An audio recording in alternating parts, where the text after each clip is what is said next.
Hello and welcome into the YouTube live stream. It is so good to have every single one of you in here today. If you're new, well, what we do here is we debate Trump supporters until I rage quit, which is typically around 4 hours in. We do this every day to learn even more about how the hell Americans can still support this idiot in the Oval Office that is destroying this country. Now, we have our very first Trump supporter of the day, Mr. Joshua, already loaded into the live. Joshua, I'll let you start the conversation here. Take it away. Tell us how you still support Donald J. Trump as president.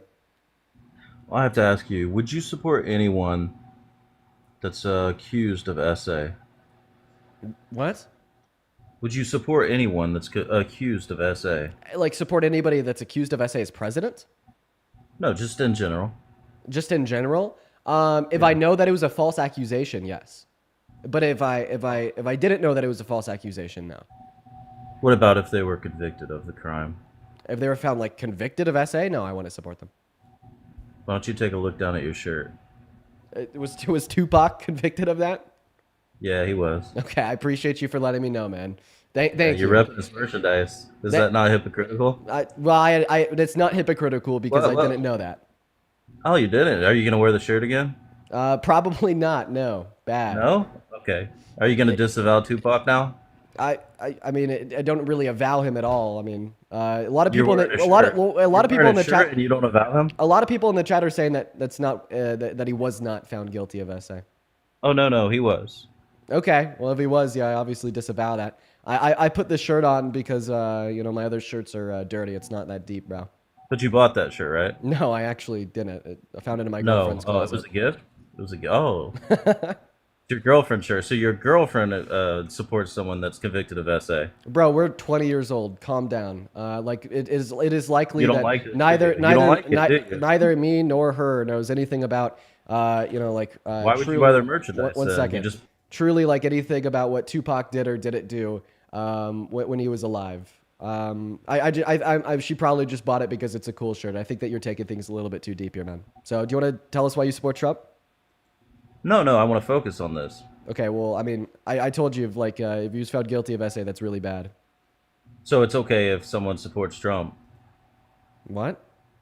I mean, that's your main argument against Trump, is that he's, a despicable person and he's been accused of SA, but you have someone on your shirt that you're wearing right now that was convicted of the same crime. Bro, do you expect me to take my shirt off right now? Do you just want? Do you want? Yeah, I think you should go. I think you should go change. Do you want to see my? Do you want to see my body? Is this is weird? I think you're projecting, but no, I think you should change right now. Well, I'm not gonna go change right now. I think that we're kind of already in the middle of a stream, man. Thank you so much for telling me about. Thank you so much for telling me that about Tupac. I had no clue. That's very kind of you to inform me. Now that we've moved on from that, and you've informed me about because you're interrupting me. So now that you've informed me about that, I think that we can move on. No, I don't think we should. You're still wearing the shirt. Okay. Well, I'm not going to take my shirt off right now. So you do support him? No. I'm just not going to take my shirt off right now. Right. You don't have to take your shirt off. Turn it around. I'm not going to turn my shirt around. No. Why not? Because that would be really weird and uncomfortable to do on live. So you're gonna be adamant to show your support for someone convicted of SAing a woman. I've already re-referenced that. Oh wait, he was acquitted of it. No. It looks like he was acquitted of it. That's the first thing that I'm seeing on the internet. But once again, I don't support SA, and I obviously don't support Tupac either if he did SA. I put the shirt on because it was the only clean shirt I could find that fit, and yeah, I'm gonna continue to wear it for the day. But I do appreciate you so much for telling me about that. That's very kind of you. That's great. And if what you're saying is true, and I knew that before my stream started, then I wouldn't have put the shirt on. And like I said, it was my only clean shirt because I really need to do laundry. So I don't think I'm gonna go put a dirty shirt on. It's not that deep. Yeah, I think it is. Okay. Well, at this point, your only option is to tell us why you support Trump, or I'm gonna kick you. Yeah, I figured you would. Right, because I want to talk about the topic of the live. Do you want to talk about the topic of the live? Do you think it's ignorant to buy merchandise without knowing anything about the person? No, actually, no, I don't think it's ignorant too. No, I think that thrifty to cool shirt is ignorant. It is not ignorant. Thank you so much. So we're gonna stop talking about the cool shirt that my girlfriend thrifted. Sure. We'll bring it to Trump. And now we're gonna talk about why you support Trump. So do you want to tell us why or not? So it's not a bad thing to buy merchandise if you're ignorant as to the facts of what they've done, right? Yeah, I don't think that my girlfriend did anything bad when she thrifted this shirt. No, not at all. So you wear the same size as your girlfriend? It's large. It's a large shirt. She likes some baggy clothes, and the baggy clothes are my size. So, I see. So would it be a problem if someone buys Trump merchandise or MAGA merchandise and they're not aware of anything that Trump's been accused of?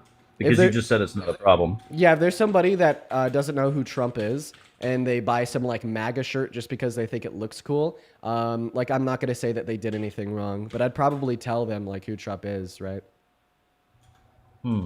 I think I've seen you chastise people before for having any MAGA gear. Yeah, because people with MAGA gear know who Trump is, and they have given their money to Trump because they support him as president. I don't know, man. Are we going to get an argument why you support Trump? Yeah, that's what we're doing right now. So you're assuming that they know This what is so Trump's annoying. been accused of. You're assuming, right? I don't even...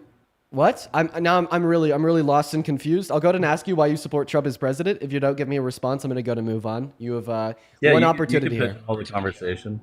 What's that? I just wanted to point out you can pigeonhole the conversation. Great, yeah, because if we want to stick to the topic of the live, how do you still support Trump? You could give me a response or I'll kick you. Sure. Well, I was just happy to give an opportunity to point out your hypocrisy. Thank you so much for your time. Once again, the reason why it's not hypocrisy is because I didn't know it was the case that had happened to Tupac, and I didn't even put the shirt on because of Tupac, but rather because it was my only clean shirt.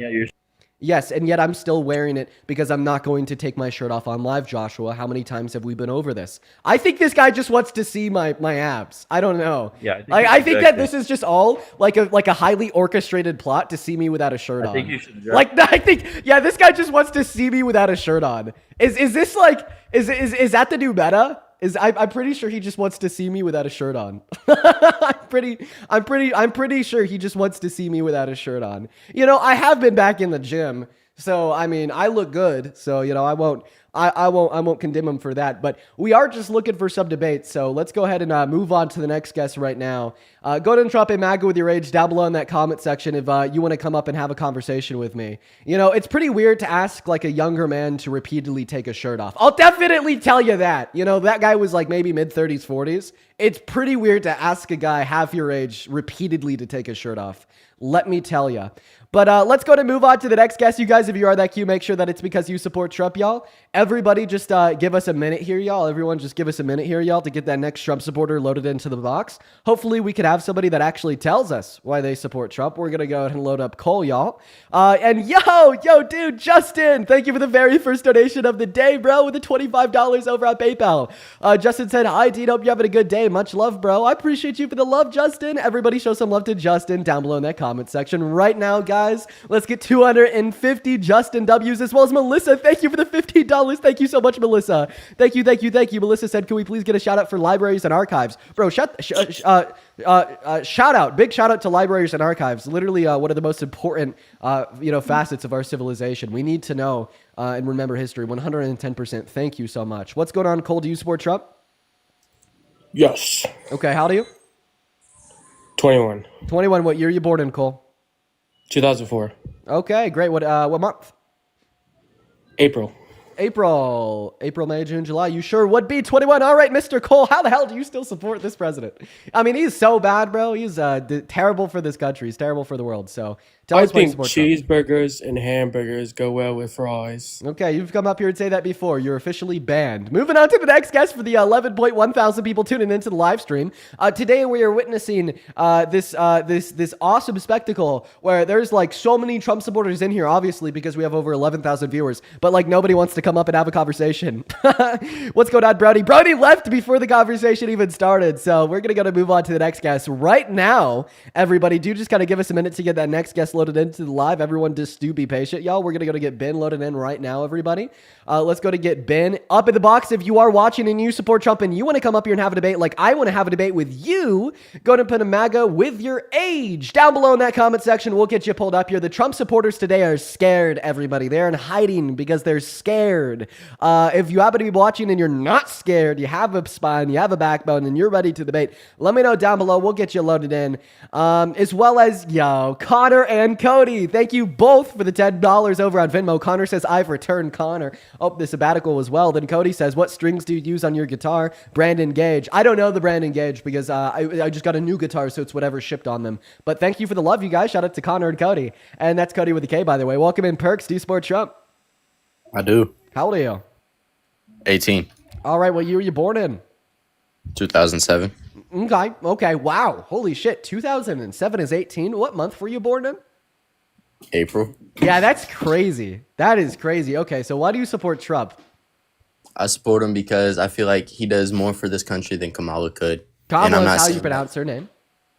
Well, whether it's that or this, it's more of not a sexist thing, but like more of a... He proves that he can support us and keep us safe more than somebody else could. Bro, what? Did he prove that he could keep us safe by pardoning violent offenders that try to kill cops by bashing their heads in with their feet? Was that one of the ways that he proved he could keep us safe? It is one of the ways that he proved he could support us is by like actually taking support away from us, by ripping healthcare away from 10 million Americans and 1 second, food stamps away from 3 million Americans and free school student lunches away from 18 million school students. Well, the reason that happens is because parents make too much money. And also, I'm not talking about him pardoning criminals. I'm also talking about the 12-day war that he kept us safe in. He kept us safe by voluntarily putting us in a war that we fundamentally had no involvement with, full damn knowing the risks that run, such as Iran shutting down the Strait of Hormuz or Iran activating... Okay, buddy, you've now interrupted me twice. What the fuck is your problem? You have a problem? No, I think you have a problem because the 2 times I've opened my mouth while you've been on this stream, you've interrupted me. Just calm down for a second and let me finish. You said he was keeping us safe by getting us involved in a war with Iran. Okay, I disagree. And he left. Why did he leave? I don't know. We sped run that debate. Holy crap. Let's go to get that next guest loaded into the box right now. I don't know. Maybe the tactic is if Dean starts saying things that are proving me wrong, I'm just going to try to interrupt him and overpower him by making my voice louder. But then when I check him on that shit, it just doesn't work out for him. Also, I don't understand why you guys are calling me rude for that. Interrupts me twice the 2 times I open up my mouth. That obviously needs to be checked. Duh. Holy shit. If he interrupts me the 2 times I open up my mouth, that needs to be checked if, we hope to have a productive dialogue at all. If I just let that go unchecked, there's no productive dialogue. So let's go to move on to the next guest. Welcome. Do you support Trump? Okay, big boy Ron's not here, so we're going to go to move on to the next guest. Let's go to move on, guys. Go to put a MAGA with your age down below in that comment section. Right now, if you do want to come up, let's go to see what that next guest has to say. Wow, people are calling me rude for making it known that I don't want to be interrupted. Yeah, that's great, man. But then they support a president that's in the Epstein files. Make it make sense, you guys. Let's go ahead and move on to the next guest right now. Welcome in. Do you support Trump? Yes, I do. How old are you? Okay, they left. Goodbye. Quite frankly, let's go to get that next guest loaded into the box right now. If you're in that queue, make sure that you're an American adult that's at least 18 that wants to have a debate about why you support Trump. We're going to go to get that next guest in here right now, as well as Disgusted Veteran. Thank you so much for the $10 over on YouTube Super Chat. And once again, good to have you in here again today. You are phenomenal. Welcome in, Chase. Do you support Trump? Yo, hello? That would be a child. All right, if we have another guest up here that's breaking the rules, we're going to have to put the rules back on the screen. Now, while we're getting the next guest up here, Oscar, thank you. Oh, 1 second. Welcome in. Do you support Trump? Can you hear me? I can. Are you MAGA? No. I just want to... All right. Well, we're going to go ahead and put the rules up on screen right now. So everybody take a look. If you are in the queue, take a look at the middle of your phone screen right now and make sure that you're following all of those rules. If you find yourself in that queue, let's go to get that next guest up in here. Those rules are going to stay on screen until we get somebody that is ready and willing to debate. Welcome in. Do you support Trump? Shut your bitch ass up. Okay, well, I would have let him stay up here, but he sounded pretty young, so I kicked him. Feel free to re-request if you're at least 18 years old, but I got to kick you because you sounded like maybe 13 and a half. Let's go and move on to the next guest, God of Thunder, right now. Oscar, once again, thank you for the $11 and the 11 cents over on Venmo. Oscar says MAGA is confusing rudeness with standing on business. Apparently, Oscar, thank you for the love. Everybody, please show some love to Oscar down below in the chat. Thank you for the $11. You were phenomenal. As well as Don, thank you for the $25 donation on Venmo. Don says you are greatly appreciated. Thank you for everything that you do, Dean. Don, you are greatly appreciated. Thank you for the $25. You were awesome. Guys, show some love to Don. Shout out to Don and Oscar. Welcome in, God of Thunder. Do you support Trump? Yes, I love you, Dean. I love you so much. Okay, well, I appreciate you for the love, man, but I'm going to kick you because we got to be following the rules. We're going to move on to the next guest. We got Montana loading in. Montana MAGA boy, quote unquote, is their name. All right, let's go to get... Hello, quote unquote, Montana MAGA boy. How you doing? Yo, so I'm a huge fan of Mr. President. You're so cringe. And listen, I love Alligator Alcatraz. I'm a huge fan of Alligator Alcatraz. Look, do you think Alligator Alcatraz is a camp?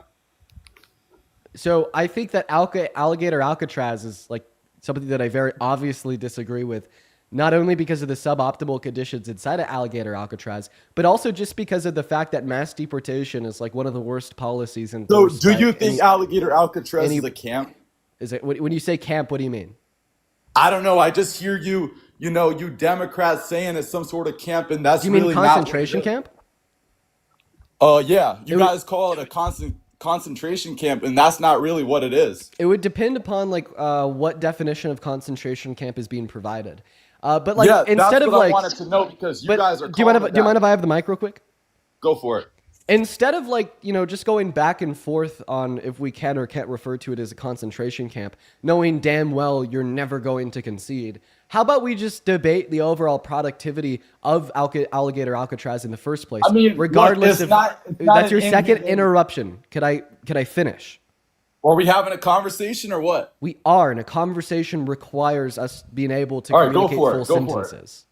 Go for it. So now you guys see why I'm hard on interruptions. So now I'm going to repeat myself and start from the beginning. Instead of us having a back and forth on if it isn't or is a concentration camp, predicated on how we define that phrase, knowing damn well you're never going to concede, I say let's try to have a more productive conversation, having discourse on if mass deportation and putting undocumented immigrants inside of these detention centers to be deported is a good idea in the first place. Yeah, and that you're still interrupting I don't see it as a camp at all because these people... Buddy, I'm going to finish to see if the mass deportation is a good idea in the first place. So do you want to give an argument for mass deportation? Because I would love to hear you out. The mic is yours. Let's hear what the position is, bud. Absolutely. These people are free to leave at any time they would like to the country of origin they are coming from. These people are coming across from the entire globe. They're met with their dietary needs. They're given a blanket. This is not no camp. How is this a camp? I know who you are. Who? I see you on my For You page. You're a grifter. And you're an unironic grifter. Just like you. No, right? not just like you. No, not just like me. I'll tell you how you're a grifter. Just like you. Every single day you go live and you rage bait with your friend that I think is probably also a grifter for the left. And you guys do battles all day long where you guys just take turns shouting about how how about the liberal side is right, and then you shout about how MAGA is right, and you guys just farm on battles. I know who you are. Are you avoiding Alligator Alcatraz right now? Because the only grifter right now sounds like you. How am I a grifter? That only sounds like you. I ain't selling no course. That's you. I'm not selling a course either. Unless you think I should sell a course on how to critically think. I think it'd be worthwhile for you. Do I look like I got a course? You don't look like you're intelligent enough to even start a course in the first place. And listen, these people are coming all across the globe and they're met with their dietary needs. They're given they're given the same food as the workers. So I'm wanting to know, how is it inhumane conditions? Phenomenal. Well, I'll tell you why it's inhumane conditions. I'll give you a couple key points. However, after I described why we see inhumane conditions, not just in Alligator Alcatraz, but also in other places where immigrants have been detained, I would appreciate it if you'd answer the question I asked of why you even support the mass detention of undocumented immigrants and the mass removal of undocumented immigrants in the first place. But I'll answer your question first because I'll be good faith. Okay, we see a lot of indicators that there's suboptimal conditions at places such as Alligator Alcatraz. You know, we've heard from inmates at Alligator Alcatraz that they're being served one meal a day. Some of those meals have maggots in them.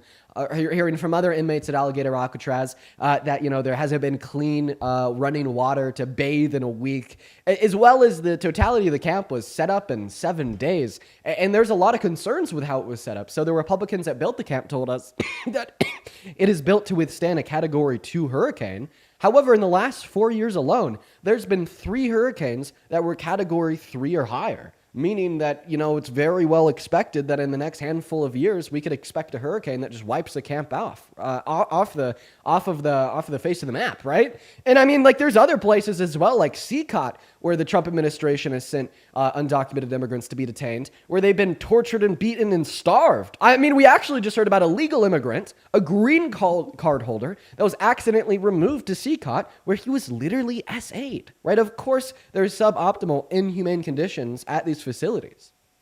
So I think you're being disingenuous, number one. Where are you getting these sources? That's what I'd like to know, because the person who was put in charge of Alligator Alcatraz, Mr. Ron DeSantis, said that all of the people at Alligator Alcatraz are being fed the same as the workers. And if you want to talk about a grifter, holy grift, look at that word salad you just put together. Are you denying that they're not fed the same food as the workers? Answer the question. So do you think that the workers are also only fed 1 meal a day? So listen, I said that they're fed wait, the because same they food. get to go home at night. Oh yeah, because you forgot that they get to go home at night. Yeah, what about that 8-hour shift? You finish your shift, you go home and you eat dinner, or you eat breakfast before you go to work in the morning in the first place. Oh, I bet they're served the same lunch, right? Oh, I don't doubt it. But guess what? Those workers, they get to literally leave and they get to eat dinner at home at night, or they get to eat breakfast in the morning. And you know who else can leave, right? The people at Alligator Alcatraz are given a free flight back to the place of origin. A free flight. Oh, a free flight. So you mean deportation. I have a question. Why do you support mass deportation? They can go back to the place of origin. They are not held there. Because it's a detention and processing camp for deportation. Now tell me why. Processing camp. So why do all you guys call it a camp? So tell me why. I mean, you just called it a camp. You just affirmed that yes, it's a processing camp. God damn. But tell us why you support mass deportation in the first place, there, bud.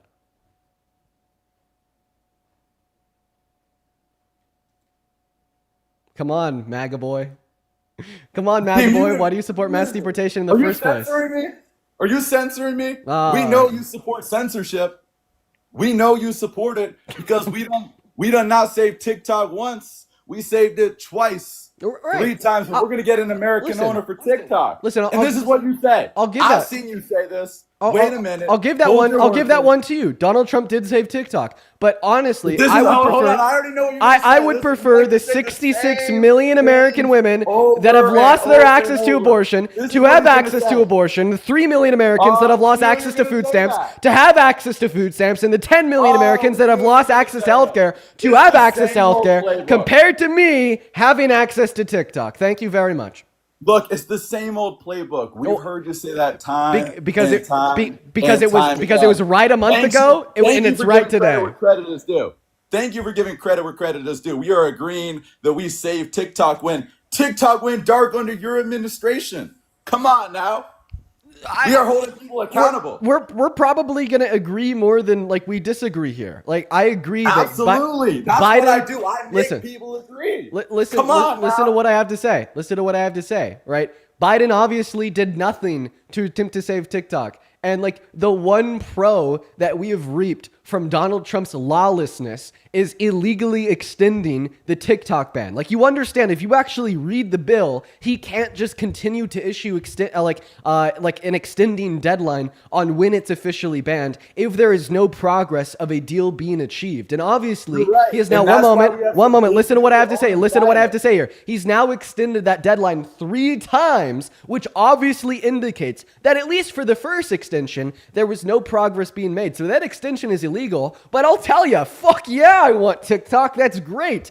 But I'll repeat what I already said. I'd rather have women have access to abortion, children in school have access to a free lunch, low-income Americans have access to food stamps and healthcare than Dean having access to TikTok there, little bro. Here we go. Look, we've agreed on Alligator Alcatraz. We've agreed on TikTok. We didn't agree on Alligator Alcatraz listen. because you never answered my question on why the hell you support mass deportation in the first place. I absolutely did answer the question. I support it because, listen, Laken Riley, say her name. Say her name. Oh, Laken Riley. I'll say her name. Say her name. I have a question. That's exactly why I support it in this country, because we had a southern border crisis where Kamala Harris was the border czar, and she only went down there to have drinks at our southern border. She only went down there once, and that was when she was running for president. Very nice. So first and foremost, her name is pronounced Kamala. Okay. Oh, boo-hoo. Are you telling me that Republicans are so fucking stupid they can't pronounce words? Listen, she went to the border once to have Mexican food, Mexican drinks, and she went down there for political gain. Now, tell me how she did as a border czar. How did she do as a border czar? Okay. All right. You're now asking me the question, how did she do as border czar? I'm going to answer that question, but for right now, I'm going to compartmentalize it and place it at the end of my list of things to do. Because the first thing I have to do is to respond to the argument you attempted to make for mass deportation by just saying Laken Riley's name. So before I give you an argument against that, I just want to point out your hypocrisy to everybody watching. Who the hell is Molly Tibbetts? Who is that? Let me tell you, that's Molly is on a long list, one of these big, beautiful lists of people that we say their name. We say whoever's name. Who is Molly Tibbetts? We gotta say. Who is it? Listen. Who is that? Who is that? Listen, there's a long list of people. Who is she? Tell me who she is. You want me to tell you? Yes. Listen, there's a long list of people, and it'd be disingenuous. You're stalling.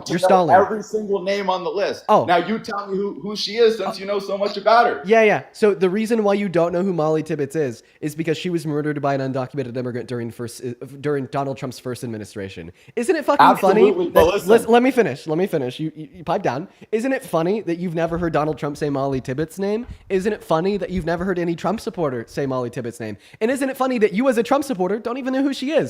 Now, I'm going to go ahead and respond to the next part. I think that the Trump administration's approach to how they've responded to Laken Riley is completely atrocious. Let me tell you. So they put Laken Riley's name on the Laken Riley Act, in which they signed into law, but it's so fucking disgusting because all that bill does is it verifies and confirms that there's going to be more women just like Laken Riley in other countries. Because what that bill allows for is the removal and deportation of undocumented immigrants in this country that haven't been found guilty of a violent crime, but merely accused of one. Meaning that they underwent no due process, they did not see their day in front of a judge, and they were not found guilty of a crime. So the moment they're deported, they're going to walk and roam free on the streets of another country. And are you sure that you want potential murderers, potential rapists, potential violent offenders that have done things like the undocumented immigrant did to Laken Riley, roaming free on the streets of other countries, ensuring that there's going to be more violent crimes against women,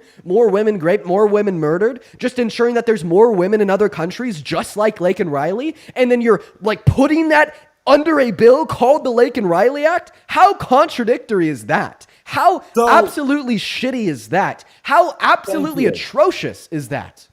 Thank you. Number one, you're being disingenuous because you're saying all these words and you acting like you Karen. So when we talk about Molly, that happened in the first term. Laken Riley only happened a couple years ago? You research this every day. That happened a couple years ago? So hell yeah, we're going to talk about Laken Riley. That happened in the first term, and we actually held people accountable in our first term. Unlike you guys, look at who we put in charge of the border. Tom Homan. Look at what Tom Homan has done in just 6 months. This guy can't. Look at what this administration has done in just 6 beautiful big months, right? I mean, look at what we've done. We don't take bribes. No, we don't.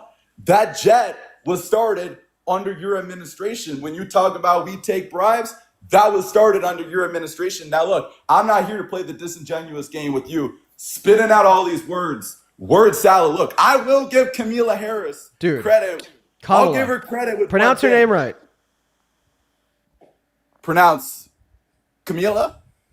Okay, I'm gonna give. Listen, I'm gonna give you. I will give her. I'm gonna give you a lesson in how to pronounce words. Say comma. Unmute. I'll give her credit where credit is due. No, quickly. No, quickly. I'll tell her what she was. Say comma. Listen, whatever satisfies you, whatever you can do to sleep at night. Say okay. This will help me. This will help me sleep at night. Say comma. Will this help you sleep at night? Yes, it will. Say comma. Will this help you sleep at night? It will. Yes. The answer to your question is yes. You didn't win. So whatever. Yeah. I'll clarify on that. I didn't. No, you go. I didn't win. Neither did you. Neither did the country. Now say la. Trust me, we have all won. Look at what we've done. Okay. In just 6 months. Okay. Real quick, can I have the mic so I could talk about what we've done in the last 6 months? Go for it. Let's hear what your 6 months sounded like. Great. No. I think it's great to talk about what's happened in the last 6 months, all the big wins. You know, one of the big wins that we've seen is the fact that 52% of S&P 500 companies reported lower profit margins in the second quarter of this year. Another big win is that in the first quarter of this year, our GDP actually went down. Another big win is that long-term employment, which is being unemployed for 27 weeks or longer, is actually the highest it's been excluding the pandemic since 2017. That's a huge win, right? Another big win is that inflation has risen 2.6% over the last year and has accelerated since April. And in fact, almost every single good you buy from the grocery store is more expensive today than it was on the day of Donald Trump's inauguration. America is winning. Oh, and let's talk about the big wins. You know, promises made, promises kept, as the Trump administration likes to say. He promised to release the Epstein files, but once the DOJ told him he was on them in May, he started lying, saying that he didn't know if he was on them. Had the FBI redact his name and they're nowhere to be seen. Promise made, promise kept. When he was running, he promised to make IVF free for all American women. But then yesterday, his administration came out and said that it's no longer something that they plan to do. Promises made, promises kept. He promised that he was going to end the Russia-Ukrainian war in the first 24 hours in office. Now we're 7 months into his term and things have gotten so bad, he's conceded and started sending more money back to Ukraine even though he ran on the office. Promise made, promise kept. He promised to pass an infrastructure bill during his first term. Never got it done. Biden got it done in 1 year. Promise made, promise kept. He promised to build a wall between America and Mexico and stick that bill to Mexico, but then ended up building 50 miles and stuck the bill to American taxpayers. That was a promise made and a promise kept. Am I right? And guys, we could go on and on and on all day long. Another big promise that was made and kept was no tax on Social Security. He made that promise during the election. He promised it when the big, beautiful bill was being drafted, and then he said he was in the bill when the bill was being passed through Congress. But then when you read the bill, it actually doesn't describe that people will not pay no tax on Social Security. Another promise made and another promise kept, right? And I mean, we could go on and on and on all day long. Just look at how much we've been winning in the last 6 months. We've been winning so much that our own Bureau of Labor Statistics, who has historically been nonpartisan and has simply reported the information that the average American and financial institutions need to know, they've been reporting massive job loss in this country since Donald Trump was inaugurated. And it is so bad that Donald Trump called it a fraud, just like the 2020 election, and fired the head of the BLS. He made a promise that we're going to experience the golden age of the American economy, but then shit hit the fan so hard that he then fired the head of the Bureau of Labor Statistics. Another promise made and another promise kept. So tell me, are these the big wins you're referencing, Mr. Montana? Thank you, Dean. Aren't you just so good? Look at how much you said in a minute and a half. Look at you. You are so good. Okay, back to what I was saying. Get pushed! Remember when you guys blamed the stock market on us? Remember that? You said you guys were blaming us on the stock market. We called it Joe's stock market. It was absolutely and utterly Joe's stock market. And wait, are you talking about the downfalls in the first quarter of this year? It's nothing but crickets. I let you talk. I let you have your minute and a half of word salad. All right, buddy. I'll give you your like minute and a half. Like I said, your mama. I'm sorry, Dean. Whenever someone does that, I just have to. I have to. It's just like, I just get like this, intuition. You censoring me? You censoring me? We know you support censorship. Yeah. I support censoring you, dude. Listen, please please, no one's censoring me, not today and not tomorrow. But let me make clear that when the stock market tanks, that was because of you guys. That was your stock market. When we have the stock market at all-time highs, Can I it is ask you? cricket. Now, Can I ask you how the Democrats? Are you reading off your teleprompter? No, Are you reading off your teleprompter I don't because you're have a debating teleprompter. Montana MAGA boy? Do you want to see? Do you want to see what's in front of me? I'll show you. Yeah, let's see this teleprompter because Joe read off a teleprompter in front of 3 people. Now that was disingenuous. Look at that. I don't know if you could see that. Let's stop. But it's just my monitor with OBS and TikTok. No, look at. I just took a picture. No, Where's look at his notes, dude. Where's the teleprompter? I can't see off your iPhone 5, but where's the teleprompter? listen, Seriously. Bottom line. No. Is no teleprompter. Okay. Joe read off a teleprompter in front of 5 people, and you guys were on here supporting him for his presidency. That's the bottom line. Yeah. He read off a teleprompter in front of 5 of his friends, and you're supporting that? Okay. You supported Kamala Harris. Okay, so I've corrected you. There's no way this guy's real. I've corrected. He is real. I've seen him before. I've seen him before. He is real. He does his own. Oh, he's seen me. Yeah, I have. He's seen me. So I'm gonna ask you to pronounce her name right. If you like intentionally mispronounce it again, I'm just gonna kick you from the live. If you want to call her Miss Harris because you just literally can't pronounce words, that's fine too. But don't just continue to intentionally mispronounce her name. Now, I want to ask you about something that you had said. Because you said the crashes in the stock market that we saw in Q1 of this year was caused by the Democrats. Well, I just think that's abundantly wrong. The crashes in the market were caused by Donald Trump's threat and imposition of tariffs. But you're telling me that they were caused by the Democrats. How the hell did the Democrats cause the crashes in the market during the first quarter of this year? Absolutely. It's what you guys were spewing, thinking you guys were on the campaign trail. Now look at today. Look at today. We've been in office for 6 months. Look at the all-time highs. Are you going to answer the question? Look at the all-time highs. So I just want to clarify your argument. Who are you blaming about today? So I just want to clarify your argument. I just want to be super clear here. Your argument for the idea that Democrats caused the crashes in the market during the first quarter of this year was that today we're experiencing all-time highs. Is that your argument? Absolutely not. So then what's the argument that the Democrats caused the crashes in the first quarter? Because you said that. The argument was that you guys were pushing this. You guys were saying that it was Donald. Pushing what? Donald's stock market. It absolutely wasn't. Hell to the no. So then how did the Democrats cause the crash, buddy? Absolutely. It was the way how you guys were spewing, doing what you guys always like to do. Spewing what specifically? You guys were spewing like you were on the campaign trail. Spewing what? Absolutely. What were the Democrats spewing that caused the crashes there, bud? Listen, I think you're missing the big point here. I am missing the point. Where the hell is the point at? Is the point over here? Is the point over there? Is the point in front of me? Where the hell is the point? Obviously, I'm missing it. So listen, give me the point. What were the Democrats spewing that caused the market crashes in the first quarter? Bottom line, we were in a transition period. Yeah, the tariffs might have had a little to do with it. But look. And whose tariffs were those?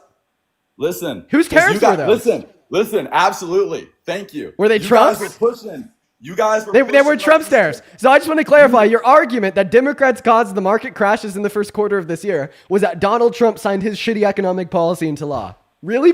Really, my friend? Absolutely not. You guys were spewing people like in 6 months our economy would be horrible. This economy is the strongest and best it has ever been. That is number one. Can we agree that this is the strongest our economy has ever been? Absolutely. And look, you guys were spewing that the dang tariffs. Oh you my guys said goodness the dang gracious. Tariffs were going to tank our economy. Right. You guys said the tariffs. All these countries back down. Vietnam, you name it. I'm sure you know the numbers pretty dang well. You've seen them. You want to spew with whatever DNC you're pushing? Go for it. But There's listen, no way this guy's real. Like, wait, you think do you think we're paid by the DNC? Are you paid by the DNC? Yeah. You're paid by something. Like I was watching. Who do you think we're paid by? I was watching Tucker Carlson last night. He was talking about how all these people might even have been talking about you right there with the pink background. He was talking about how all you guys are getting paid to push these narratives. Paid by whom? Paid by who? You Yeah. tell me. Okay, You wait, tell me. actually, I will tell you. Shaylee just paid me $10 over on Venmo. I appreciate you for the love. Shaylee says your content has been incredibly helpful, teaching me about being a Democrat and providing comfort through critiquing those who lack critical thinking. Thank you for the love, Shaylee. You are awesome. Thank you so much. Who Shaylee pays So me? look, And one I'm not second, then here- also I'm not Nevaeh here- pays me. She just sent me $10 over on PayPal. I'm I not appreciate here you to for the love, expose Nevaeh. And then you. a CYNX, thank you for the $5. And then Melissa with a $15. Appreciate all of y'all for the love over on Venmo and PayPal. You can actually find my Venmo and my PayPal in the link tree in my bio. All right. Along with I'm Carolina, not thank you here so to- much for the look, $16 on PayPal. I'm Thank you not so here much. to expose anybody, but can we agree that our economy is the greatest and strongest it has ever been? According to No, what metric? definitely not. According to what metric? According to what metric? Yeah. We can look at just about everything. I talk around to Okay, people. actually, Look, you my hands up. Can I talk uninterrupted real quick? go for it. So you just said that we could look at about any metric in the American economy, and it's going to be the greatest and the strongest it's ever been. That claim is just abundantly false. Like, for instance, inflation is higher today than it was in January. So obviously, inflation was better in January than it is today. That metric is not the greatest and the strongest it's ever been. We can look at long-term unemployment. It's the highest excluding the pandemic that it's been since 2017. That metric is obviously not the greatest and the strongest it's ever been. We can look at core inflation, higher today than it was a year ago. Obviously, not the greatest and the strongest it's ever been. Unemployment generally is up to 4.2%. That metric is not the greatest and the strongest it's ever been. GDP growth is actually beneath projections. So far, our GDP has only increased by 1.6% so far this year. In the first quarter, it actually went down. That metric is definitely not the greatest nor the strongest it's ever been. And even if we look at the stock market, right? Although we have seen some rebounds in the stock market because Donald Trump relinquished his blanket tariffs, they're still not beating all-time highs that have been set precedent before. So today, the stock market is not the greatest and the strongest it's ever been. So why are you lying? I don't get it. We're also losing jobs. 200,000 jobs gone. Not the greatest and the strongest it's ever been. What the hell are you yapping brought about? up inflation. How did your Inflation Reduction Act work out for you guys? How did that work out? Because that's the big talking point you guys always have. It worked out great. The Inflation Reduction Act, it wasn't like the name is a little bit misleading because it's not specifically meant just to reduce inflation, especially now. It's meant to be the largest investment in renewable energy ever and provide cost relief specifically for those that didn't have access to insulin that were on Medicare. So listen, how has the Inflation Reduction Act worked out for you guys? Because you just said what it was. It was good. Yeah, that was a good bill. It reduced the deficit over 10 years and it invested into critical infrastructure for clean energy. And non-renewable energy resources as well. Now, if you want to talk about what Donald Trump has done to that Inflation Reduction Act, well, he's actually rolled back all of the clean energy credits that were offered under it, which is projected to reduce the productive capacities of clean energy by upwards of 72%, which has led think tanks like the CBPP to indicate that this is going to increase the average price of energy for the average American household by $500 per year. So is that another great win by the Trump administration, making energy more costly for the average American just because he fucking hates windmills? So when you talk about inflation, where exactly are you seeing the inflation? I know you got your big sheet out. Start looking at it. The Bureau of Labor Statistics. The jobs report was so bad that Donald Trump fired the head of the Bureau of Labor Statistics. Yeah, Excuse I'll me. give You're you on his panel. I'll give you one You're here example. for Batman. I'll give you one example of where we see inflation in the grocery store.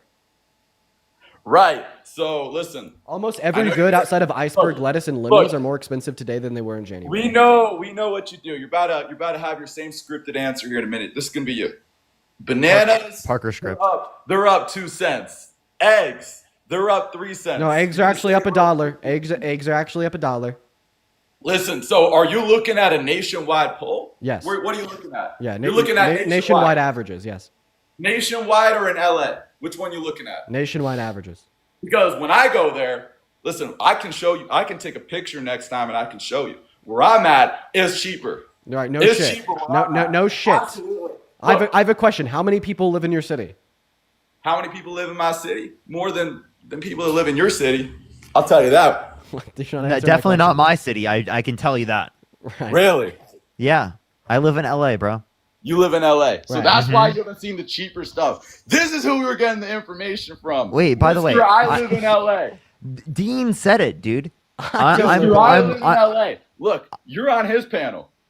so You don't got the shots. You're on his panel. That doesn't relate to like me making the point. Listen, I know you guys need two of you to debate me. I know it. We agreed on. Dude, this guy sounds like a troll, man. He's, There's no, no way. no, he's real. no, Parker. Not I know he's not a troll trolling. because I've seen him on multiple occasions. He actually Not acts like this. trolling. He does his own debates live, his own debate lives, and this is just the way he is. I've seen it before. Then there's no way. He just created a character, dude. There's no way. I mean, maybe There's it's a no character, but he trolling. definitely like consistently acts like this and has for months. I've seen him on my For You page a lot. Listen, Alligator Alcatraz, we've agreed on.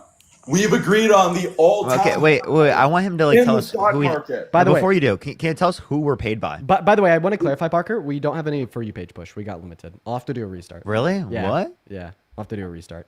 But Rose at 13K. No I- For You page push. I know. We'll stay alive until we drop beneath a certain point because 13K is a shit ton.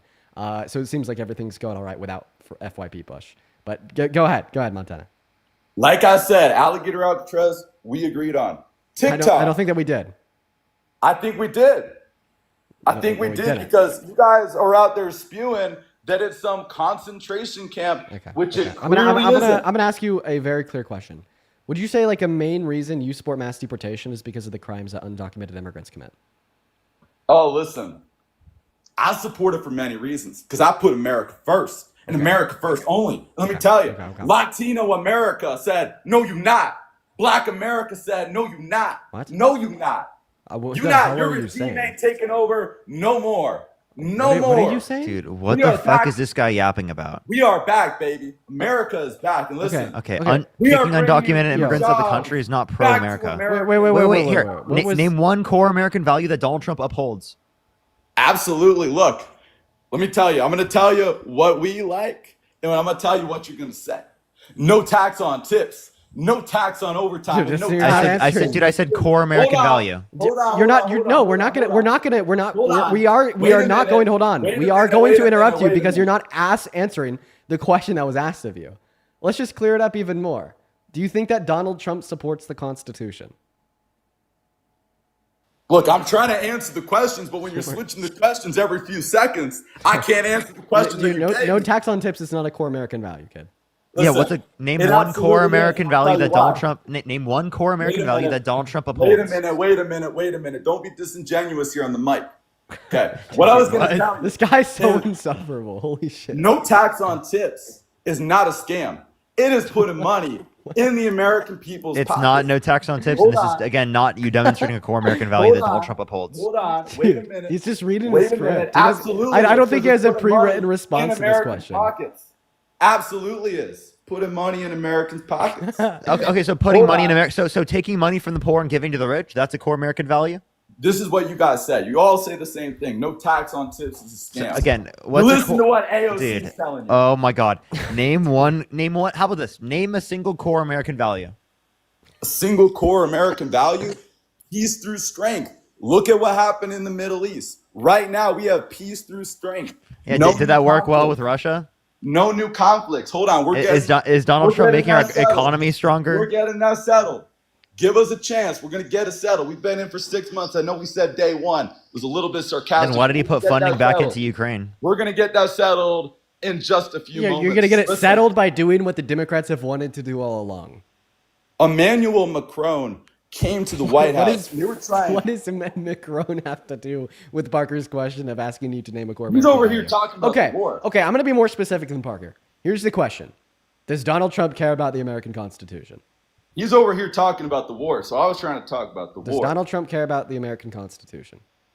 Again, one topic at a time. Yeah, I would love to this answer is- that this is question. the one- This guy, man. This is, We this care is- about- this is the we one care topic about- I'd like to go with, sir. This is the one topic I'd like to go with, sir. Does Donald Trump care about the American Constitution? Listen, we care about some of the Constitution, and look, Some? you're gonna sound all cool on the mic, but listen, we Wait, care about what we aspects of wanna the care Constitution about do you not? in the Wait, what? No, Constitution. how about this? How about this? What aspects of the Constitution do you not care about?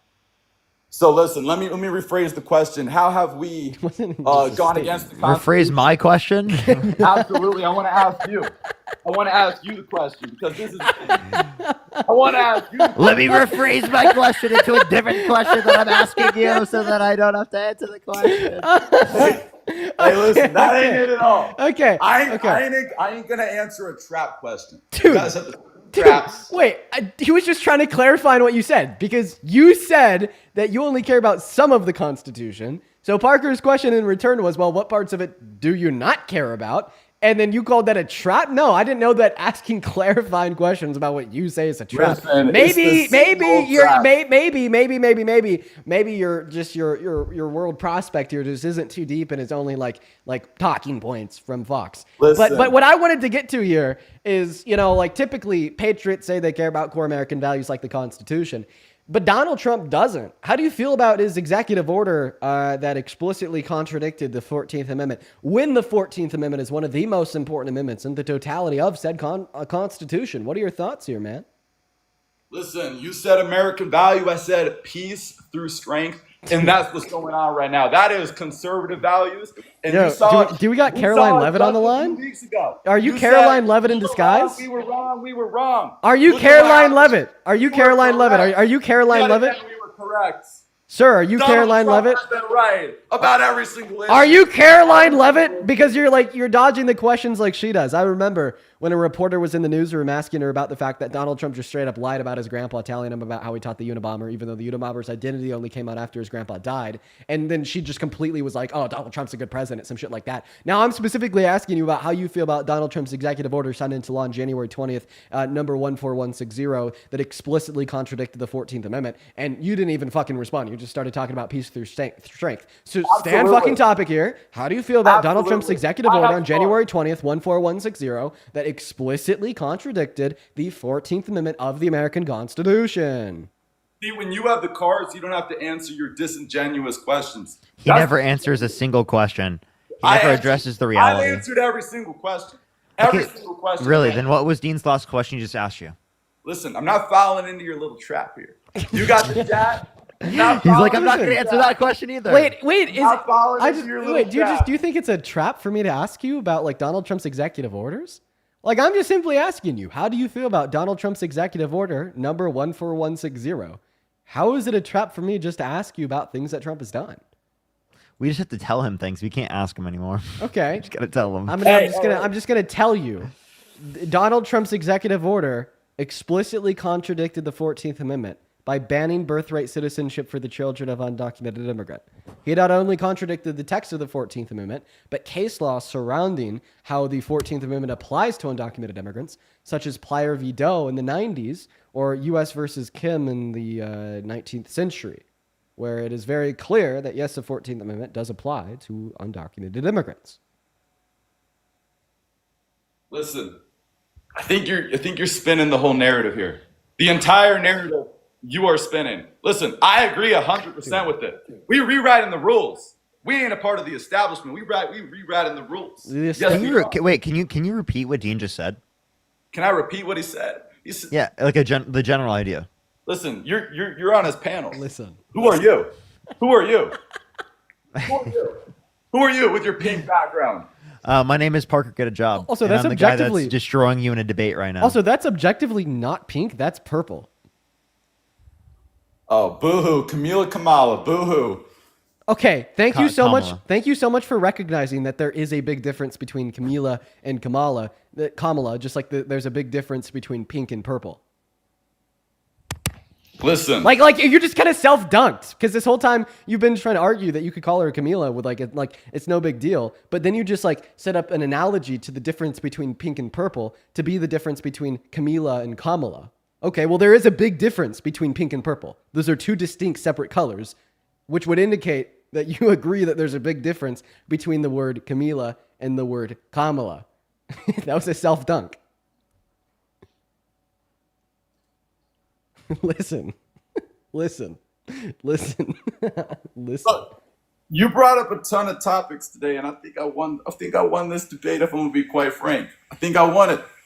Let the chat answer. Who won this? Who won this conversation? We'll let the big beautiful Okay, chat who are we answer this paid? question. Here, let's just ask him this question because he can't answer any Big questions. beautiful Bill. No. Who are we paid by, Montana? Let us know right now. Who are we paid by? I love the big beautiful Bill, and you're mad that I got. Wait, insight. Montana, who are we Hold on. paid by? I'd You love to right. hear. No. Wait a minute. You seem pretty insulted that I brought that up. Because listen, I am terribly insulted. You said that 3 times, so it sounds like you are paid. So then respond to it right now, buddy. Listen, We know how. Hey, bud, respond to it. We know how this Nick guy's Fuentes. so Look, Hey, buddy, respond to it. What do you Absolutely. What do you have to say about Absolutely. Nick Fuentes? so this guy Nick. He won't answer a Fuentes, question. I was Oh, watching, now he'll talk about whatever you said. Jesus Christ. Right. I'm trying to answer your dang question. See what Who are we you're doing? paid? Who are we paid See what by? you're doing? Who are we paid by? I was trying to tell you how Nick Fuentes is paid off. That's what I was trying to tell you. And you're in that Who same are we boat. paid by? Me and You're in Dean. that same boat, and we're gonna figure that out right now. Do not group me with So you Right don't now. know. So you don't know. Listen, I brought up the facts right here. Do I know who you're paid by? I don't want to say it because then you're gonna lose this. Did he, even No, about you say it. even about you saying that Fuentes is paid? I think that like obviously there's a lot about Fuentes that is very very bad and that I don't like, but I wouldn't attribute like that is one of them. Like I don't think Nick Fuentes is paid. I'd say like out of like all the right wing pundits that you could name, he's probably like the least likely to be paid. So why do you think he's going at Candace Owens and Tucker Carlson then?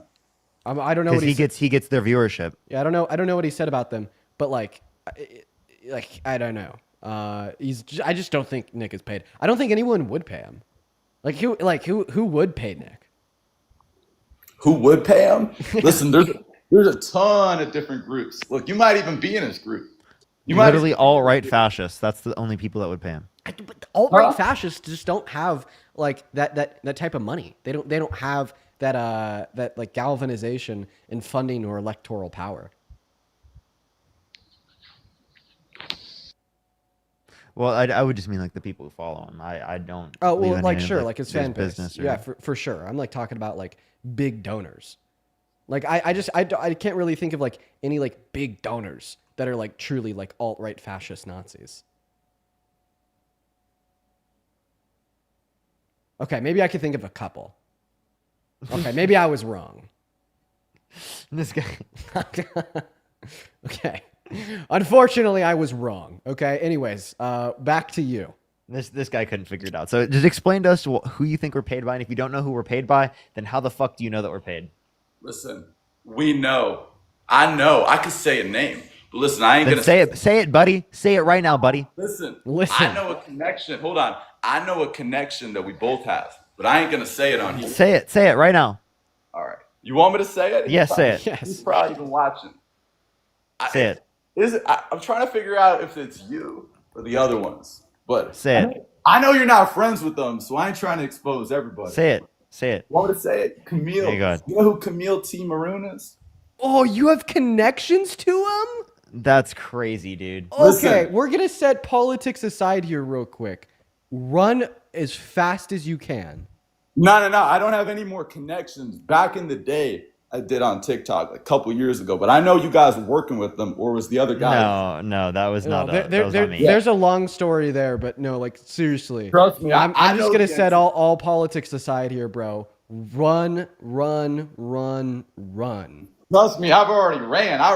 Ain't nobody getting me. You can't catch me. You can't catch me outside. No, you can't. No, you can't. That's Okay, why- so that's why I do you respect- want to tell us who we're paid by? Because that has nothing to do with what you're talking about. Oh, it absolutely. Bro, does. he was trying to scam me. He wanted my money. Look. See, I knew. He tried to use my identity for identity fraud. You know I got that insight. You know I know.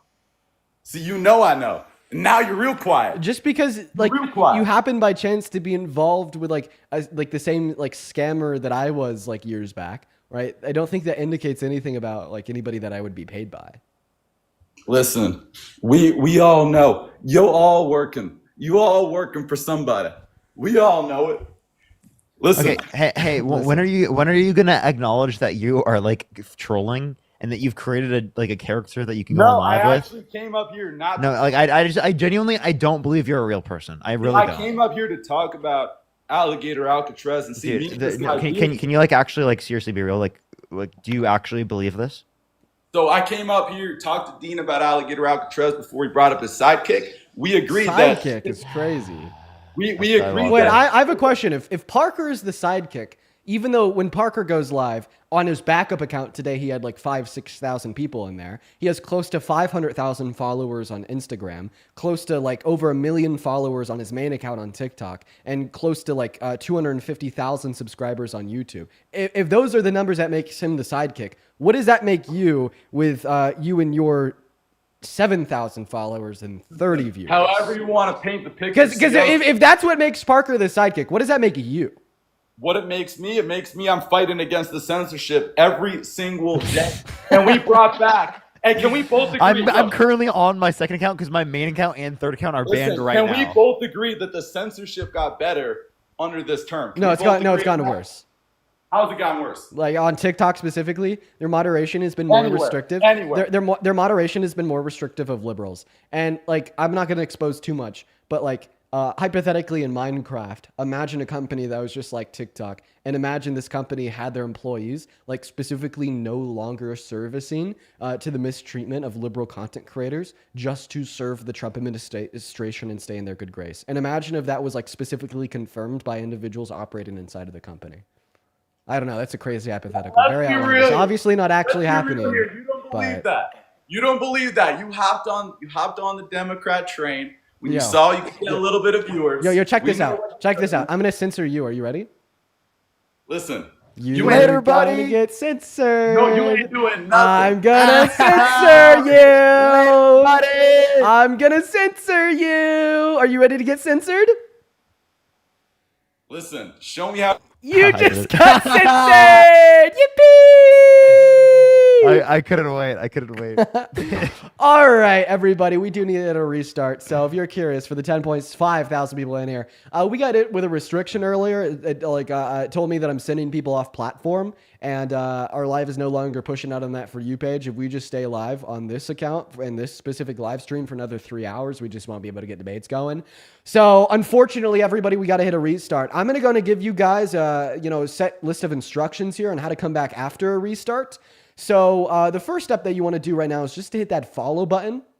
Yeah, just hit the follow button right now. That's going to serve as kind of like the safety net for a way that you could definitely always find your way back into the stream, because then I'll pop up in your following list. So everybody just hit that following button. It's like right up there. It's that big red button. I'm going to give you guys a second to do that. Well, I'm now giving you guys the instructions on how to do it yourself here. So here's a way to just come right back into the stream so you could listen to some more debates. As soon as this stream ends, you'll see my profile picture pop up in the middle of the phone screen. If you click on that PFP, you'll be directed to my account page. I want you to count to 10, refresh my account page, then click on my profile picture again, and you'll be right back into the live. So typically when we do these restarts, only around 30 to 40% of the people come back. We've been like aiming to get that percentage higher with every new restart we do. So right now we have 10,000 people in here. I want to see if we could get 70% of the people back. Right? I want to see if we could get 7,000 of you guys back. So like, just know, I want you to come back. I really do. So if like you have a thought in your head and you're like, well, I don't know if I want to, please just do. Okay. Like you matter, right? Come back in. We'll just be able to get right back into the debates. So we're going to go ahead and do that now. I'm going to restart. It's going to take me less than literally 10 seconds to get it done. And yeah, I will see you guys in literally 10 seconds. Parker, you going to come back? Yep, see you in a second. Sweet, bro. See you in a second. Bye, everybody. Come right on back. 10 seconds is the time that the restart will take max. And we're already reset. Dude, we do that fast. We do that shit fast. We're already back up. We're already back up. Fire. That's what you call a good restart. Okay, while that restart is going, we're going to go and thank a handful of people. People. We're going to go and thank a handful of people. So first and foremost, Shaylee, 21 minutes ago with the $5 on Venmo. Thank you, Shaylee. Bailey with the $2. Yo, the only. Thank you for the $25 over on Venmo. Thank you, the only. Thank you. Saying it gives this Gen X auntie so much joy to see my kids' generation so educated. Dean, I'm proud of you. Thank you, the only. For everybody tuning right back in from that restart, make sure to show some love to the only down below in that chat for the $25 donation. And then Alyssa with the 5, Josh with the 5, and Destiny with the 5. Show some love to Alyssa, Josh, and Destiny. Thank you guys so much for the love. I'd also like to quickly thank Carolina for the $15 over on PayPal. Carolina, you are awesome. Thank you. Carolina says, I saw you on my FYP a couple months ago. I really like your debates. Greetings from Germany. Well, how about that? Greetings to Germany. Thank you for being here, Carolina. We are international today. Then Connor with the 5. Thank you. Connor just said that my message just that Montana is stupid. So real. And then Ash with the $10. Thank you so much. Saying, holy heck, Montana MAGA is insufferable. So real. Then Cedric with the $3 to tell Montana to eat my diaper. That's too funny. And then holy shit. Okay, we have one big donation here that I want y'all to thank down below in that chat while we're looking for the first guest. But Jesus Christ, Jay, thank you for the $75 donation over on PayPal. Jay, holy crap. Thank you so much. That is so incredibly kind of you, Jay. I want everybody right now to show some love to Jay down below in that chat. Thank you, thank you, thank you, Jay. You are spectacular. Jay says this was just too entertaining not to reward, especially when you try to give him a lesson on how to pronounce Kamala Harris's name. I was laughing so hard. Dude, they're so DMUB that they need a lesson on how to pronounce words. I know, Jay. It's pretty crazy. Thank you for the love once again with the $75 donation. You are awesome. And welcome in, Ryan. Do you support Trump? What up, Dean? I once supported Trump. I still conflicted on his current presidency, but there's some things I like, some things I don't like. I'm not 100% MAGA. I'm not like I gotta ask you. Full Republican. I gotta ask you. How old are you? Okay, he left. He was a gift. Oh, then also, guys, we got 70% of people back in the stream. I'm actually really proud of you guys. I don't think I've ever seen a more successful restart. We've literally been live for less than 2 minutes, and we already have 7.6 thousand people back in here. That's actually fucking stupid. Yeah, That's ridiculous. I want everybody to give yourselves a big pat on the back right now for pulling off a very successful restart. Dude, round of applause for everybody. Y'all did it. Honestly, I feel like the fan base in these lives, y'all are really getting to know how to pull off the restart because we've been doing them literally every single day to avoid the account getting banned. Just know that I'm really fucking proud of y'all. 8K people in here in less than 3 minutes. Holy crap. That's fucking nuts, dude. Yeah, that's good. That's great. I'm really proud of y'all. I'm really proud of y'all. Can I thank 2 people before we go on? Jay with the $75 on PayPal. Thank you so much. I really appreciate it. Thank you so much, Jay. I really appreciate it. That's incredibly fucking kind of you. Thank you for all the kind words always. Thank you so much, Jay. Can we get some W's for Jay in the comment section right now? As well as Sid with the $75. Thank you so much. I really appreciate it, Sid. Thank you so much. I hope you get to see it later. Thank you so much. Sid. Can we some W's for Sid in the comment section as well as Jamie? Thank you for the $10. Thank you. And welcome in, man. You support Trump, bro? I do, and I'm 36 years old. Oh, dude, there's no way you support him, dude. He's such a bad president. He's destroying our economy. His character is terrible. He's just simply incompetent. I want to hear the argument, though. Why do you support him? Thanks for letting me. Thanks for letting me hear, Dean. And I just want to say I really like you. You're a smart guy, but I am MAGA and I support Trump, and it's for one big reason. Okay, and I'll let you know. All right. So this may sound a little out of left field, but if you look into it, it's true. So the globalists are flooding all Western countries with migrants. Oh, jeez. Okay, and these migrants are taking over. And if you look at it, look at England, Britain, look at the UK, look at France, look at Germany. They're all flooded with migrants and they're taking over. They take over the government, they implement Sharia law, and it's a big problem. Okay. So you're saying immigrants coming to the country are going to mean that we have quote unquote Sharia law? Yes, I am saying that eventually. Hey, my friend. Yeah. So the immigration from Middle Eastern countries that do have Sharia law implemented, why do you think that they've immigrated to America? To take over. Islam is an ideology of conquest. Hey, buddy. Okay? No. Hey, my friend. No. Yeah. The reason that they've immigrated from countries with Sharia law is to escape Sharia law. And if you want to talk about religions with an ideology of conquest, how do you feel about the Crusades? The Crusades, man, that was a problem. Okay, nobody should be forced to subscribe to any religion by force. I'm 100% for that. Okay? And what were this Crusades supposed to be combating?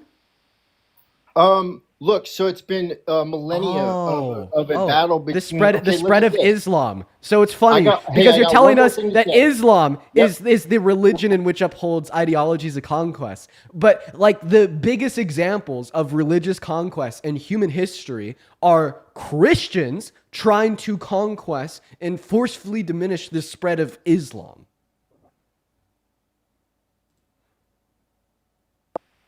Hey, I want to say one more thing, okay? Dean, your guest today, I just don't want to engage with your questions. Don't want to talk to you.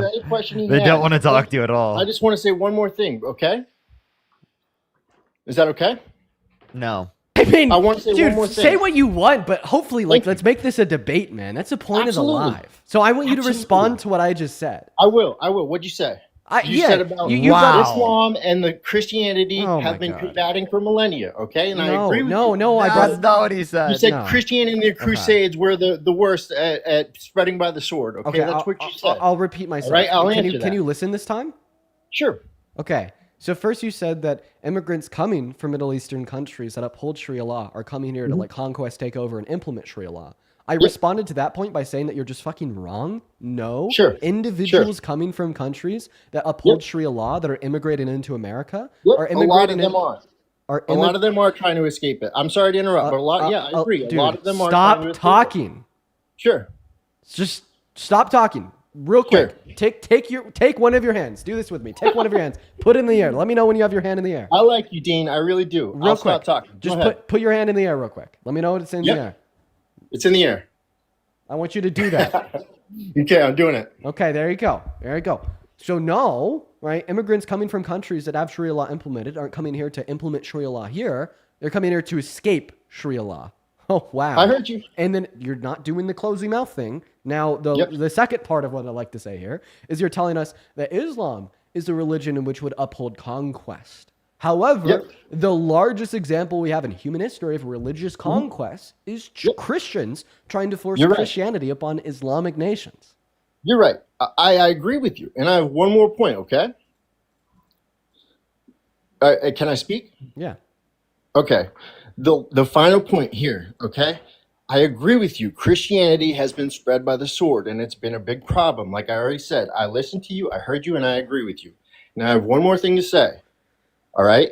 The globalists, this sounds like a conspiracy theory, and I know, but these globalists are setting the stage for World War III. They are flooding Christian countries with Muslims, and the Muslims become a problem. They are paid by the tax. You're dollars fucking of the crazy. country. You're actually Are you gonna nuts. interrupt me? You're Why nuts. are you Yes, interrupting me? yes, because you're a piece of shit that's saying that Muslims coming to the country is making the So, country worse. the immigrants It's ridiculous. get free Parker, housing, be free careful healthcare. saying shit like that so I don't get a flag. The immigrants get free house, free health, free housing, free phones, free everything, free food, free everything. They get cars, they get cell phones off the tax dollars of the people who have been in that country. All right, Legal asylum seekers. Yep, and the immigrants are replicating at a much higher rate than the population around them. They're having kids. Why are you interrupting me? I don't interrupt What's you. wrong with Why that? are you interrupting me? What's wrong with There's that? nothing wrong with it. But the point is, okay, they're Muslim, and they're taking over. They spread and they They're not taking over. replicate, and they have 8. You're talking about people as if they're like a virus.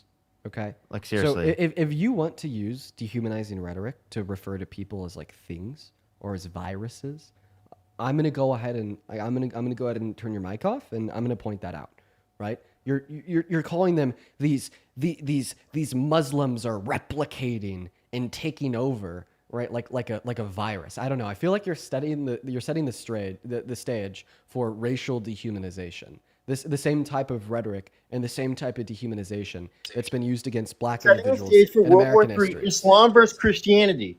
It's the truth, Dean. I know you don't want to face it, but that's what's going on everywhere. Wait, in the world. you just said you don't want to like spread a certain religion. Now you're saying you do want to spread Christianity. Is that what you're saying? I did not say that. I said they're setting. You said the it's stage Islam for versus World War Christianity. III. Islam versus. I never said I'm Christian. I never said I'm Christian. So you say they're Liar, setting the stage. Liar. So Liar. Sorry, I apologize. Liar.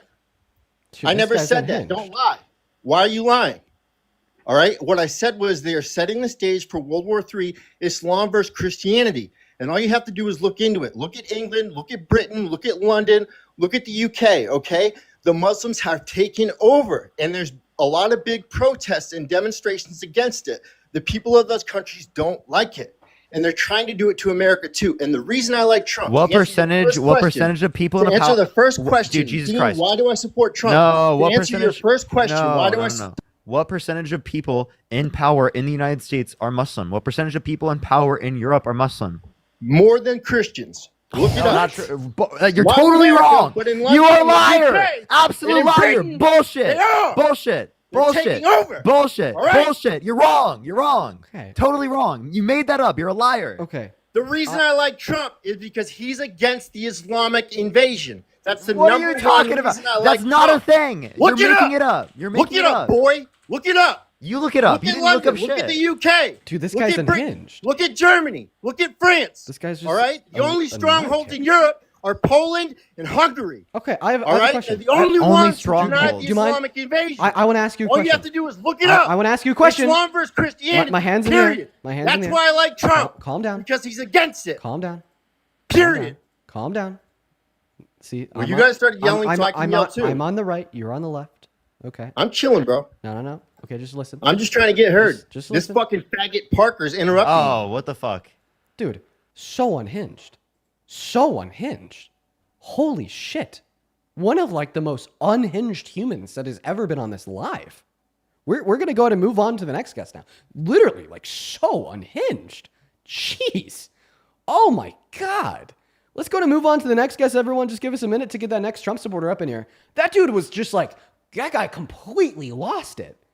Oh my goodness. Welcome. Oh my gosh, I can't believe I actually made it in. What's going on? Do you support Trump? So can you tell me what flavor your vape is today, I dude? don't. Moving on to the next guest. Here we go, guys. Everyone, put a MAGA with your age down below in that chat if you want to come up and join. Please don't just be completely completely unhinged like the last two guests we've had. Like holy crap, dude! Like the two debates that me and Parker have actually had so far today have been like so completely unhinged. Let's reel it in a little bit. Let's try to have more like respectful. Oh my God, Dean, I love you. More respectful debates. What's up? What's up? One thing I want to say is that 5% of Europe's population is Muslim, along with the fact that if we look at positions of power, the idea, the even idea that he would bring up that a majority of the people in power in Europe are Muslim is the most ridiculous and absurd assertion, dude, ever. There's 4 people in the House of Representatives that identify as Muslim. They represent a total of 0.6% of the electorate power in the House. And I'm not even sure that there's a single senator that identifies as Muslim. So that's just completely false. But let's go to now load up that next guest right now, y'all. We're looking for some like non-totally unhinged people. If you're watching and you're an American adult and you support Trump, please let us know down below. We'll happily get you up. You're welcome in. Do you support Trump? Okay, Maddie left. Quickly, while we're trying to get that next guest loaded up in here, I have a handful of people to thank. First and foremost, Jenna, thank you so much for the $20 over on Venmo. If y'all are watching, guys, go to put a big W, Jenna, down below in that chat. Jenna, seriously, thank you for your kindness. Thank you so much for your kindness. And I'm happy that me and Parker have helped you feel more confident in debating Trump supporters in your family. That's awesome, Jenna. And then Kai, that is KYE, thank you so much for the $50 over on Venmo. Thank you, Guy. Did you hear about Trump being shot in the ear being a hoax? Oh, yeah, we've been hearing about that since it happened. Thank you for the $15, guys. Show some love to Jenna and Kai down below. And then also Demi, that is DMI. Thank you for the $10 on Venmo. Thank you so much. I appreciate that, Demi. And then Angie, thank you for the $40 on Venmo. Angie, thank you so much. Holy crap, Angie. Angie says, I'm a native Montanian, so I feel the need to apologize for having to endure that Montana guy. This is the stuff I have to deal with as a Democrat in a red state. Oh, trust me, I know how it feels. I'm also a Democrat in a very small red dot in Colorado, so it sucks. But thank you for the $40, Angie. You were awesome. And Carson, welcome into the stream. What's going on? How old are you? I'm 19. Nice. Do you support Trump? Yeah. Okay, we're gonna hop into the debate, but Parker, real quick, take it away. Yeah, for sure. Elida, thank you so much. Can we get the W's in the comment section right now for $220 on YouTube Super Chat? Thank you so much, Elida. I really appreciate it. Thank you so much. I just found out today I'm getting my green card. It took me 5 years legally and in the most privileged way. This is why we need to make the system faster and easier for undocumented immigrants as a pathway to, and give undocumented immigrants a pathway to citizenship. And I'm Muslim, by the way, and the guest doesn't know anything about Islam. Literally, though. Papa, thank you for the $5. Debbie with the $1. Alicia, thank you so much for the dollar. Vala, thank you for the $10. And then also, by the way, thank you for the $50. Thank you so much. I really appreciate it. Thank you so much, Ashley with the $50, Melissa with the $15, Claire with the $10, and Cedric, thank you so much for the $3, and Michael with the $15. Thank you. And Pamela, thank you for the $5. Carson, take it away. Why the hell do you support Trump, bud? Yeah, well, I just wanted to first bring up Dean. Like I watched you quite a bit, Parker too a little bit. But I noticed when you're debating, you bring up the Constitution in relation to Trump a lot. Yeah, I do. It's one of the most important things to me. Right. So the Constitution is one of the most important things to you. You know what the 18th Amendment is, right?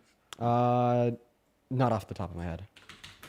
Right. So the 18th Amendment was the prohibition of alcohol. Right. Okay, and that was amended, right? That was amended in the Constitution because we found it to be I don't know. There was a couple reasons why we did it. Right? The main reason was because like people just continued to drink alcohol in an unsafe manner. Did you know that they even tried to poison the alcohol supply? The supply to get people to stop drinking. Alcohol is poison. No, they put actual poison in it that would kill people, and they thought if people knew that, then they'd stop drinking it. But they just didn't. Anyways, interesting. So how does this relate?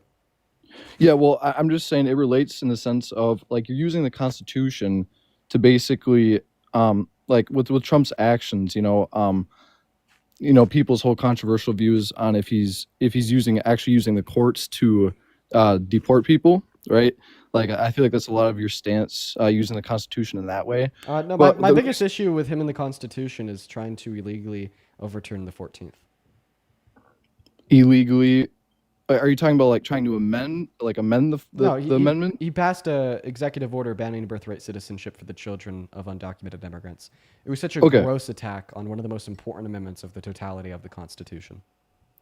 Right. So what I'm trying to put in perspective for you here is that throughout U.S. history, okay, we're still at the very beginning, but throughout U.S. history, we've always, or not, I guess not always, but we've made changes to the Constitution, right? We have to do it with the use of the legal means. Like we can't support just like illegally terminating the Constitution. If we want to amend it, we have to do it through the ratification process in Congress.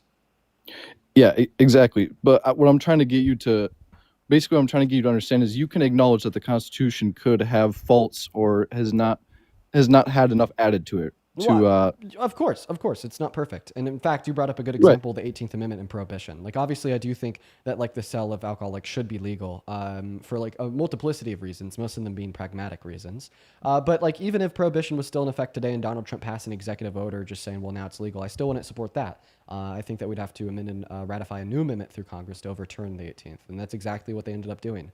The moment that we suggest that the checks and balances is detailed by the Constitution, delegating the power for ratification of new amendments to Congress by just saying that the president could overturn it with his word through a sign and EO, is the moment where we just throw the checks and balances in which make America America out the fucking window. That's the moment we just reintroduce the authoritarianism that we saw in England that caused, individuals to move away and to declare independence.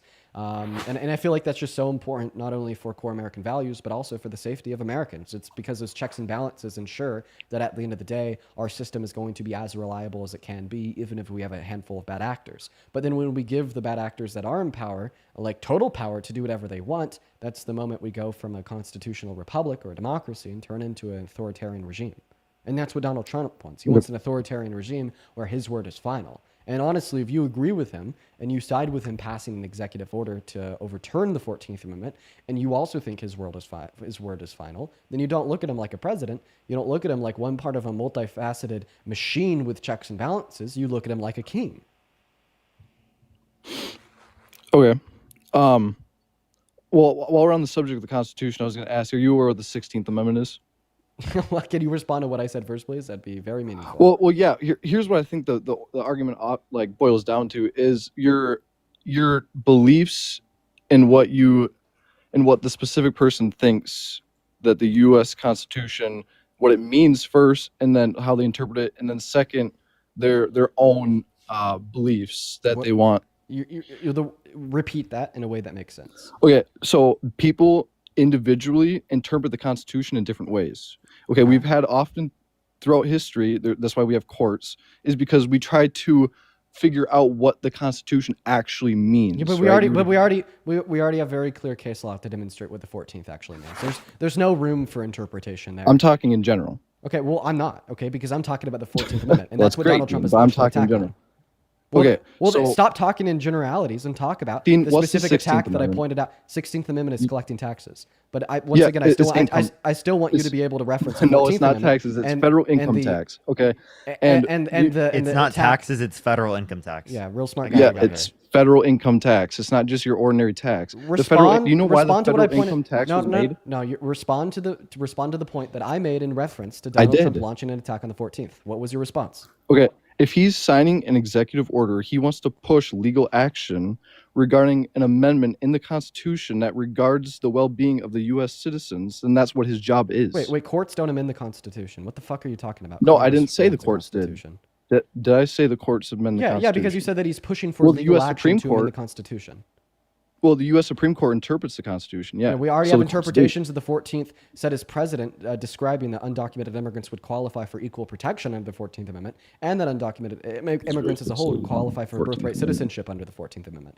Give me an interpretation of the 14th Amendment that would demonstrate that undocumented immigrants do not have a right to birthright citizenship. Literally give it to me. Describe how you could interpret the first clause of the 14th Amendment, which set forth the criteria for birthright citizenship to not include the children of undocumented immigrants. Give me the interpretation right now.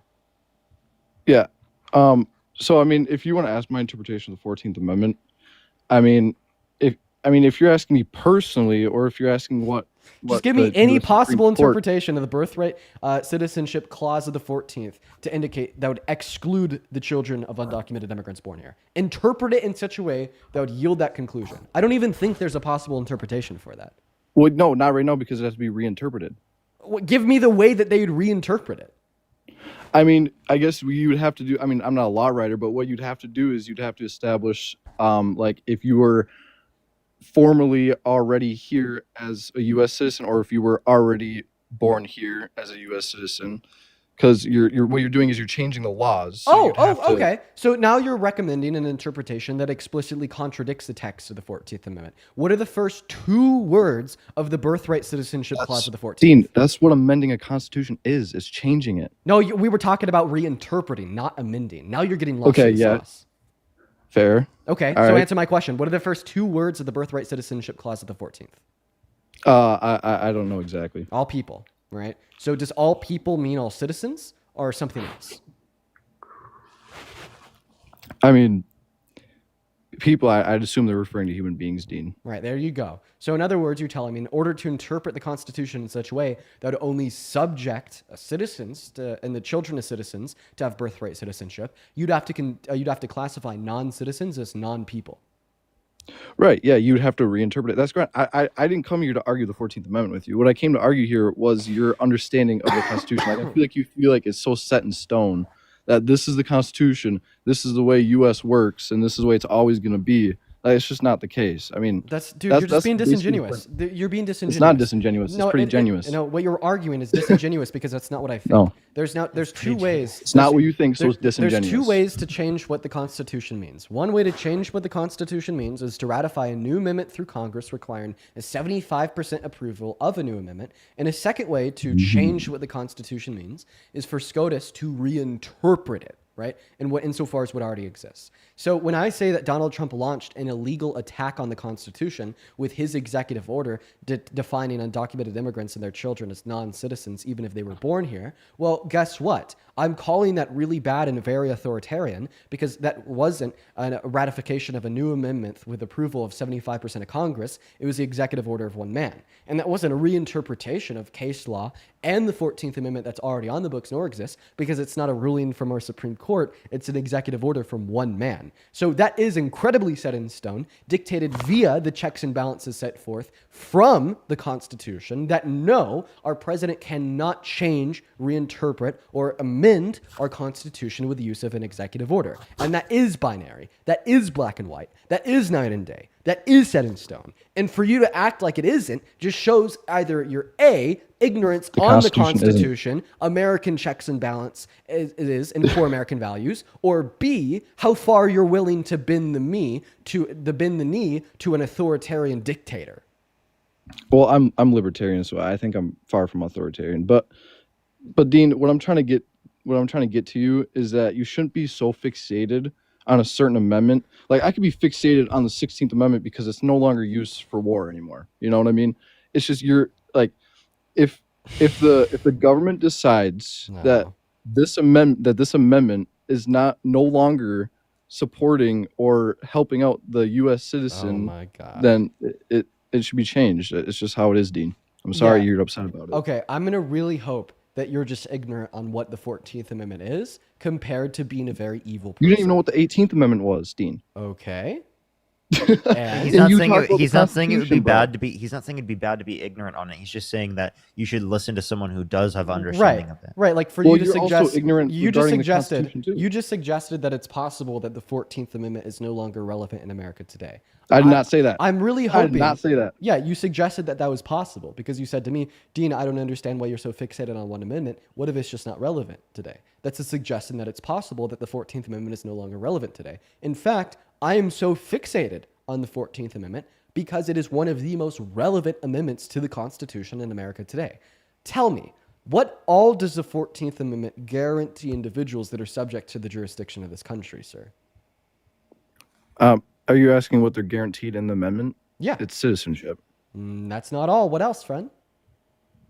I mean, to my understanding, that's what the 14th Amendment's about. Okay. So then you are ignorant on it. So I'll teach you a little bit more about the 14th Amendment. Thank you, Dean. So the Thank you. 14th Amendment doesn't just ensure birthright citizenship to those subject to the jurisdiction of America that are born on American soil.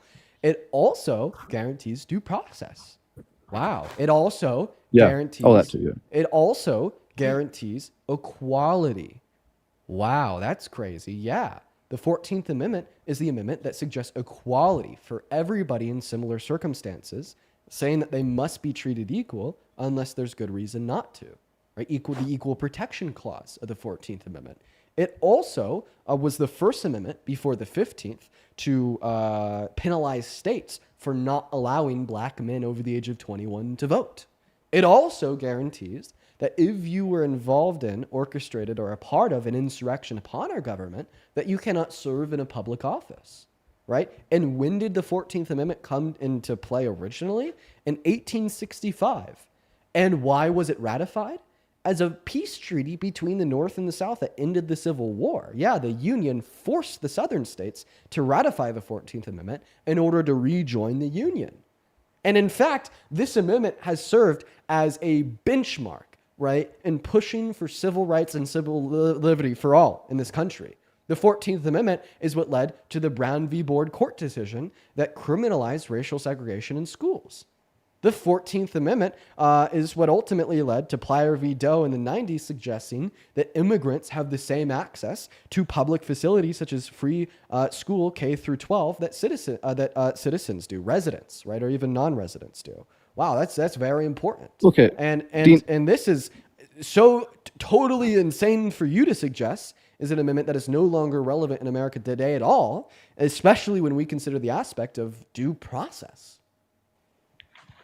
Okay, Dean. Here's the thing. I like that you love the Constitution. This is what I'm going to challenge, okay? Were you pro-quarantine during COVID? I'm not going to let you pivot. I want to talk to you about I'm Donald not Trump's pivoting. attack on the 14th It's about the Constitution. It's about the First Amendment. Okay, well, my question to you is more so about how the hell you could support Trump even though he's launched an attack on the 14th. Hold on, Dean. You like to talk about the Constitution a lot. Let's talk about the right to assemble in the Constitution. But you're just trying to generalize to pivot. Stop attempting to generalize to No, pivot. Dean. You know you're not truly pro-Constitution. You're just pro whatever you're in favor of. Dude, I'm pro having productive dialogue that's on one topic at a time. Obviously, talking about the First Amendment is not going to be relevant to my topic that I brought up about how Donald Trump has launched an attack on the 14th Amendment and attempting to understand how you feel about that. Dean, we're staying on topic. It's about the U.S. Constitution. Okay, that once again, I said generalizing to pivot. You could generalize to a broader category in which It's this not would fall under just to pivot, right? Like for instance, if you bring up the argument by saying that you support how Donald Trump, I don't know. Let me give you another example. Imagine how you brought up like the American political topic about how you think that Biden and Harris caused inflation in America in the last 4 years. And I'm not too politically educated, so I can't combat that point, and I can't defend how they didn't cause inflation. So then I generalize to a broader topic in U.S. politics on how Donald Trump's policy is going to cause a lot of inflation today. Well, that's still within the broader topic of American politics, economics, and inflation, but it's still yet a deflection away from your original point, saying that the Biden-Harris administration caused inflation. And that's when I'd argue that, oh no, I'm staying on the topic because we're still talking about inflation. And that's when you'd respond to and say, no, Dean, you're generalizing to pivot. And I'm saying that same thing to you right now because I'm very specifically asking you about Donald Trump's attack on the 14th Amendment. And then you're generalizing to the U.S. Constitution as a whole, hinging on the First Amendment and U.S. and quarantines during COVID in order to pivot. So stay on the very specific topic of Donald Trump and his attack on the 14th because I want to understand how you feel. Yeah. How about this? This is what I'm gonna do regarding the 14th. I'm gonna concede, and I'm gonna say I don't know enough. Okay, but then I would like to come back and ask you a question. I'll ask it since this could be the topic. During quarantine, during COVID, when Biden was our president, did you support quarantining? Did I support like a suggestion of quarantining? Yeah. No, not suggestive. Like I'm talking enforced. You cannot be out in public. For like individuals in non-essential roles, yeah, and like current times and place, in like particular times and places, yes. No, well, I'm talking just generally, Dean. Did you support assembling during COVID? It would depend on the assembly, like the Wait, assembly are of you like saying- essential are you- workers. A protest. Say a protest, Dean. So wait, are you saying in no pandemic setting would you think it is constitutionally viable for us to like prevent people from going into society as much as they did, so that we can reduce how many people die? Do you think that's like not constitutionally viable? Well, Parker, the subject is the Constitution, upholding the values of the Constitution. That has nothing to do with. I mean, you could say. And all what right, did we courts should give indicate? up- Courts wait, indicated Dean, it was hold on. completely legal to do this. Parker, please. Not to mention Um, that Donald Addressing what I Trump was said. president during quarantine. Yeah, you're not addressing. Well, at what the we're beginning, talking yeah, about. he was. You're right. You're right. He was. He was. At So the when the quarantine was enacted, so please explain to me how it wasn't legal. You weren't supposed to assemble. What, dude? Why were people advocating against the Constitution? Wait, saying are do you not arguing then exercise your any right to assemble? Sorry. That was the Democrats. You guys know this. The Democrats said, "Hey, do not assemble. You need to be away 6 feet apart." Like we were all here for COVID. This is nothing new. Okay.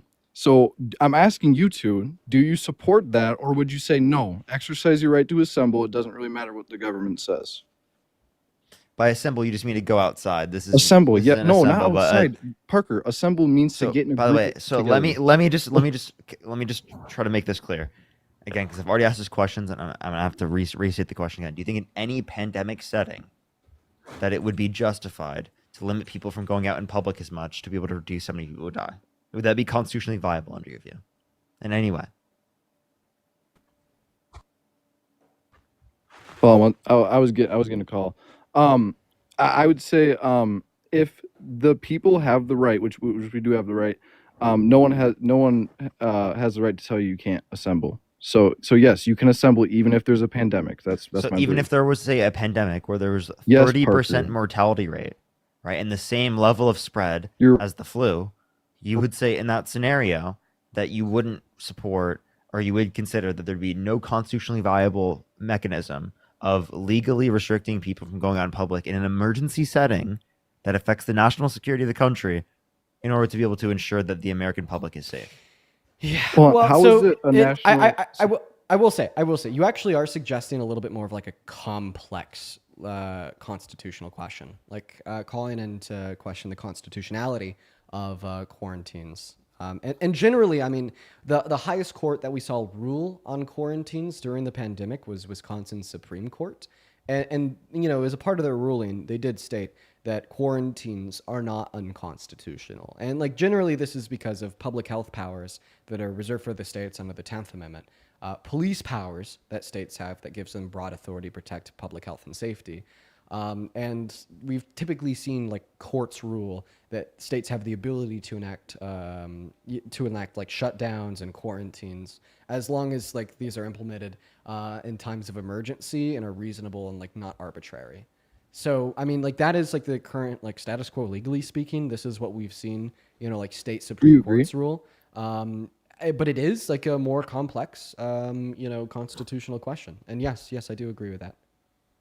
Okay, so you agree that, I mean, if the government says, "Hey, we're under you know, this pandemic," that you should just listen and be like, "Hey, no one should assemble, no one should exercise this right," and you think the government should have the power to enforce that as well. Yeah, I think that like a particular restriction on personal freedoms in emergencies are like okay as long as they're reasonable and not arbitrary. They have to have a good reason for it. They have to demonstrate that it's reasonable. But if it is reasonable, then absolutely, I think that the restriction should be allowed. Dean, that is so against like actually your beliefs, bro. Like, okay, if there was a protest, I actually demonstrated how this has been upheld by state Supreme Court. oh so no, it's not. no, but listen, Dean, if there's a protest that was going on, say this is just hypothetical. If there's a protest, wait, going one second. on, Can you okay? please tell me like exactly what beliefs of mine that goes against? Because I was able to demonstrate how this has been like decided as constitutional by state Supreme Courts.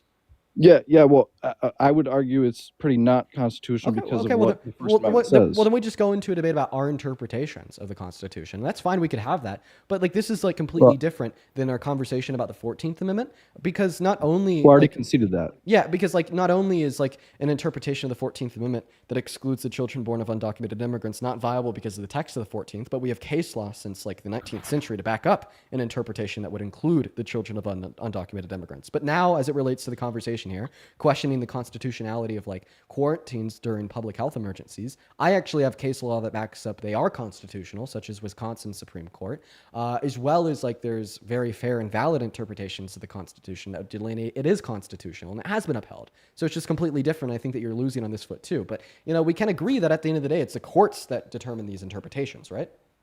Well, I think it's the people, not the courts. Okay, no. When it comes to your rights, when it comes to your individual rights, it's the people. It's not courts. What? No, that's completely wrong. People hold the power. That's why we have the Second Amendment, Dean. That's why the government works for the people, Dean. The government does not, like, you have it all twisted and backwards. Okay, so if you just say that, like for instance, if you are a Black American, you don't have the personal right to freedom of speech, and if like 50% of the people agree with that, is it all of a sudden true?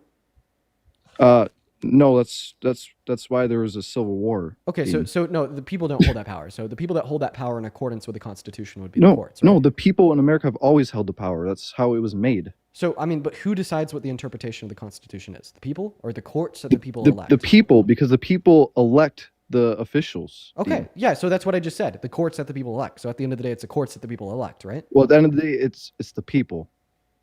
Not the courts. It's not the individual people that just got a job. So I have a question. So if the Supreme Court rules X, but the people say Y, ultimately speaking, what is the official legal interpretation of the Constitution? X or Y?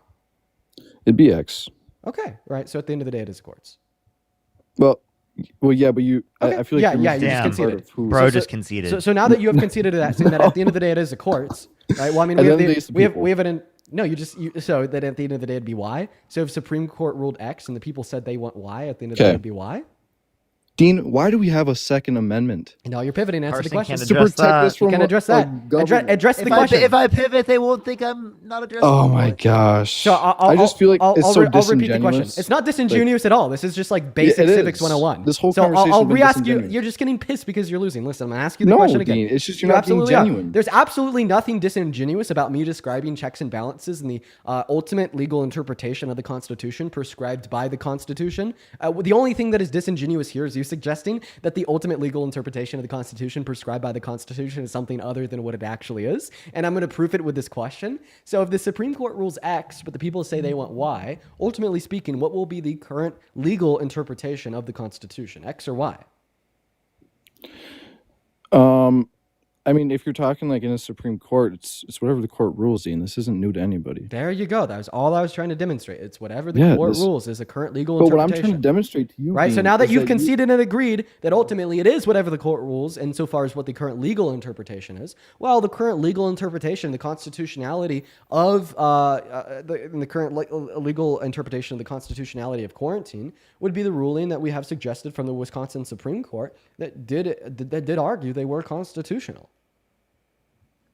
I mean, sure. I mean, like I could care less what a Wisconsin Supreme Court rules either, Dean. I mean, when we're talking about the Constitution, you especially you, I hear you talking about a lot. If you want to be hard on the Constitution and people abiding by it, especially our president, then you better keep it a whole 360. You better not pick and choose, because I see it happen all the time on your lives, and you're smart with it. You're a smart guy. How am I picking and choosing? Well, you are, because when you want to talk about the First Amendment, which there's 5 rights in the First Amendment, but the big one that I brought up, which was assembly, and if you just look up the simple definition of assembly, it could be gathering in a group with your family, protests, whatever it may be. And then when I turn and ask you and I say, hey, are you okay with the government saying you can't participate in this right because it's for your own safety? Then you say, yeah, that's completely fine. It's also do you not see how that contradicts yourself? That's not the court's interpretation. It's not contradictory. And also, so see, the reason why you're just like, oh, well, if we just look at the plain text of the First Amendment and we ignore official court interpretations of the First Amendment and we ignore how other constitutional amendments, such as public health powers, were reserved for states under the 10th, or police powers reserved for the state also under the 10th, or like the rulings from the Wisconsin Supreme Court that dictate that that restrictions on personal freedoms in emergencies are constitutional as long as they're reasonable and not arbitrary, have been made. Sure, you have a case, but see, you have to ignore reality in order to have a case, and I have to explore reality in order to have a case. And right now, my case is on the winning side of history because it's been the interpretation that I'm describing to you that's been upheld by state Supreme Courts, and your interpretation is only seen in the brains of the 14-year-old spamming W. Carson down below in the chat. So I think there's going to be a big difference between the constitutional basis of my position and the constitutional basis of your position. Okay. Hey, look, Dean, I don't got much time. I really want to talk to you more, though. I'm gonna let somebody else up. I just want to come up here and just trying to get you thinking about the Constitution a little bit more, especially like if you're gonna be hard about the Constitution, know a lot of it too. Like you should know the ones that have also been amended when you're talking about the Constitution, because that's what a lot of people are gonna bring up in your in debates with them. Before you leave, I have a question. Can you name one core American value Donald Trump upholds? I mean, I'd say security. Security, which one? Or how so? I mean, I would say border security. I know they made a huge infrastructure bill with AI, which I think could do a lot securing us. Okay, that's bipartisan. So that's bipartisan. But like, so he makes the country more secure, even though he sent false slates of electors to electoral college to cast Trump votes when he didn't win, and literally incited a violent insurrection at the Capitol. Yeah, pardoned violent rioters who beat cops. But just because it's bipartisan does not mean that like you discredit that Trump supported it. Right? Yeah, but like you're not giving me something unique insofar as that it would just be supported by that one side. That's the way I would respond to it. I mean, Ashton, thank you for the Galaxy Globe. Unique. I mean, Trump is unique in himself, but I mean, if you're asking about not in that particular policy position. Well, I don't know what answer you're looking from me. I'm just saying I gave you one, and I think it's pretty valid. I mean, you can try to discredit and say how it's not valid. I mean, if you would like to do that, you can. I gave you. Did you hear the reasons I responded with? No. Can you say them again slower so I can understand? Okay. What parts did you hear? Well, just tell me why. Tell me why it's not really a good value that Trump holds, security. I mean, give me some reasons why it's not a good thing. I mean, you could tell he's big on security. That's pretty obvious. He sent false slates of electors to electoral college to cast Trump votes when he didn't win to try to steal the election, incited a violent insurrection at the Capitol, pardoned violent rioters who beat cops. Well, on that first one, can you provide some sort of source for that? I don't even know where you got that from. For which point? The very first one you just made. And that was? This guy, dude, I can't even have a conversation with this guy. Yeah, you can't because you keep pausing. I'm asking the question. You're like, you want me to say something about it? Come on, just let me know when you're done talking to Carson, because I'm gonna cook him again as it relates to quarantines. I'm just researching more. I have like the best fucking case ever. Oh, Dean, he's like he doesn't even listen to what I say. So like, I actually genuinely haven't been able to talk to him yet. I want to pick Dean's brain a little bit about the light bulb he got in his brain. What is it, Dean? Yeah, for sure. I have a very simple question for you. Let me know when you're ready. Yeah, I'm born ready, Dean. I'm ready for you, dude. Yeah. Are constitutional rights absolute? Well, if you want to talk about if they're already established and they're not amended. No. I asked you if they're absolute. If they're absolute. In practice, they should be. No, I didn't ask you if you think they should be. I'm asking you if SCOTUS president, since the conception of SCOTUS, has dictated that they are or aren't. Okay, Dean, what I'm going to say is, if you are practicing the Constitution correctly, then yes. Okay, what do you mean by correctly? Well, because there's corrupt people, Dean, in our government. There's corrupt people all over the world that will abuse the question is, power. what does the term correctly there mean? Does correctly just mean how you think it should be? No, so I'm saying so then what does correctly mean? Okay, so I'm going to explain, Dean, if you let me talk. So in the First Amendment, right, I'm just going to give an example. We have freedom of speech, okay? I don't want an example. I just want a description of what the word correctly means. Define correctly. Don't give me an example of the use of the term correctly. Wow, Dean, you're making me do some stuff on a Monday here. Yeah, because you're trying to fucking send me through hoops. All that I'm doing is I'm asking you, like, what is the long-term established doctrine in constitutional law been of constitutional rights? Has the long established doctrine in constitutional law of constitutional rights been that they're absolute or an unlimited or not? The Constitution I mean, I'm going to be careful with how I answer that. The Constitution, how it was written, whenever it was written, is absolute. No, Yes. false. Actually, not true. So, I mean, this is. Yeah. I'm surprised that you don't It know is. this as somebody that thinks You can add and you can amend. So, but one yeah. second. I'm gonna go ahead and finish. So, this is actually like hilarious that you think this. Like, it's so incredibly false. So, like, the idea that the Constitution protects our fundamental rights, but those rights aren't absolute, and can be restricted when necessary, is like very long established doctrine in constitutional law. I mean, like, shit, we see this going all the way back to like 1905 when we had a Supreme Court case rule that you could actually uphold mandatory vaccines and like we even have a quote from SCOTUS at the time that says, and I quote, "The liberty secured by the Constitution does not import an absolute right in each person to be, and in all times and in all circumstances, wholly freed from restraint." We also have another quote from Prince v. Massachusetts in 1944 when somebody argued that child labor laws violated her First Amendment religious rights. They said, and I quote, "The right to practice religion freely does not include liberty to expose community to communicable diseases and to like force children to partake in labor," meaning that they're not absolute and can be superseded given particular warranted conditions. And we've seen this time and time again. And because the bottom line is that the Constitution doesn't protect rights in absolute term, is what then allows for the 10th Amendment to be enacted surrounding the rights of the state to protect public health in public health emergencies and to enact quarantines. And we've seen this not only like during the pandemic in 2020, but like also during like smallpox in the early 20th century. And this has been a long-standing ruling from SCOTUS on multiple different occasions. Dean, do you know what the purpose of the government is? I mean, I think that it serves like significantly different purposes in different modes. But I mean, I'd say that the overall purpose of a government is just to collect a body of people. Wow.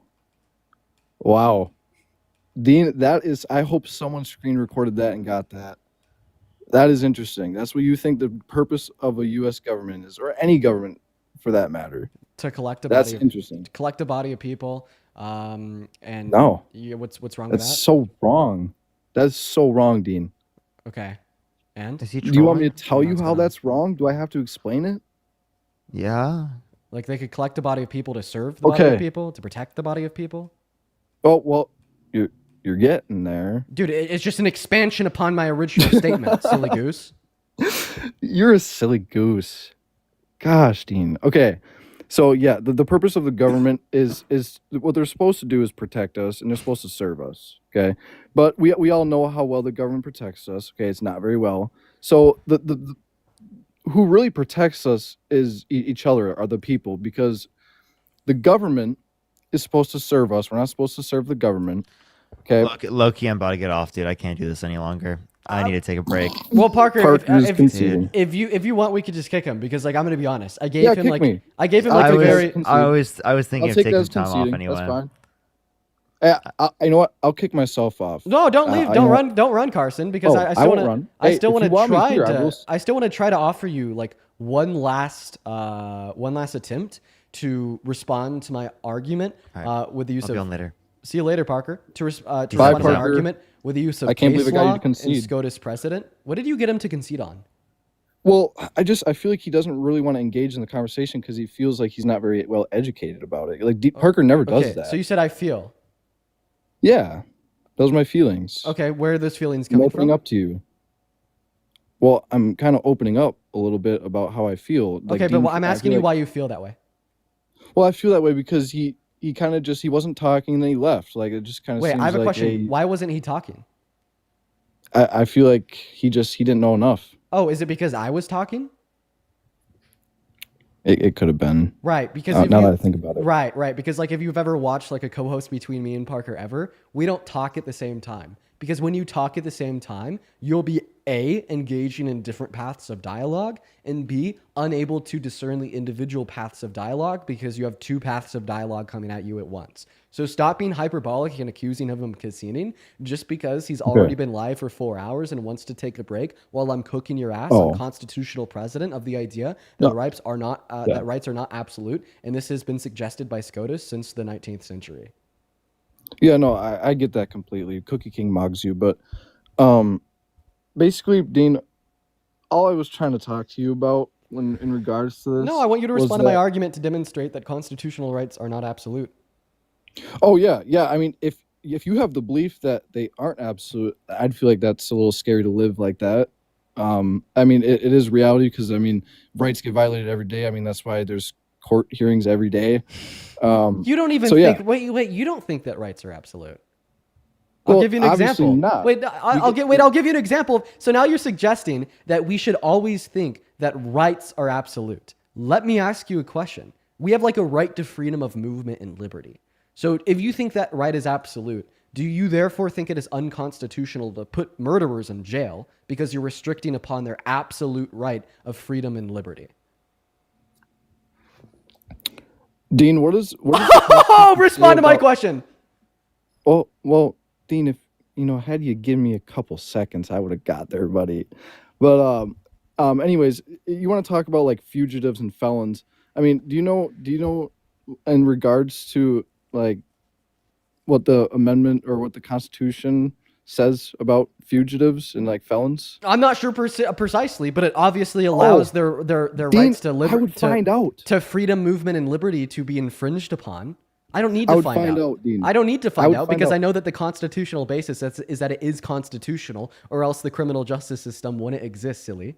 But all that this shows is that there's a constitutional basis to argue that rights aren't absolute. In fact, there's a constitutional basis to prove that rights aren't absolute. So why don't you go ahead and tell me what that constitutional basis is? Dean, do we agree that they should be though? No. Oh. You feel like your rights should be taken away from you. I feel like your rights absolutely should not be absolute. You should bend down to the government and be like, take it like a good boy. Wait, are you saying that it's fascist to put murderers in jail, infringing upon their rights to liberty and movement?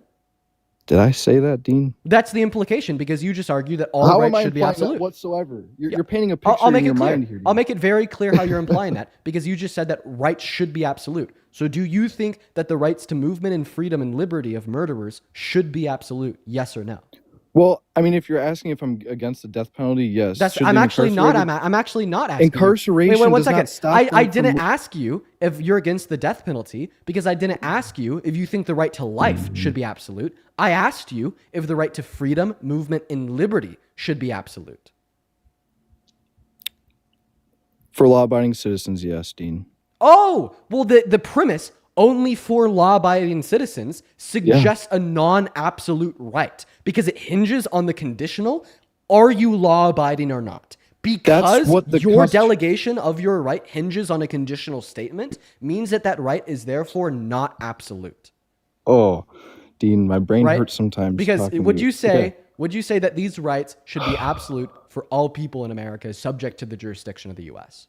Dean, the Constitution was written under the assumption that the people they're talking about are law-abiding citizens. Oh, actually, no, it's actually not. Actually, yes. Actually, yes, they were. Wait, so do you therefore think that only law-abiding citizens have a right to birthright citizenship? Do you think that only law-abiding citizens have any rights at all? And if you don't think that law-abiding citizens have any rights at all, would you argue that legally speaking, it is the case that we could just turn prisons into concentration camps and kill them all? Dean, I wasn't even talking about that, dude. Well, you were, because you suggested that constitutional rights were not written for non-law-abiding citizens, meaning that you don't think that non-law-abiding citizens have any constitutional rights. If non-law-abiding citizens don't have any constitutional rights, what would the legal basis be to argue that concentration camps, where we systemically genocide individuals found guilty of felonies, etc., have a right to life? Dean, it's pretty simple. Okay, if you are not a law-abiding citizen, obviously you don't have the right to assemble. Okay, that's obvious.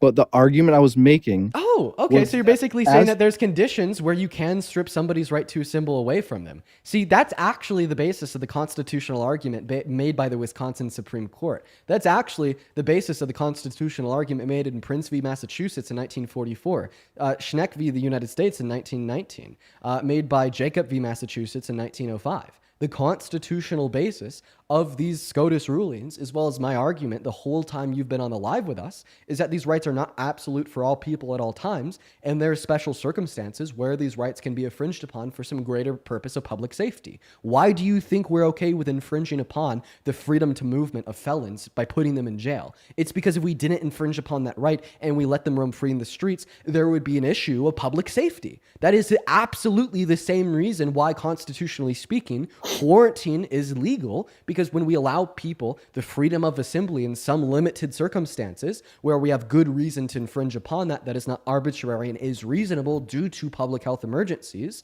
right? We yield that same conclusion. If we allowed them to assemble, there'd be risks of public safety, meaning that that right is not absolute and can be infringed upon in these clear, non-arbitrary, reasonable circumstances, just like putting felons in jail. So, Dean, so you would support the 18th Amendment because alcohol is dangerous, and that's protecting the people. So that should be illegal. I'm right? actually so It's gotta be.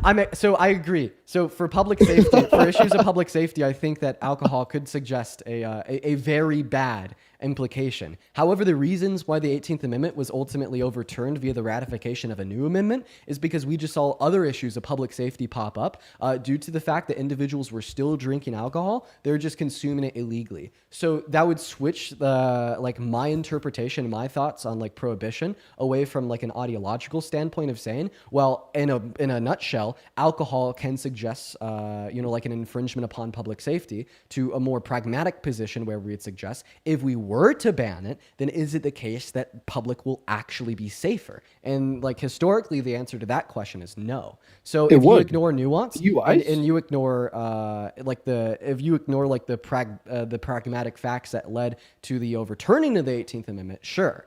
However, right, in reality, no. Okay. But if you just want to suggest that because Dean thinks you can infringe upon people's personal rights in very limited circumstances for public safety by countering that by suggesting that, oh, well, guess what? That means you must support the 18th Amendment. I deny that logic, but obviously you uphold it. So I just want to ask you, because you think you can infringe upon people's personal rights to liberty, freedom, and movement, etc., for the intention of public safety, if they're a felon and you're sending them to prison, does this mean that you also think that we should uphold the 18th Amendment and ban alcohol? Well, Dean, I was going to make a point before you went on with that paragraph. No, answer my question. Because you also agree that we should be able to infringe upon people's rights, liberties, and freedoms for public safety, i.e. felons in prison. So do you also think that we should uphold the 18th? Dean, the 18th wasn't upheld not because people just simply weren't abiding by it. Okay, because here's the thing: DUIs. Do you know what the rate of DUIs are in the United States? The rate of DUIs is not relevant to my question. No, it is, because technically you would have to be in support of banning the 18th, or keeping the 18th Amendment there if you're going to stay consistent in your argument. Because what you're saying is these rights, hey, whatever rights we have, they deserve to be taken away as long as it's for the public safety, right? But alcohol kills thousands of people every single year. You're okay with it. I gave you a limited response to respond to that, saying that we actually saw worse public safety outcomes once the 18th was amended. However, right, of course, I'm now asking you a question about your own view that you don't want to respond to, because you're forgetting that you also agree that it's okay to infringe upon people's rights for public safety. You also agree to that. I mean, no, where did I agree with that? Where did I agree with that at? Because you think that people that commit violent crime should be in jail. But you kind of lose your rights when you're a felon. Okay, why do you think people should lose their rights to freedom of movement when they're a felon? Well, I see now you're tripped up because you want to say because the only answer is public safety. Because the only answer, yeah, Dean, it's not rocket science, right? So you agree that's the only answer? So you agree with taking people's rights away for reasons of public safety? So does this mean that you agree with the 18th Amendment via your own view? I mean, guess you know what I'm going to say to Dean? You know what I'm going to say to this? I'm going to say it's circumstantial because alcohol, right? Technically, hey, Dean, listen. Alcohol, I feel like should be legal, okay? But it is a public safety. It is a public safety hazard. People die from that every year. Okay, but that's not the argument I was making. Exactly. You were making the argument. Exactly, man. No, Dean. And what has my argument been since the beginning? No, Dean. That it's circumstantial. That it has to be non-arbitrary and reasonable. if you were actually listening to the words that have been coming out of my mouth since you started to debate me, instead of just not listening and thinking about what you're going to say next, well, then you wouldn't be getting pushed right now, and you would have heard me said non-arbitrary and reasonable, right? The phrase non-arbitrary and reasonable would suggest a circumstantial implementation, because how can we argue generally that it would be non-arbitrary and reasonable in all circumstances without evaluating the individual circumstances? Saying that this is generally true in all circumstances, by definition, is arbitrary. Okay, Gene, do this. Justify taking rights without bringing up criminals. I mean, isn't that what I've been doing the whole time with the whole quarantine thing? No. You have not justified taking away rights in regards to a criminal. Like, you only bring up criminals, right? Wait, that's what I've been doing the whole time in the whole quarantine thing. No. Infringing upon individuals' like right to assembly during like quarantine. That's horrible. During like public health issues for like a greater reason of public health and safety, or even like gun rights. Like, I don't think that individuals should have the absolute right to bear all arms. In fact, really? I'll justify that one really easy. I'm about to get you to concede. Oh my gosh, Dean, you are too deep into this, dude. I'm about to get you to concede. You agree with this anymore. No, you agree with me. I swear to God, you agree with me. Are you ready? Oh, no, I don't agree with you. Yes, you do. Are you ready? No, I don't. Yeah, I'm so ready, Dean. Do you think that public citizens should be able to buy and own nukes? Okay. Yes or no? Yeah, you're right. You got yes me. or no? You got me. Dean. Yes or no? Yes or no? Answer my question. They shouldn't. Okay, now let's talk about freedom of speech. Do you think that people should be able to scream bomb in an airport? Dean, answer my question. Should people be able to scream bomb in an airport? Don't scream bomb in an airport. So do you see how I've actually now been able to suggest two particular contexts of infringing upon individuals' personal rights, freedoms, and liberties for some greater purpose in a non-arbitrary and reasonable manner that have actually been able to get you to agree with that is not an implication to criminals? So now you're going to have to concede the total position as a whole that there is circumstances where we can infringe upon individuals' freedoms and liberties outside of the context of them being criminals? You're right, Dean. We can't own nukes. That's why, hey, not every citizen should be able to bear arms, right? You just got absolutely pushed, bro. Right, Dean? You don't make sense in what you're talking about. You're using extreme scenarios to justify your positions. It's actually yes, I am because I think it's only okay to infringe upon people's personal rights, liberties, and freedoms in extreme scenarios. It is only in extreme scenarios where I think we possess enough justification to infringe upon the rights. And if you want to sit here and call me crazy for saying that we can only infringe upon people's personal rights, liberties, and freedoms in extreme scenarios, is completely contradictory to your views as a libertarian, by the way. That's going to be a belief of like the typical understanding of libertarianism, is that it is only okay and just to do in extreme scenarios, such as screaming bomb in an airport, such as the ability to own a nuke, such as committing a violent felony and then going to jail. So how the fuck? I want you to answer a very simple question. You've been asking a lot of questions. Well, I think that this next question is going to be the most important. I want you to explain how I'm unreasonable for suggesting that it's only okay to infringe upon people's personal rights, liberties, and freedoms in extreme scenarios. And if you do anything but answer this question, I'm going to mute you and I'm going to ask the question again. So for the productivity of this conversation we're having, I'd suggest you attempt to answer it in good faith the first time. Once again, the question is, why do you think I'm unreasonable for only supporting infringing upon people's personal rights, liberties, and freedoms in extreme scenarios? Okay, in regards to the second one, like you said, yeah, you can't own nukes. I agree with you. We don't disagree there. Okay, but when we're talking about like bearing arms, Dean, what I'm talking answering my question. Is, no, Dean, what I'm talking you're 5 seconds away is from the mute. Is carrying a firearm. You're 5 seconds away from the mute. If you don't start answering the question, you're about to get muted. So like I just said, I agree with you. In extreme scenarios, yeah, you don't have the right to own a nuke. Yeah, you're right. Okay, so then why did you try to criticize me for saying that it's only okay to infringe upon these rights in extreme scenarios?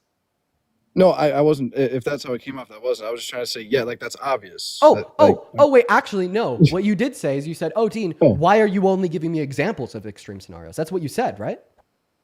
Right, but when I'm talking about bearing arms, I'm not talking about extreme scenarios. Can I explain? Can I explain real quick?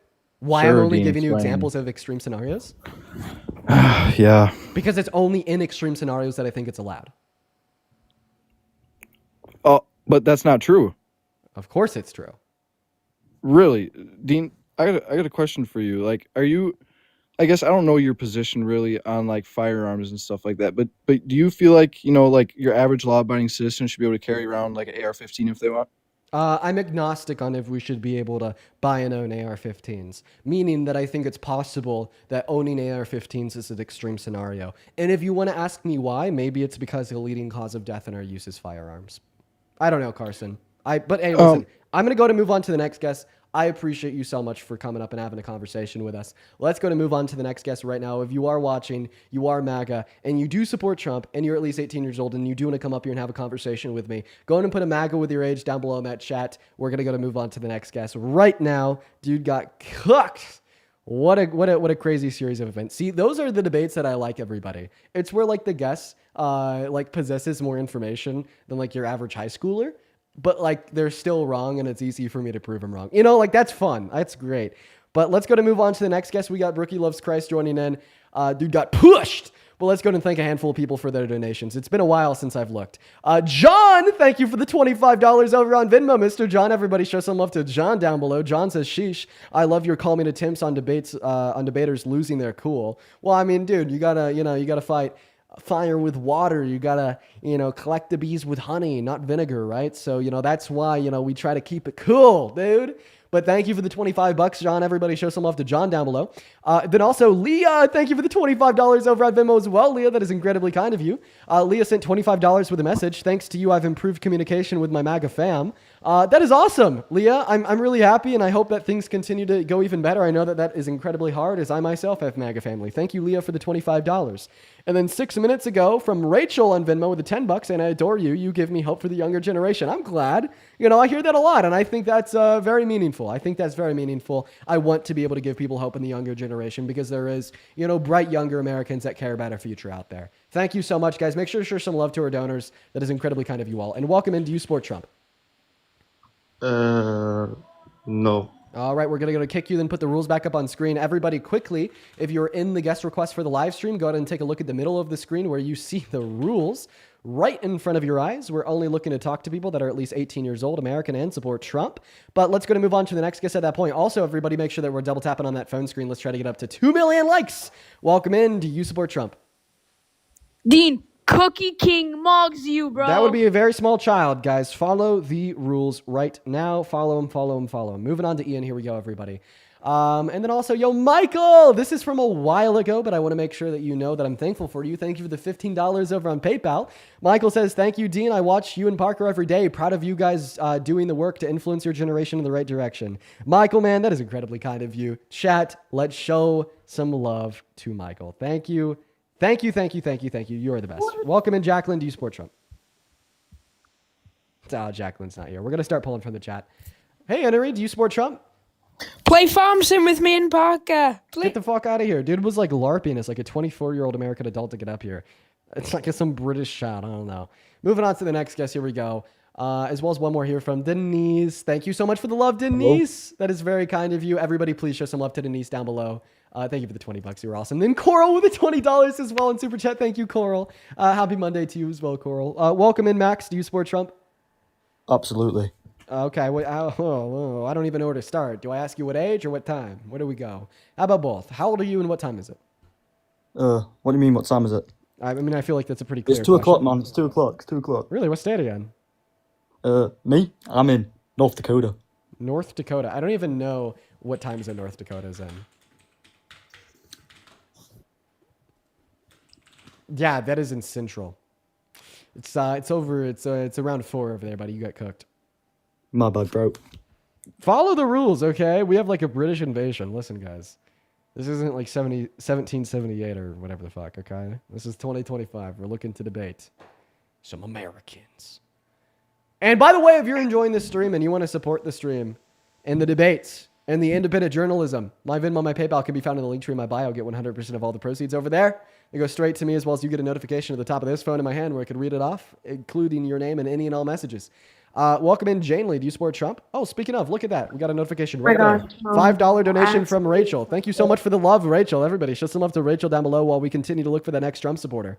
If you want to skip the line of the queue and come right up onto the stream, just put a MAGA with your age down below. We'll get you pulled up. Hey, Gage, do you support Trump? Gage said nope. Gage said I'm out of here. Gage said I'm out of here. Let's go to move on to the next guest right now. Everybody, just give us some minutes. I don't know what's going on, guys. We have so many people in here, but nobody wants to come up and chat. Maybe they're they're scared away or whatnot. I don't know. We'll continue to try to get a debate going. We're loaded in multiple people all at once. Y'all already know it. Zachary, what's up? You support Trump? Nah, Zachary's not even here. Goodbye, Zachary. What about you, Max? Do you support Trump? Okay. Okay, well, you just want to say the N-word. Goodbye, Max. What about you, Trav? Do you support Trump? Okay. All right, well, there you go. There you have it, guys. We brought up 3 Trump supporters all at once. None of them wanted to debate me. One of them wanted to say the N-word, which I apologize for. But, I mean, look at what we got here, guys. We have over 12,000 people in the stream right now. Over 12,000 people in the stream. Not one person that wants to come up here and debate. Isn't that insane?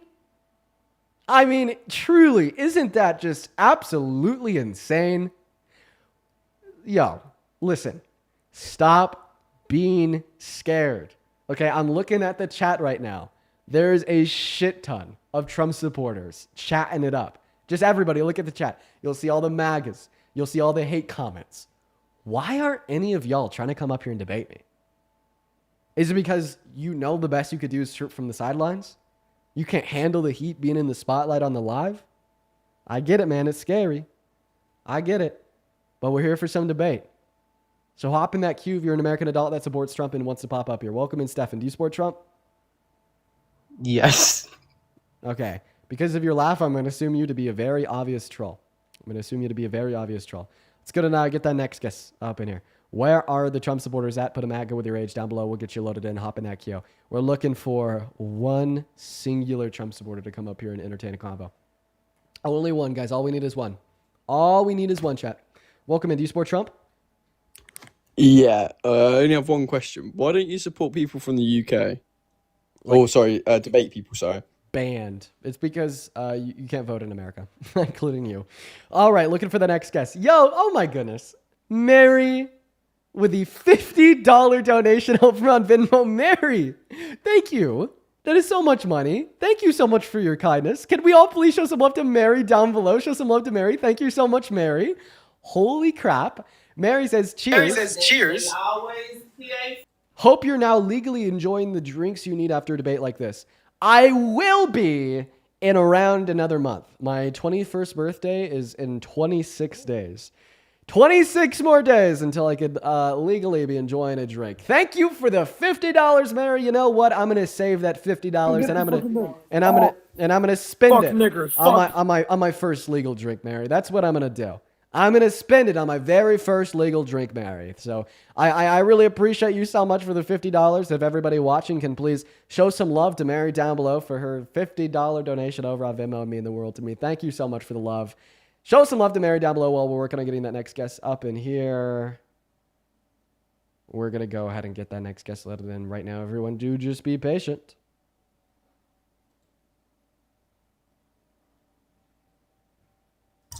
What's going on? Do you support Trump? No, they don't. Yeah, guys, we're still trying to weed through all the guest requests. You know what we're going to do? We're going to go and put the rules back up on the screen. Only join if you're 18 plus, American MAGA and ready to debate. Take a good look at the middle of your phone screen right now. Make sure that you're following those rules if you want to come up here, y'all. Make sure you're following those rules if you want to come up here. We're going to go to get that next guest up in the box right now, guys. Please follow the rules. Welcome in. Do you support Trump fiction fan? Yeah. Okay, how old are you? I'm 19. What year were you born in? 06. Cool. Why the hell do you support Trump, bro? Cause to be honest, I just fuck with you, Dean, bro. I like what you're doing, bro. I'm black. I appreciate you, man. But banned! Because we're only looking for people that are following the rules. Take a look at the middle of the phone screen, folks. Everybody right now, take a good look. A good look, guys. One good look. All right, let's go ahead and move on to the next guest right now. Here we go, guys. What's up, Jackson and RC? Do you guys support Trump? Yo, Dean, what flavor is your vape? Okay, first one's a kid. What about you, RC? Do you support Trump? Yo, can you hear me? Yeah, you MAGA? I am How old are you? 18. All right, buddy. Let's go to Nop into debate. Before we do, a couple of people to thank. Emily, thank you for the $10 over on YouTube Super Chat. Show some love to Emily. Thank you, Emily. All the love to you. Thank you. Emily says, so what drinking game are we going to be doing for your first 21st plus debate? Take a shot with every, what about Obama? You know, honestly, I feel like that would be a good one because it's not said too often, but it definitely is said sometimes. So you'll take a couple shots, but you won't like unalive yourself, you know?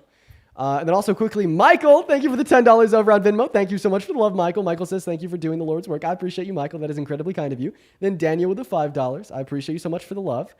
Daniel says, hey, liar, why are you scared to debate me? You interrupt me, but get crazy when I interrupt you. Your mics mute the guests. You are both disingenuous. Montana MAGA was a Democrat plant to make MAGA look bad, and you loved it because you're liars. Who the hell is Daniel Harris, and how can I get him up on the stream? I would love to have a chat with you. Daniel, who are you? I want to get you up here right now, Daniel. I want to have a very nice, long chat with you. Now, RC, take it away. Why do you support Trump? Can we get a forehead reveal, please? Yeah, of course, man. Just go look at like literally any of my videos ever. I can tell your hairline's receding, buddy. Oh, it definitely is, man. It is. No, it's because of you guys. It's because of you guys. It is. No, it actually is. My hair is thinning and my hairline is receding and my crown is growing because I am cortisol maxing for 4 hours a day talking to Trump supporters. Okay. So if you ever want to, if you're ever wondering why my hairline is receding, look no further than the mirror in your mother's basement. Let's go ahead and move on to the next guest. Here we go, everybody. Who is next? We got Ant 2 loading up right now. All right. Sounds good. Okay, where are we at? Kristen, thank you for the $15 over on PayPal saying you do great work. Thank you, Kristen. All the love to you. As well as Anonymous, thank you for the $200 donation. Oh my goodness gracious. Over on PayPal. I appreciate you so much for the love, man. Oh, Jesus Christ. Everybody show some love to Anon down below. That is completely insane. Thank you. I really appreciate that. Thank you so much. You are awesome, Anon. I do not deserve that in the slightest. That is so much god diddly damn money. Holy fuck. Thank you so much for the love. Everyone right now, show some love to Anon down below. All the love to you. Thank you. And GV, welcome in. Do you support Trump?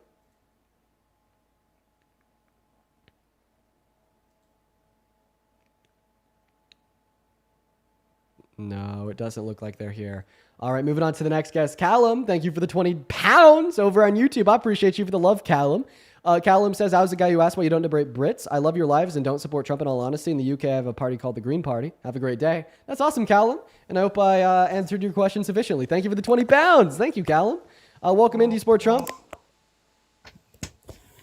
Hey, Dean the Bean. That is a child. Goodbye. And then Haley with the $10 on Venmo. Haley says, I knew that you were a Virgo from another Virgo. See, I don't believe in that, but I do just so happen to align with all like the traditional definitions of what a Virgo is, funny enough. Claire with the $10 saying, I heard my coworker watching you at work. I was really excited, but when I went over there and they were MAGA and hate watching, rip, I don't talk to them anymore. You know what? F them.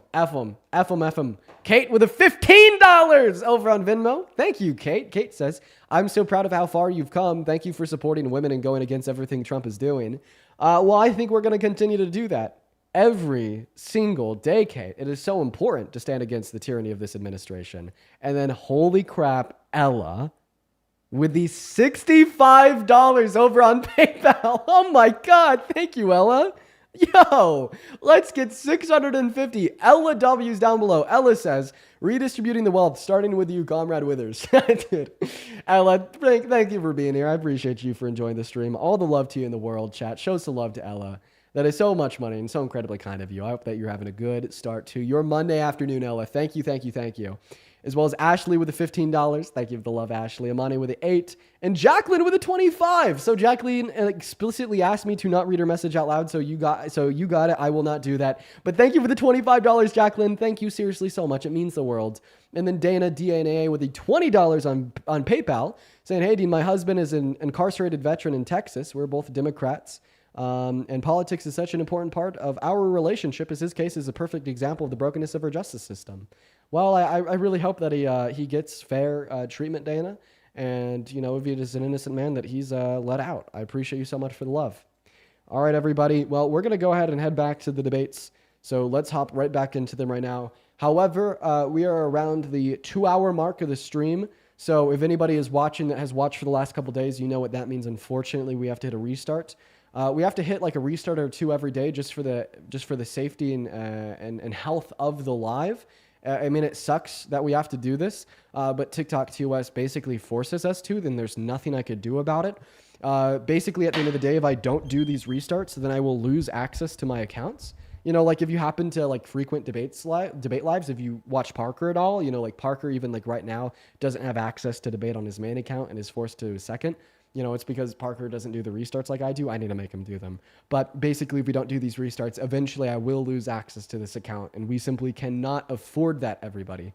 So real quick, I like to try to benchmark for 70% of y'all coming back. So right now we have 12,000 people in here. That's close to like 8,000 people that I want to return. So everybody, real quick, the safety net for ensuring that you'll be able to find your way back is just hitting the follow button on the account right now. There's going to be a big red button in this top left-hand corner. If you hit it, it'll make sure you follow this account. So at the end of the day, if you're not able to follow the steps that I'm about to describe of how to get right back in here, right, ASAP, at least you'll be able to find me in your following list. So I'll give everybody a second to do that. And then here's a set of instructions on how to come back immediately following the restart. So point number 1, these restarts literally take 10 seconds. They're so incredibly quick. I hit end stream, then I hit start stream. Point number 2, if you want to be back in here the moment we hit the restart, when my live stream ends, hit my profile picture. It will direct you to my account page, count to 10, refresh, and then hit the profile picture again, and you will find yourself right back into the new stream. If you are thinking about not coming back, please don't. Wait, please do.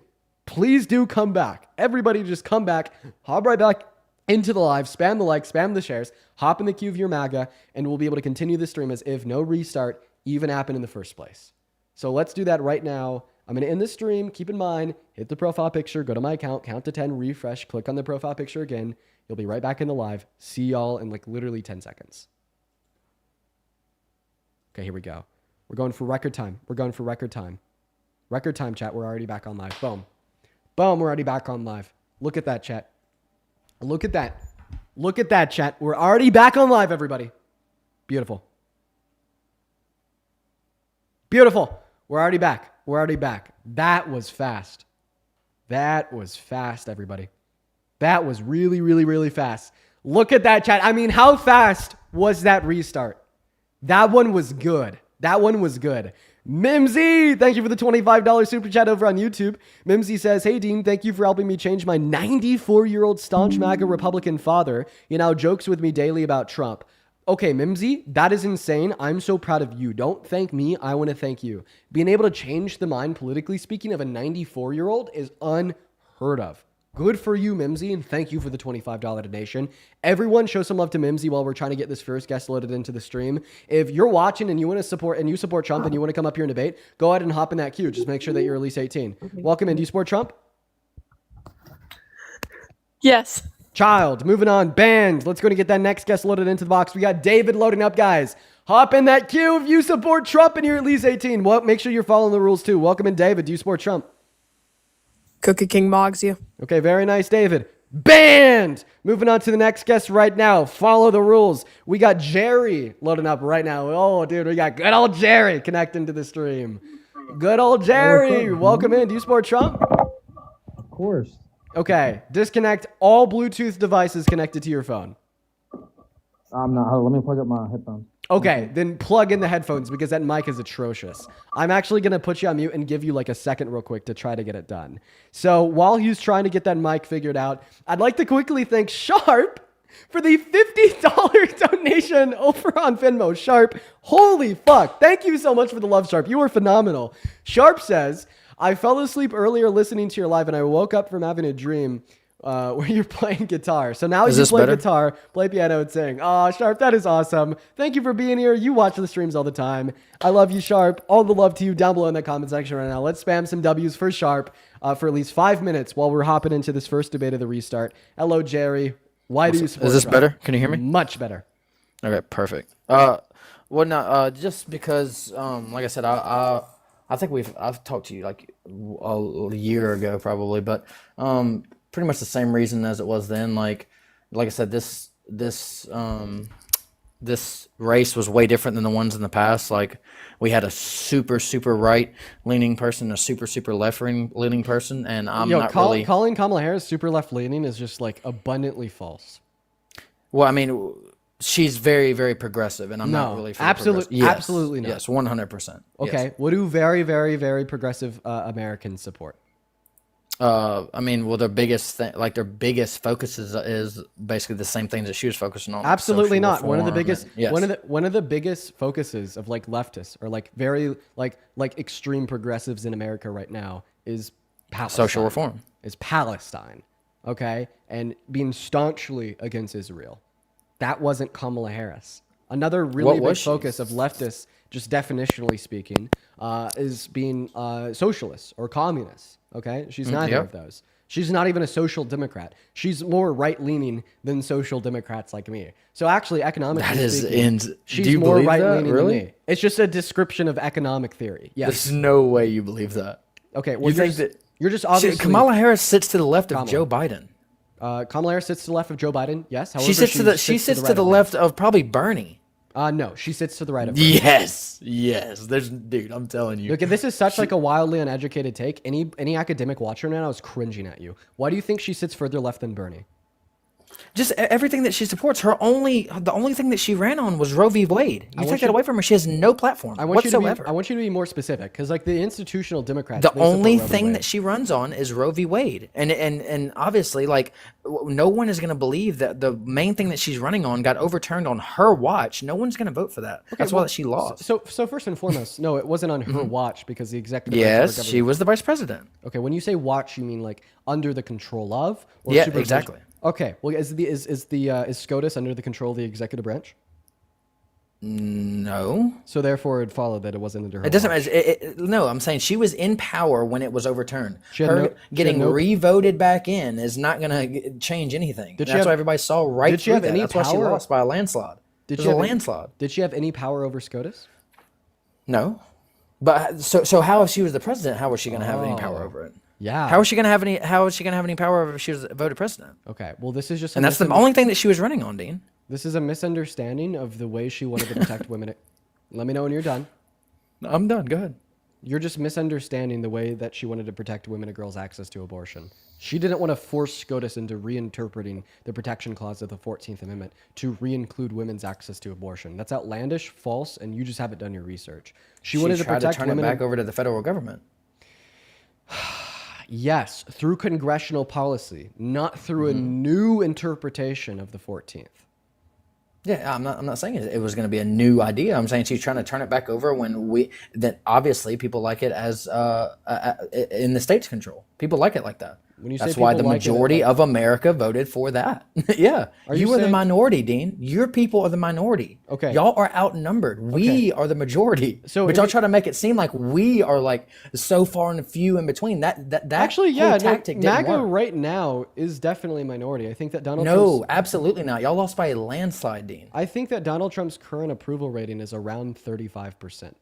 And then also, if you're going to make the argument that whatever the majority thinks is right, well, this just means when the majority voted for Biden in 2020 and made him president, that Trump was wrong. So just to clarify, following your logic here, you were not MAGA on January 20th, 2021, right? What do you mean I wasn't MAGA on January 20th, 2021? I just want to clarify. You hated Trump and loved Biden the moment Biden term started in 2021 because he had majority support, right? No. Oh, okay. So explain to me how you could disagree with somebody that has majority support. Yeah, no, Dean, I'm trying to explain to y'all like the tactic that y'all used. The tactic that y'all used where y'all trying to say like, oh, y'all are out, like nobody believes what y'all do. That didn't work. We showed up at the polls and we beat y'all bad. It wasn't close. Okay, like, I have a question. It's not going to be close next time either, Dean. So You're I'm doing all this for no reason. So are you will basically lose. so you're basically telling me that, Dean, you're right, but propaganda and misinformation is more No, Dean. widespread I'm saying than that you truth? are wrong, and you need to come to the Okay. good side. I'm saying, Okay, check this listen, out. bro. Okay, check the, this out. The movement that check, you're supporting, check this out. that Check this out. progressive I want you to movement prove me wrong. died. It's I want over. I want you to prove me wrong. Are you ready? I'm going to give you a claim, Yeah. and I want you to prove it wrong. Okay.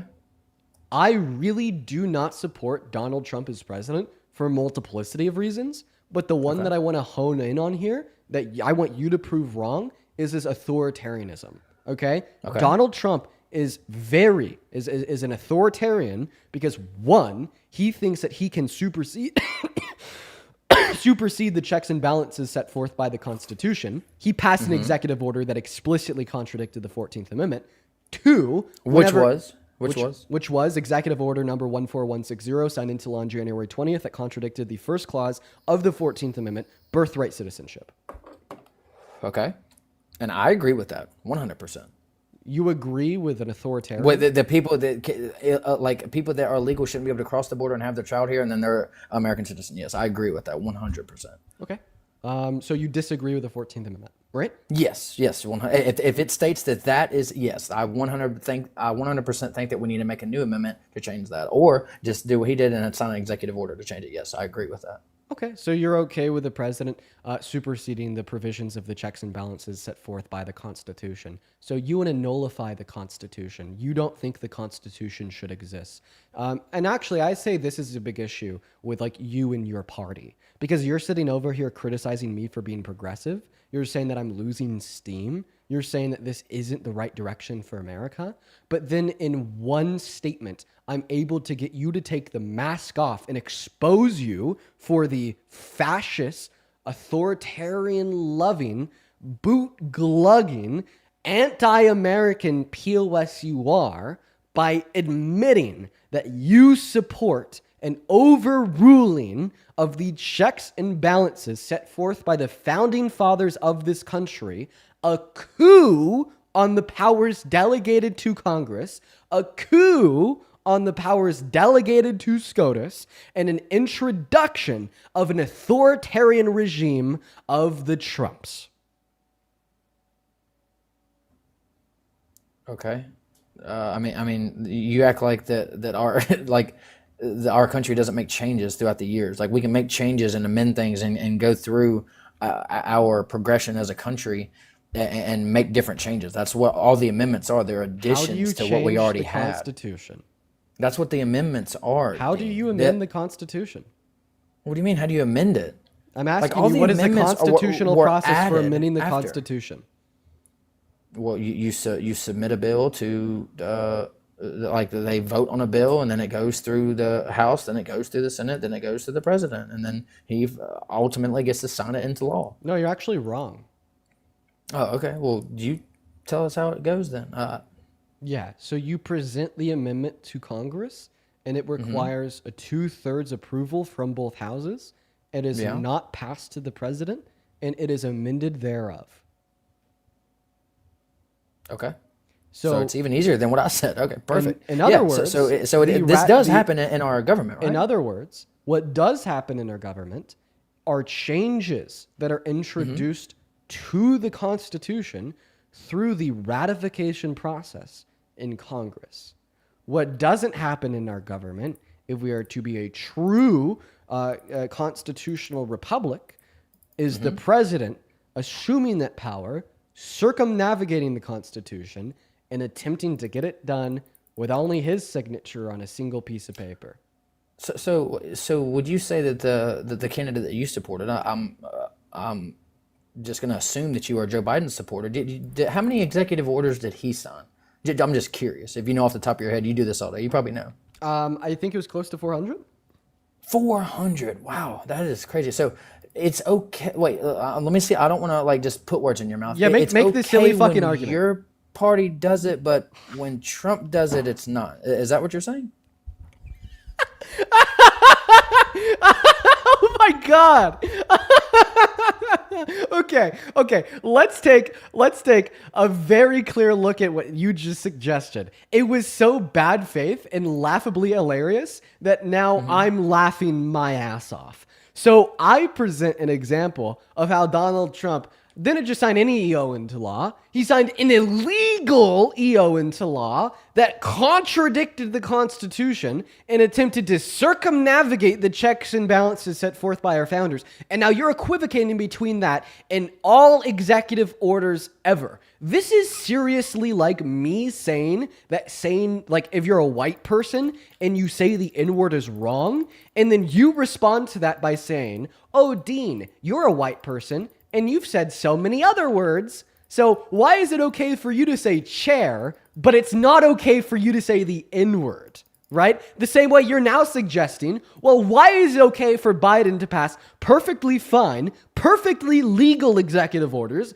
that don't circumnavigate the checks and balances set forth by our Constitution or infringe upon the powers vested in Congress to amend, ratify, and change the Constitution, but then it isn't okay for Donald Trump to pass an executive order that circumnavigates the Constitution, supersedes the checks and balances set forth, and erodes the power delegated to Congress to ratify new amendments and changes to the Constitution, buddy. The big difference is already something that I've described. Thank you very much. Yeah, so like dive deeper in and explain to everybody the difference in what the EOs that Biden signed into law and the ones that Trump did. Yeah, sure. Explain to us the difference. Yeah, and why sure, one sure. should be frowned upon and one isn't. Yeah. Well, we should frown upon Trump's EO 14160 because it was unconstitutional and explicitly so. We shouldn't frown on Biden's EOs in this context because they weren't unconstitutional. He was perfectly within his power vested in the executive branch of our government by the Constitution to pass them. Thank you.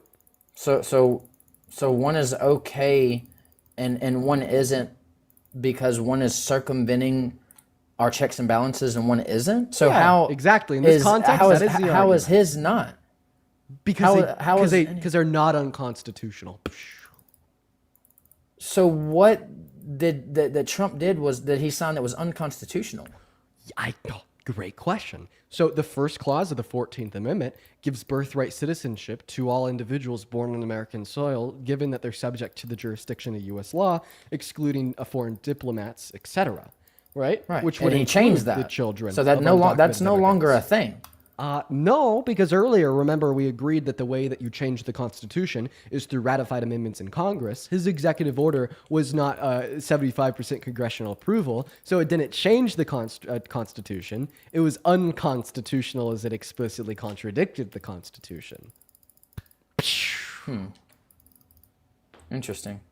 I mean, that's just a very interesting argument. Like that's a very weird take on it. But wait, how is it weird to say that if Trump says not all people subject to the jurisdiction of U.S. law have birthright citizenship, but then the 14th Amendment says all people subject to U.S. law have birthright citizenship, meaning Donald Trump's EO explicitly contradicted the Constitution. Why is it weird to say that Donald Trump's EO was illegal? Yeah, I'm sure. I mean, I don't know off the top of my head. I'm sure I'll have to go through Joe Biden's 400 EOs to find one of his that contradict the Constitution. But I can almost assure, and I would say with a almost 99% chance that one of his that he signed, he did not agree with something that is probably a constitutional right that he changed. I would have to go through it. I don't know that information off the top of my head, but I guarantee you there is one, Dean, and you know that as well. So actually, no, I know that there's not. However, I'll make you. I'll make your argument. Little Google search. I can just search it real quick. Hold on. I'll make your argument for you. Okay. I can't think of any EO signed into law by Biden that were unconstitutional, but I can think of a law that was signed into effect by Biden that was unconstitutional. A law that he signed into effect that was unconstitutional was his first round of student loan repayments. SCOTUS ruled it as unconstitutional. It violated the Constitution, and he signed it into law. Right? Mm-hmm. So now, why would I have a different standard retroactively? Right, observing Biden signing an unconstitutional law into effect compared to now Trump signing this unconstitutional executive order into effect. Mm-hmm. Well, it's because Biden didn't know it was unconstitutional. It wasn't an explicit contradiction of the clear text of the Constitution. It was a technicality argued by a conservative-leaning SCOTUS. Unlike Trump, Either he has no brain and can't read the 14th Amendment, which would indicate he didn't know it was unconstitutional, or he did know it was unconstitutional, which is the more likely conclusion. And B's very important here, when Biden figured out that the way he originally intended to forgive student loans was unconstitutional, he said, okay, I respect the checks and balances set forth by our Constitution. I respect the fact that SCOTUS ruled this is unconstitutional. This way, this plan that I had is now dead in the water, and I'm never going to touch it again. So instead, he said, I'm going to go find another way that doesn't infringe upon some of the most important civil rights, liberties, and freedoms of this country, as well as the text of the Constitution, and get it done. Trump, on the other hand, has said the opposite. Even after having multiple federal judges rule that his EO was unconstitutional, he said, they're frauds. I won it. So he continued to push until he was able to convince the Supreme Court to rule that the federal judges' rulings weren't wrong, but didn't have jurisdiction over the country as a whole, right? That's what makes Trump authoritarian. He knew it was unconstitutional, and he's still pushing for it to be law. So, I mean, I see I see your point of view on it for sure. Like, it's definitely not the same point of view I have, and I don't look at it nearly like you do, but I can see your point of view, and I can see why you say what you say or think what you think. But, I mean, ultimately, at the end of the day, the president has the authority. I think that you might not like the authority for presidents to sign executive orders, maybe. You don't really like that at all, period? Would you rather it go through, like, all three branches of the government? So like, you just said that, would you be like? So presidents do not have the authority to sign unconstitutional executive orders into effect. Yeah, well, the Supreme Court is the one that's going to deem if it's unconstitutional. Actually, not the not executive necessarily. branch. Not necessarily. What do you mean? That's what the Supreme Court does. All courts can. It's just right. that the Supreme Court is going to be the highest law of the land.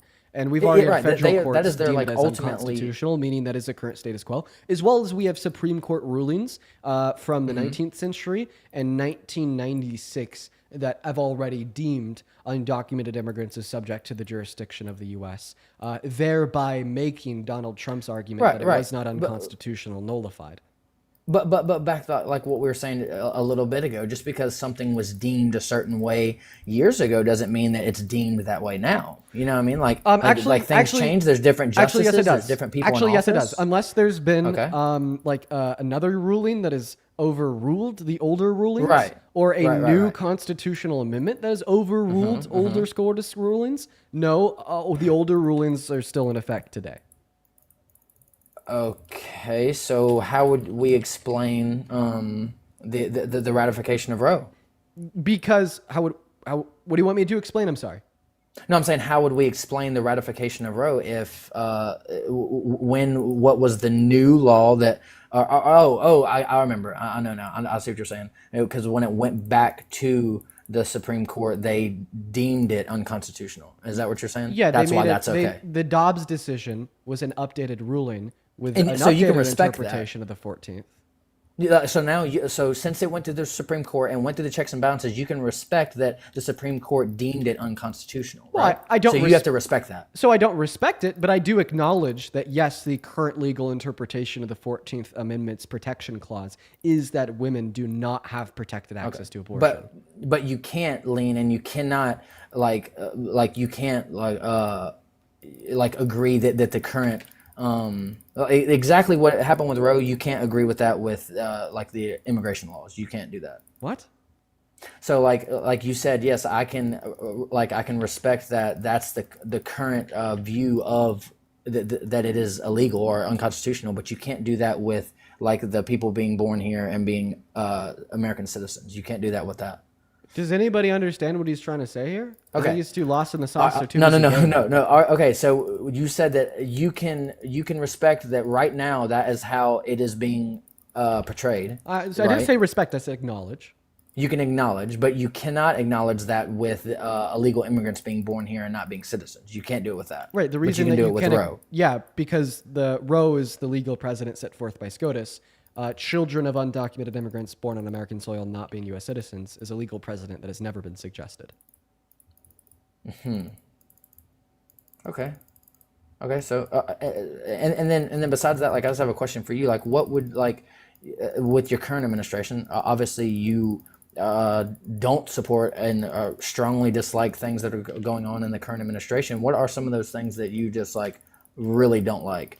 Yeah, for sure. Like, what is happening? Yeah, for sure. Especially like quality of life things. So Like, I really hated the big beautiful bill that they passed. It is the most expensive bill that has ever been passed in American history, clocking in at near $4 trillion. I really hated it not only because it's the most expensive policy we've ever had, but because that money was wasted on tax cuts for the ultra wealthy, while also gutting systems of support for low-income Americans by kicking 10 million low-income Americans off of healthcare, by kicking 3 million low-income Americans off of food stamps, by kicking 18 million school students off of free school student lunch programs, by taking away and revoking IRA clean energy credits, which is expected to make energy for the average American household an additional $500 more expensive per year. That's one thing that he's done that I really don't like.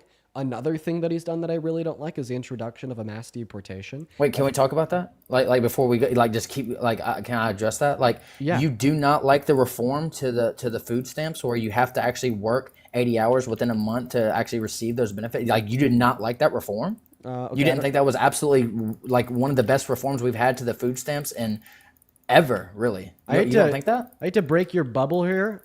You're wrong. Food stamps have always had work requirements. Have you seen the new updated work requirements for it? Yeah, the new updated work and do you know what requirements are the- now and do you just know what the making old ones were? like elderly people work, And do you know what the old ones were? not making elderly people work. No, it has nothing to do with your age. It doesn't say anything about age. It says you have to require you're required to work 80 hours within a month. If you can't go work 80 hours within a month, then you're like confusing. I don't know. You're confusing the newly imposed work requirements on Medicaid with the now extended work requirements on food stamps. Exactly. So do you like where you are? Wait, well, you're just about to say exactly that, but that would have contradicted the last sentence that came out of your mouth. Okay, are you? This guy's you all are over the familiar- place. I feel bad for him. No, you are familiar with the updated laws, right? Okay, I'm going to describe to you the updated laws and work requirements in the big beautiful bill because you were very lost, and I think you need to help. me out. Okay, I'm lost. Go ahead and tell us. Okay, so for food stamps specifically, we didn't have like newly imposed work requirements that weren't on it prior at all, right? Because forever, in order to qualify for food stamps, if you were able-bodied and in between the ages like 17 and 54, I think, you had to work at least 80 hours a month. But now the Trump administration has changed that. Which you agree with, by and you like also- that, right? I'm agnostic with that, but I'll leave that claim there. Okay. But now what the Trump administration has done is they're now forcing people that are 55 through like 65 to also abide by that same work requirement. And that's the only change that they made to SNAP benefits, which I disagree with. I don't think that if you're elderly that you should have to work to survive. Now, referencing Medicaid, that is the thing that has never had any work requirements ever. That it now has newly imposed work requirements on it. And you disagree with that? Yes. So you think that people should be able to get full health benefits without giving anything to society, essentially? Yeah. Okay, that's a new one. Okay, and you just I can't really argue that if that's your stance. Then okay. No, I could convince you of it. Okay, let's hear the argument. Great. Of why that is good why that is a positive thing to one of the biggest economies in the world. Let's hear why this is a good idea. Because I think that healthcare is pretty damn necessary. Oh, yeah, I think it is necessary. I could agree with that. Now, is it a right? No, it is 100% a privilege. We see this all across the world. Okay, would you say that public roadways like interstates are a right or a privilege? They're definitely a privilege, 100%. So do you Have think you been that to any other countries? Do you think that public roadways should have a work requirement on them too? What do you mean have a work requirement on them? Like you have to work 80 hours a month in order to qualify to drive on public roadways in America? I mean, I would not support it. Really? You wouldn't be against that? I mean, if you want to as long as you're paying taxes in some way, shape, or form. If you're not paying taxes, you're not working. Should you be able to drive on like a public roadway from your house to Dairy Queen? Well, no, I don't really agree with that. That's kind of outlandish. You shouldn't be able to drive your car on roads unless you work? No. I'm saying no. I don't. I'm not saying that. That's outlandish. No, Okay, so you just agreed that it's outlandish to deny somebody the privilege of driving on public roadways even if they aren't working. So then what is your argument that this is somehow different from the statement that it is outlandish to deny people access to healthcare even if they aren't working? Yeah. Well, one, they're receiving thousands of dollars worth of benefits, and the other that they aren't, if that makes sense. How much do you think our public roads cost? Oh, millions. There you go. But it's not the same. It's not the same concept. I don't see why you're trying to say that is the same concept. Well, I mean, what's the difference in the concept here of access to things that are privileges paid for by the taxpayer, predicated on if you work or don't work? One is you're receiving a service from one of the most highly skilled and highly trained individuals in our economy. Right, just like you're receiving a service from the people that build the roads. Yeah, but it's not this. Are we comparing doctors to road workers now? We're comparing things that are paid for by the taxpayer to things that are paid for by the taxpayer.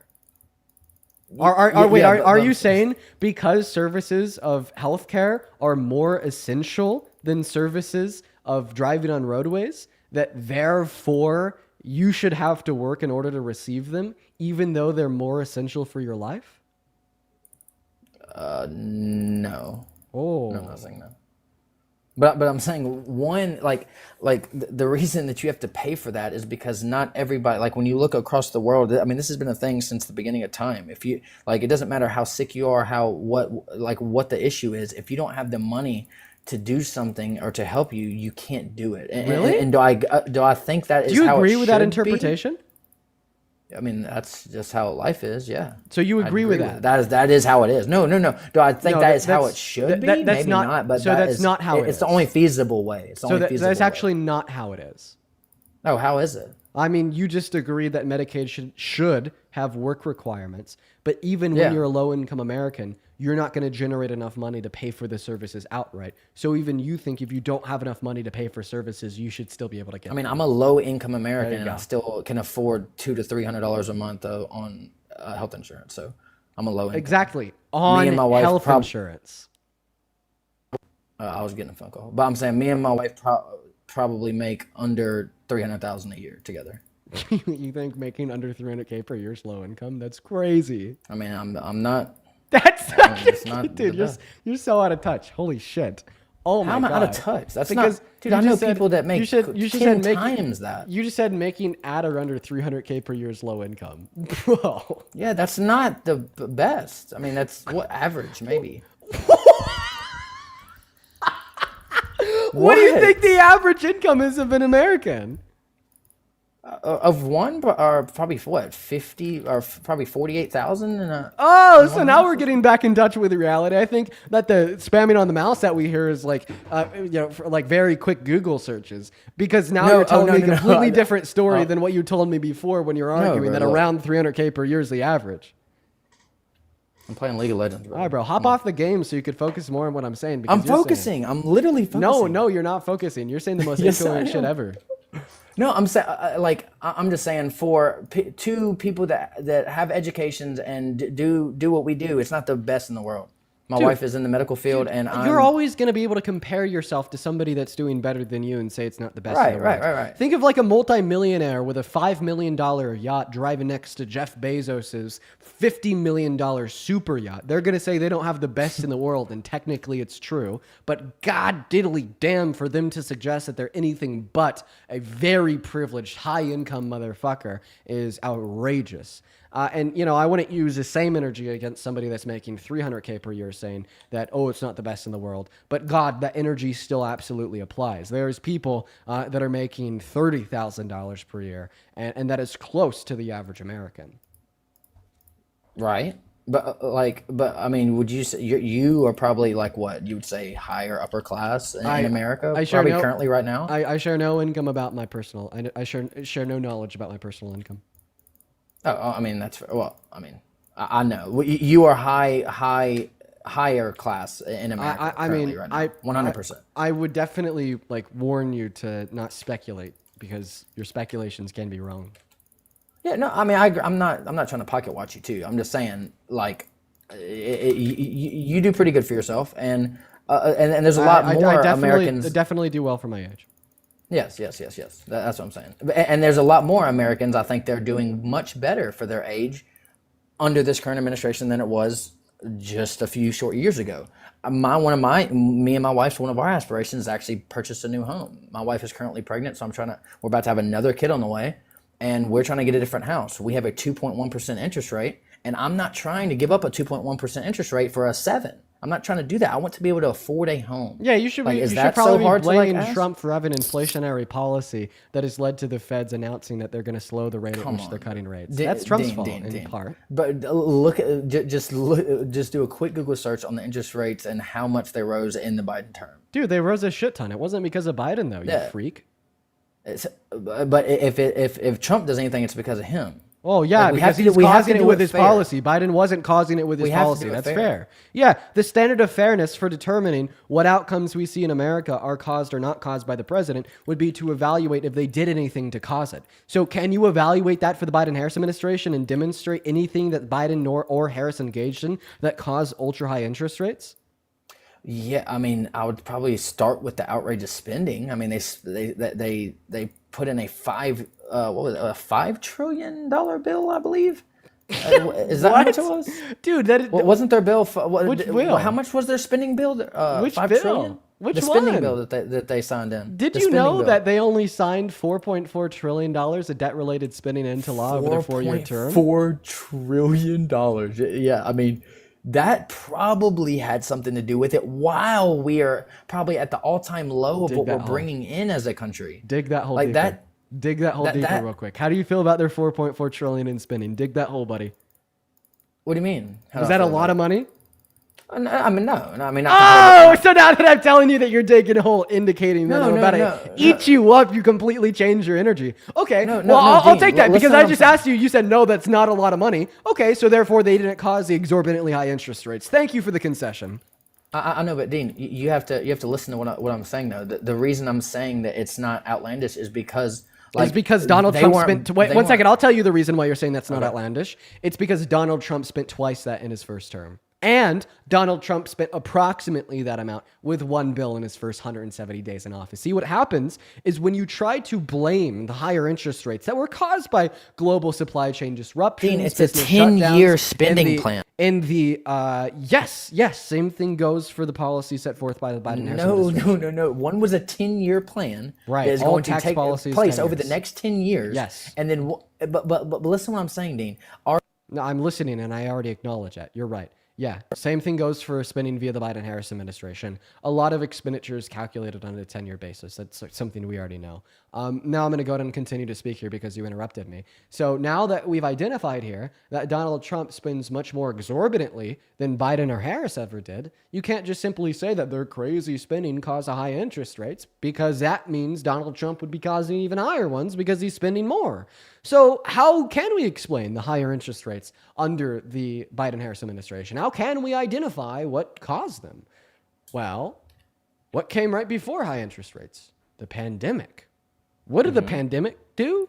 It caused reductions in investment in America, meaning that our dollar was of a lesser demand, and B, it caused massive supply chain disruptions in all countries and required stimulus in all countries, meaning that we were printing more money and hopefully spending more money, right? So at the end of the day, this is what led to more inflation in this country, was the pandemic, and we readjusted interest rates to account for that by attempting to reduce confidence in expenditure to lower the levels of inflation. And that had all to do with macroeconomic trends set forth by the pandemic and a very economically literate response from Jerome Powell, and nothing to do with Biden or Harris. Okay, so, would you agree that our current administration is spending more, but they're also bringing in substantially more? Would you agree with that statement or no? Bringing in substantially more from what? Tariffs. For one. They're definitely bringing in a lot of money from tariffs, a couple $1 billion per month. I think that's terrible, though. So okay, elaborate on that. Why is that terrible? Because it's just a tax on poor people. Okay, so okay, well then. Why are we boasting taxing poor people more? Like, why are we doing that? Why is our government doing that? Why are they boasting taxing poor people more as a flex? What? I mean, you're when you say taxing poor people, are you trying to say that these like billion-dollar corporations are poor, or what are you saying about them? No, I'm saying that at the end of the day, the tariff is passed off to the end consumer. That's what a tariff is supposed to do. That's how it protects domestic markets and disincentivizes you from buying goods produced in other countries. Let me go ahead and give you a quick economic 101 lesson in tariffs real quick. Why like we impose tariffs to protect domestic markets because maybe we have US bread makers that can make bread for $3 a loaf, but then Chinese bread makers that can make bread for $1 a loaf. So if we import the Chinese bread for $1, all of a sudden people are going to be disincentivized from buying it from the US bread maker. But if we impose those tariffs, the goal is to have that price passed off to the end consumer. So all of a sudden, you can't just buy a Chinese bread loaf for $1, but all of a sudden you're going to be buying a Chinese bread loaf for $4, making the American bread loaf more affordable. But guess what? The increase in $3 on the price of the Chinese loaf, if you still buy it, is inflation that you're paying for, or the opportunity cost of having to buy the $3 loaf of bread from the US maker compared to what was the $1 loaf of bread from the Chinese maker, which would be $1, is just another way that inflation would actuate itself.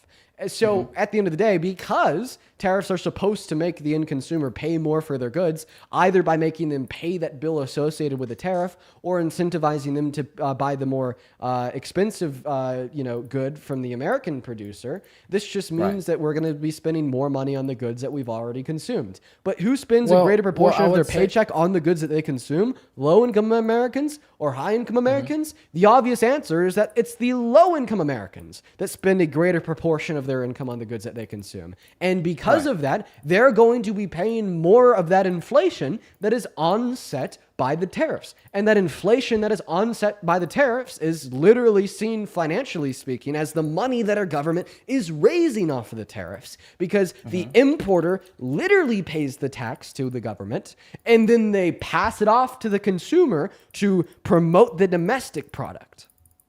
Well, but like you would say, like, so I can agree with you on the one basis that tariffs by themselves can be bad. Okay, I can agree with you on that. But I would disagree with the like how it's currently being done. So it can be bad by itself, but tariffs parlayed with a corporate tax cut that is incentivizing bringing corporate jobs back to America. This is a big thing just to bring jobs back here. That's the main goal of the tariffs / the corporate tax cut. One of those things. Cutting the corporate tax rate doesn't mean more jobs. It means the opposite in those circumstances. It means the opposite. So do you know how many jobs that these corporations create when they're built? These massive factories that are built. Do you know how much? Like, do you have any around you where you live? Any big factories like Amazon? Is there big corporations that employ people in my area? Yes. What does this have to do with I'm talking about like big, that cutting big the corporate tax jobs. rate doesn't increase more jobs? No, I'm saying, do you have any big factories? It doesn't matter. Big factory, Walmart, or Target, amount. like they're all going to be impacted similarly by corporate taxes. Right, but I'm saying, wait, what? Wait, what did you just say? It doesn't matter. Big factory, Walmart, or Target, they all have to pay corporate taxes. Yeah, they do have to pay corporate taxes, but they are getting a tax break to make their goods here. That parlayed with a tariff on imported goods. No. You don't. Yes. You don't understand. At the end of the day, all things considered, the reason why so many companies make their goods overseas is because they pay less in taxes and they pay less in labor and they pay less for the raw materials required to build these products in the first place. If you're telling me that somehow just magically reducing our corporate tax rate is going to make it more financially incentivize more companies on their own to move from Vietnam to America is just simply not. That's not what I'm saying, Dean. Listen, I'm saying them saying, hey, we are going to severely tax the goods that you import if you build your product elsewhere. If y'all build your whatever, let's just take any that mouse that you have in your hand. Okay, if you build that elsewhere, we are going to tax that at X amount percent per importation. Yeah. But if you build it here and you build your factory here, we were going to actually give you a corporation tax cut. We're going to make it cheaper for you to build your corporation here, and Are you ready to have, that good isn't going to be taxed as much. Are you ready? That to have is the what first, creates the jobs. Are you ready to have the first conscious thought of your life? Yeah, I mean, I guess. I mean, I Is don't Donald know. Trump still imposing tariffs on all other countries in the world? What do you mean? Is he still imposing tariffs? Is it still something that his administration is doing? Like which country? Like there's multiple different no, ones. Which one are you talking literally every country in the world. about? Oh no, not every country. No, like There most you of these go. countries. There you go. So check most of this these out. Check this out. Yeah. Check this out.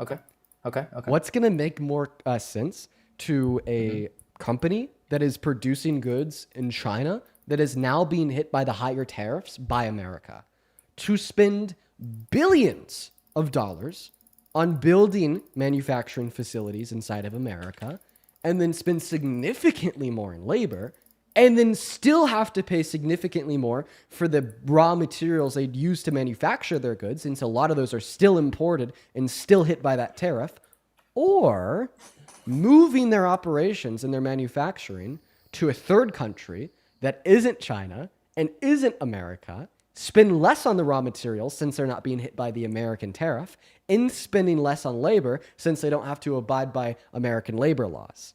The very obvious answer for a lot of these corporations is not to uproot and move their operations from China to America, but to uproot and move their operations from a country like China to Vietnam, from a country like China to Mexico, from a country like China to Canada. But we don't see that happening. Actually, we do. That's the thing. Actually, we do. have like one example of that happening. We have other examples of actually we do. Major We see that all the time. staying here though. Okay, like which ones? John Deere. John Deere, when? Yeah, John Deere this year. Oh, this year they were gonna they were gonna send 90% of their production overseas, and Trump stopped that. Okay, how? So like I mean, and that's a big bit by saying that everything that you import into this country is going to be I forgot the exact percent that he said, but he said it's going to be heavily taxed.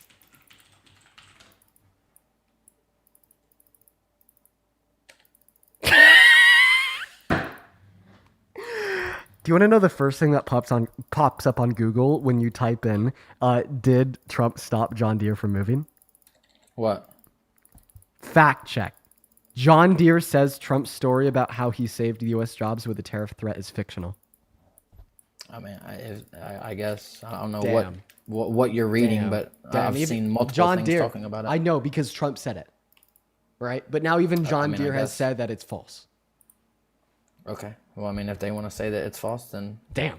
Whatever. Damn. What a big L. I've never seen a bigger L ever before. Quite frankly, biggest L ever. Bigly L. Quite frankly, bigly L. Oh yeah. Get pushed. What? Dude, are you okay? Yeah. Okay. No. I mean, like I said, I don't know if. And I also don't think that, like, you might not look at this like this, but I know for me, and I can only speak for me and the people that I know, so this is an antidote for sure. But, damn, what did I say? Did I say antidote? This is anecdotal, but I would say that I would spend more for a American-made product than a foreign product every day of the week. I would pay more, willingly pay more. If there's a made-in-China product sitting on the shelf next to an American-made product that is $1 to $2 more, I will willingly rather have the American-made product. I don't know if you're like that. You don't sound like you are. You really don't care. You're probably just trying to get the cheapest product in your hand and in the consumer's hand, but I don't look at it like that. I like American-made goods. What Like, if the what do you Chinese think? good is of a higher quality and it costs less? It's not American-made stuff is always better. It's always more quality. Every single time? Yeah, like American-made stuff is the best. Yes. In every single circumstance. I mean, there might be like some Okay. basket Let me ask you a question. But Would you rather buy coffee made in America or coffee made in Ecuador? I've never had Ecuadorian coffee, so I can't really speak on that. The chances are that you likely have if you've ever gone to any coffee shop ever. Oh well, then if that's what they have at like Dunkin' and like Starbucks, and Ecuador, shit, Colombia, Costa Rica, Argentina, bunch.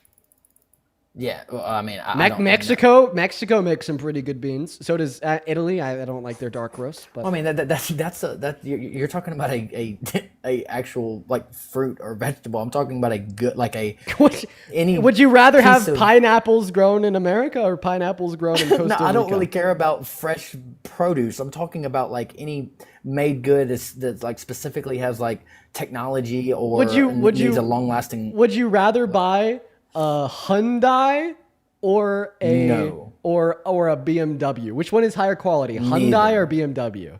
Those are both foreign. So I drive American. I drive GM products. Okay. Me and my wife both have GM. So like I also drive like, a GM car. Yeah. So I mean, I like American-made engines. So I mean, Toyotas are really good. I mean, that's a really good Japanese-made engine. But oh yeah, would you rather drive a GM or a Toyota? I would, me personally, GM. I mean, my truck. I think I have the best looking truck there is. The stats are like, I mean, very clear that Toyotas are more reliable than GM. Yes. No. Yes. So this is an example of a product being made better in Japan compared to America. Well, just because it's more like it's made for their culture, like their culture, they can't service them quite as much. Where I can service my GM is way more, and I can get more out of it. Because what? There's a shit ton of Toyota dealerships in America. Yeah, no, I didn't say there's no Toyota dealerships. You could get a Toyota service like most places everywhere. Like every like big area, you could get a Toyota service. No, you're misunderstanding me. The Japanese, the Toyota motor is made. It's a Japanese made motor for people that will run for a million fucking miles in America. Yeah, right. But I'm saying it's made for the Japanese people that don't service their vehicles near as much as we do in America. That's why they're so good. So you're just saying that it requires less money spent on service? Less service, correct. It can run longer with are less you service. saying that are you saying that spending less money on service is a bad thing? No, I'm not saying. So are you saying isn't that a good thing? No, I'm saying. What? No, that's a good thing. Having to spend less money on servicing your vehicle is a good thing. Yeah, that's good. I'm not saying that. So then you're saying that the products made overseas are better than the products made in America? I mean, I don't. I could have a Toyota if I wanted to, and I choose to have a GM. Okay, so you just choose to spend more on a lower quality product. Woo, yes, USA. You drive GM. I love GM. I love it. I love spending more money on a product that's at a lower quality. Just because it's made here. USA, Trump, USA, Jesus. Get pushed. Oh, what does that goodness. Mean? You know what the what get pushed. You don't know what get pushed means. You know what that means? What is that? Don't worry about it. But I'll let somebody else hop up here. I'm about to go play golf. I'll let somebody else hop up, buddy. It was fun. What's your drive? My I've only been playing like 2 years. I drive at probably like 285 carry typically. Yeah, sorry, buddy. I'll be hitting those Happy Gilmore 450s all day long, buddy. Get pushed. Get pushed, kid. I got the operation. I separated the ligament, okay? All right. Only a couple of y'all in here will even understand what that means. Let's go to move on to the next guest. If you're in that queue, make sure it means that you support Trump. Everybody, just do be patient while we're getting that next guest loaded into the box, y'all. We got a Vinyl. All Cats and Dogs is loading up. Yeah, let's get them up here. What's going on? Do you support Trump? I do not. I just want to. Banned. Okay, we got a couple people to thank here. First and foremost, Joshua. Thank you so much for the $50 over on YouTube Super Chat. Holy shit, Joshua. Everybody show some love to Joshua down below in that chat while we're working on getting that next Trump supporter loaded into the live. Joshua says, bro is saying this while American automobiles are considered the worst cars made globally. Diabolical. Subaru all the way if anybody cares. Keep it up, Dean. Nah, Subaru's like hella based, Joshua. Completely, 110%. Thank you for the $50 super chat. And then Coral with the $10 saying Toyota's a goat. Never had one that hasn't lasted for like 300,000 miles. No, Toyota is like very consistently the most reliable like car make manufacturer globally. Toyota is like always winning. What's going on, Ange? Do you support Trump? Yeah. Age? Get banned! Follow the rules. Moving on to Leo. Ben, thank you so much for the $20 over on Venmo. Ben says most products, especially cars, are only assembled here. No, that's a big fact. That's a super big fact. Like, for instance, Ford Motors are made in Canada and then shipped to America where they're assembled. Fun fact of the day. Thank you for the $20, Ben. You're absolutely right. Thank you, Ben. Shout out to Ben down below. This was 40 minutes ago, but Ashana, thank you for the $20 over on Venmo. Ashana said Biden signed 162 EOs. Trump has signed over 400. I think I said that Biden signed 400 earlier, and I was wrong. So I appreciate you for the $20 up and informing me that I was wrong. Thank you so much, Ashana. Huge shout out to Ashana down below, as well as Raquel. Thank you for the $5 over on PayPal. Thank you. Oscar with a 5. Thank you, thank you, thank you. Tara with a 5. Thank you. Ansgar with a 10 and Megan with a 10. Guys, show some love to Ansgar and Megan for the $10 over on PayPal each down below in that chat. If you're watching and you want to support me, you want to support the stream, you want to support what we do here, you can find my Venmo, my PayPal, and the link to my bio. I get 100% of everything that I sent over there, and you get a notification at the top of this phone where I can see your name and read any and all attached messages. Same thing goes on YouTube. V and P are in the pinned message in the comments. Jordan, welcome in. Do you support Trump? Dean, I just want to say one thing. Can I please say it? Sorry, Jordan. Gotta follow the rules. We're gonna go to put the rules up on screen right there. Only join if you're 18 plus American MAGA and up here to debate. Whoa! Moving on to the next guest. Here we go. Everybody give us a minute. We got Britain loading in. Quite frankly, get pushed. Get pushed. I'm never gonna live that one down. I love it too much. Love it too much. All right. Welcome in MAGA 2028. You support Trump? Well, I guess the Trump supporter's too scared to talk. Oh, he's so scared.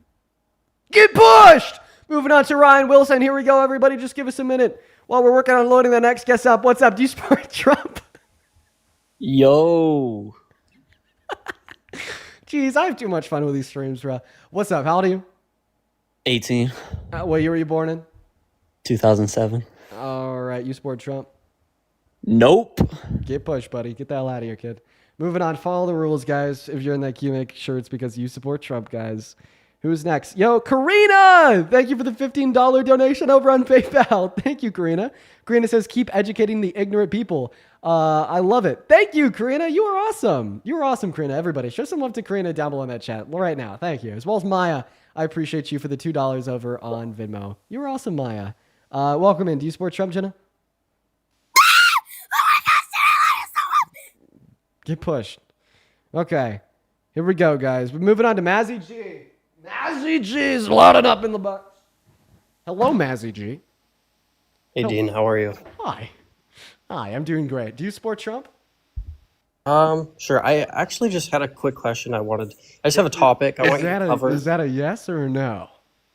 I just have a quick question. I'm going to assume that's a no. Get pushed, buddy. Moving on right now. We got EV loading up in the box, as well as hold your horses. Kim, thank you for the $40 donation over on Venmo. Kim, I love you. That's so kind of you. Holy shit, Kim. Okay. Okay. Sorry. 1 second, Kim. Okay. Me thanking you and reading off your donation there was very rudely interrupted by a child.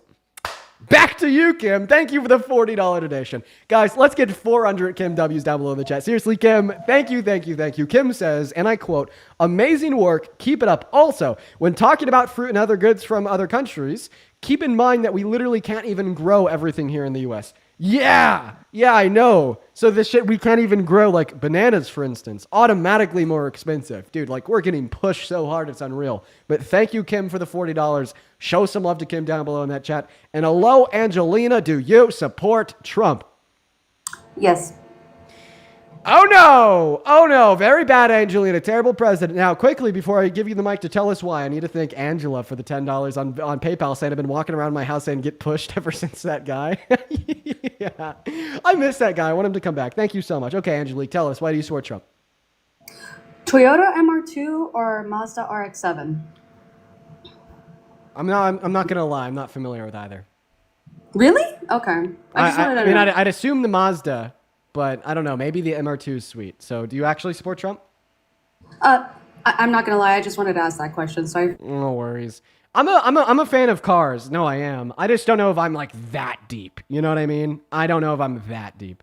But let's go down and move on to the next guest right now, guys. Please go to put MAGA with your age down below in that chat if you want to come up and have a debate. What's up? Hello, do you support Trump? Yes, I do. How old are you? 18. What year were you born in? 2020. Grant, what's up, man? Do you support Trump? Yeah, I do. All right. Why the hell do you support the worst president ever? I just main thing for me is the abortion stance. Overturning that is big for me. I like that. So I just want to clarify.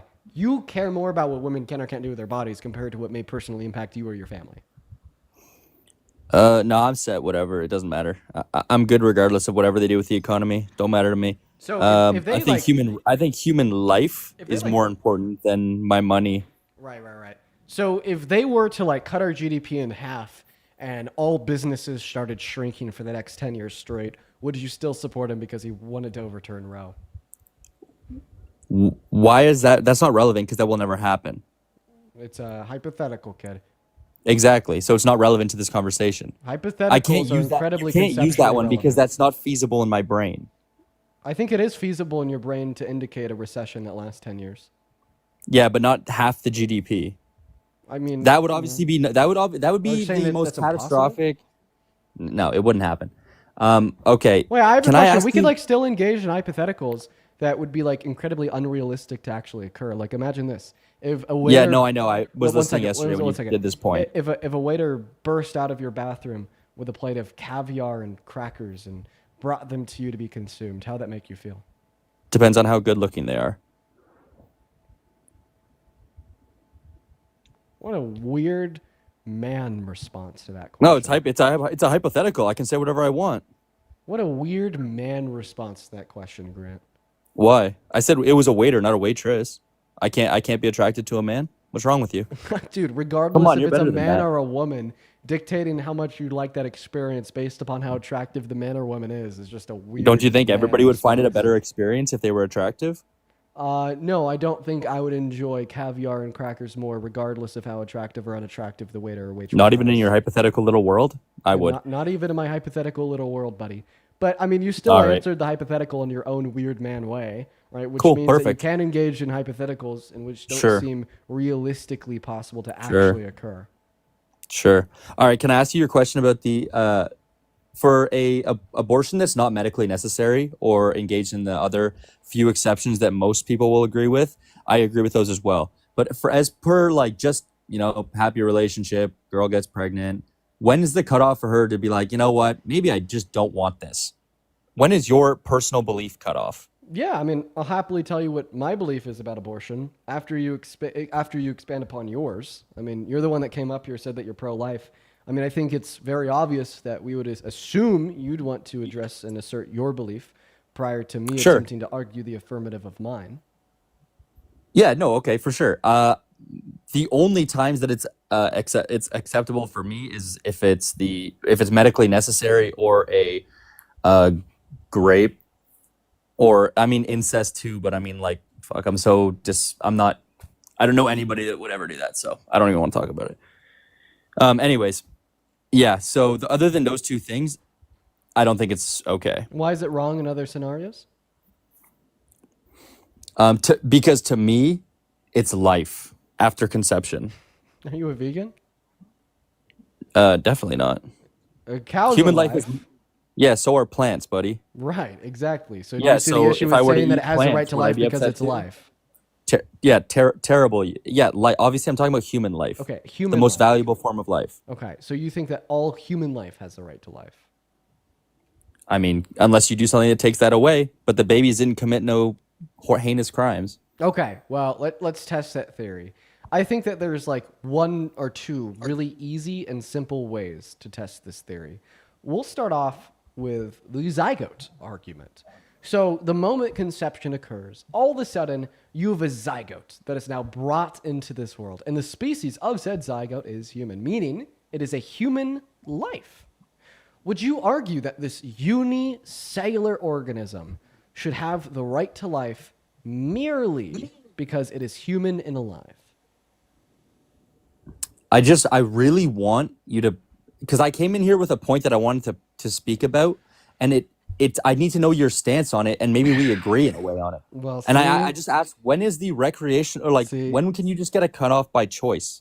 once again, That's what I want to talk about. I don't think I'll be informing you about my stance until you're able to prove that your stance can withhold one simple question.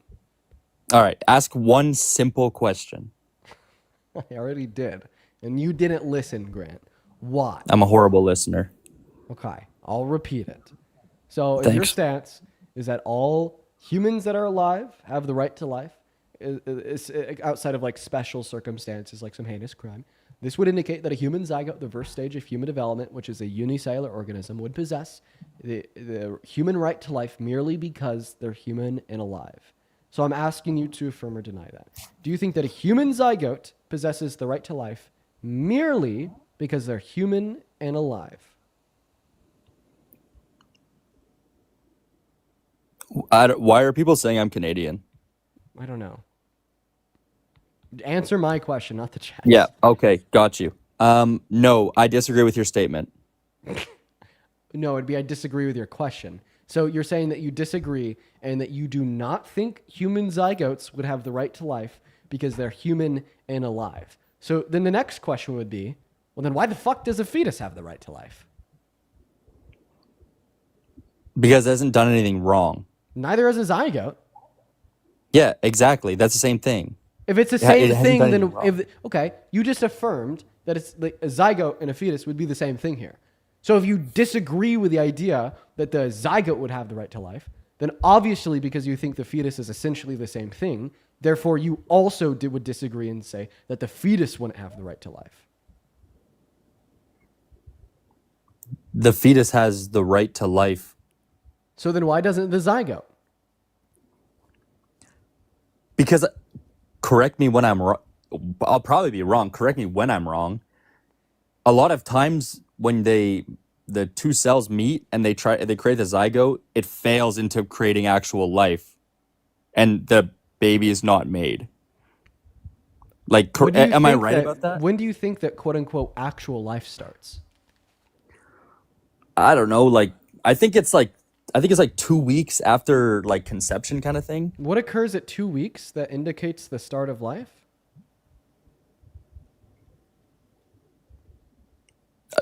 I'm not a woman. I'm not a biologist. I don't know. I just want to talk about. If you're placing if you're placing an expectation, if you're placing an expectation and saying that you're not a woman, how would you know? Well, Grant. Well, you see, the thing is here, buddy, if you're not a woman, and I can't expect you to know these facts that are relevant to your argument insofar as why you think abortion is wrong because you're not a woman, then if you're not a woman, why would I allow you to sit here and say that all women in this country, including girls, and in some circumstances victims of rape, shouldn't be able to access abortion? No, you can't just do it whenever. There has to be a cutoff, and circumstantially. I don't think you have an argument to demonstrate that you should be able to dictate what anybody does at any point because you're not a woman. If you want to make the argument that I can't expect you to answer very rudimentary questions about your argument because you're not a woman. You're basically saying there's no that the baby doesn't matter until it's actually born. What? No, I just said that if I can't expect you to be able to answer rudimentary questions about your abortion position because you're not a woman, then why can you why are you placing an expectation upon yourself that it's somehow permissible for you to advocate for legislation preventing women's access to abortion? All right, even though you're not a woman? all right. Let's pretend for 1 second here that you're answering my questions. That's an unrealistic hypothetical. Therefore, it's irrelevant per your earlier statements. Yeah, because you didn't because I had to listen to your hypothetical. You're going to listen to mine, okay? Sorry. That was just being cheap. That was a cheap shot. Go ahead. Okay.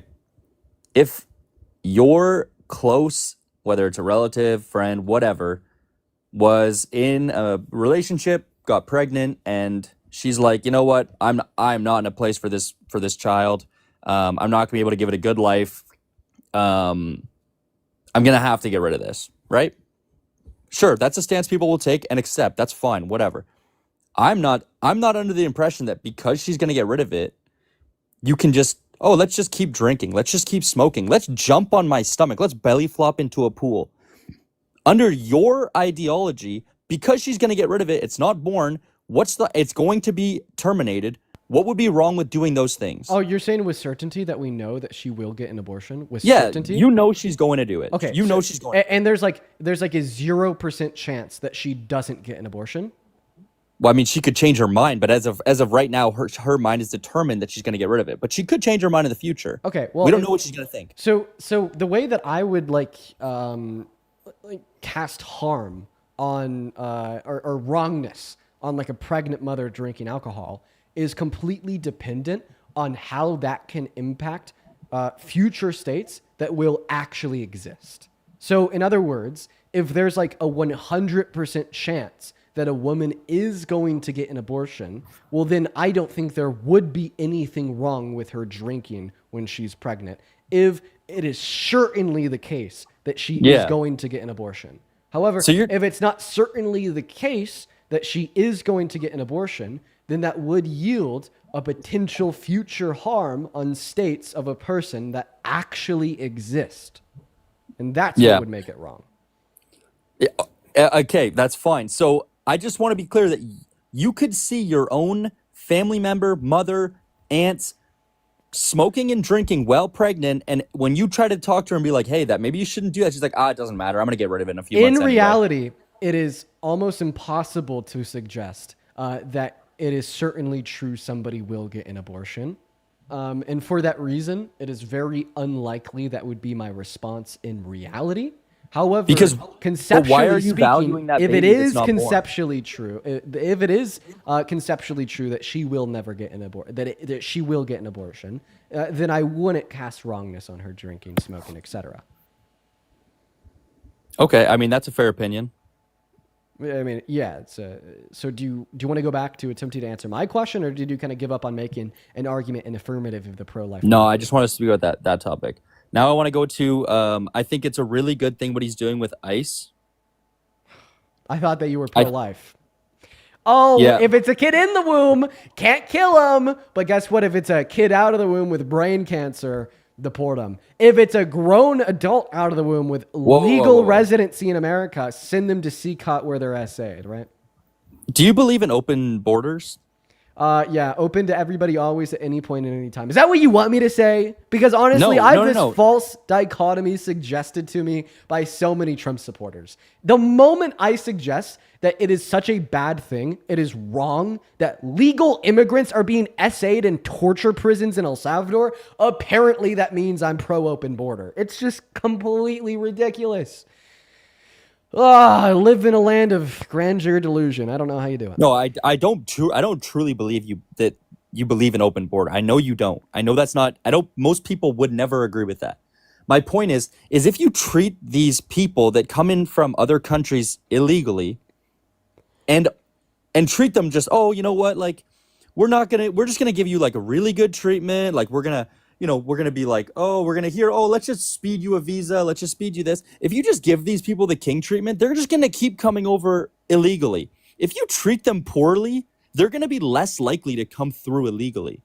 Very nice. Okay. So so first of all, the use of the phrase "these people," I don't know, raises some red flags in my brain, but I digress. I'll go ahead and respond to the meat on the bone instead. What's wrong with these people? Like typically that's used as like a categorization of individuals to like display or convey like some notion of like bigotry or prejudice. Like these people, as like strong roots in like the American South in reference to like black individuals on behest of like racist white individuals. I don't know. So like in deploying the phrase, when referencing undocumented immigrants, when we could all very obviously see the systemic dehumanization and targeted oppression of undocumented immigrants for no greater purpose, either to themselves or us, just simply for the purpose of being bigoted to get votes and support, it raises those same flags. Now, but I'll go ahead and respond to the meat on the bone once again. So you're telling me that if we like really harm undocumented immigrants that are already in this country, then more immigrants would be disincentivized from undocumented entry. You're right.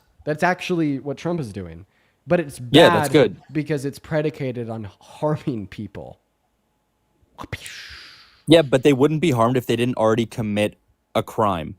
Oh, right. You know, this is like the same rhetoric, the same phrasing as, oh, that woman wouldn't have gotten raped if she didn't walk into the bar with that short No, skirt. it's not. Like, no, we- it's not, we because her can't walking say- into a we bar is not a absolutely- crime. We absolutely can't say that, oh, well, they committed the misdemeanor of undocumented entry, and if they didn't commit that misdemeanor, then they wouldn't be beat, tortured, and starved in Seacot for 3 weeks. So therefore, it's okay to beat, torture, and starve them in Seacot for 3 weeks.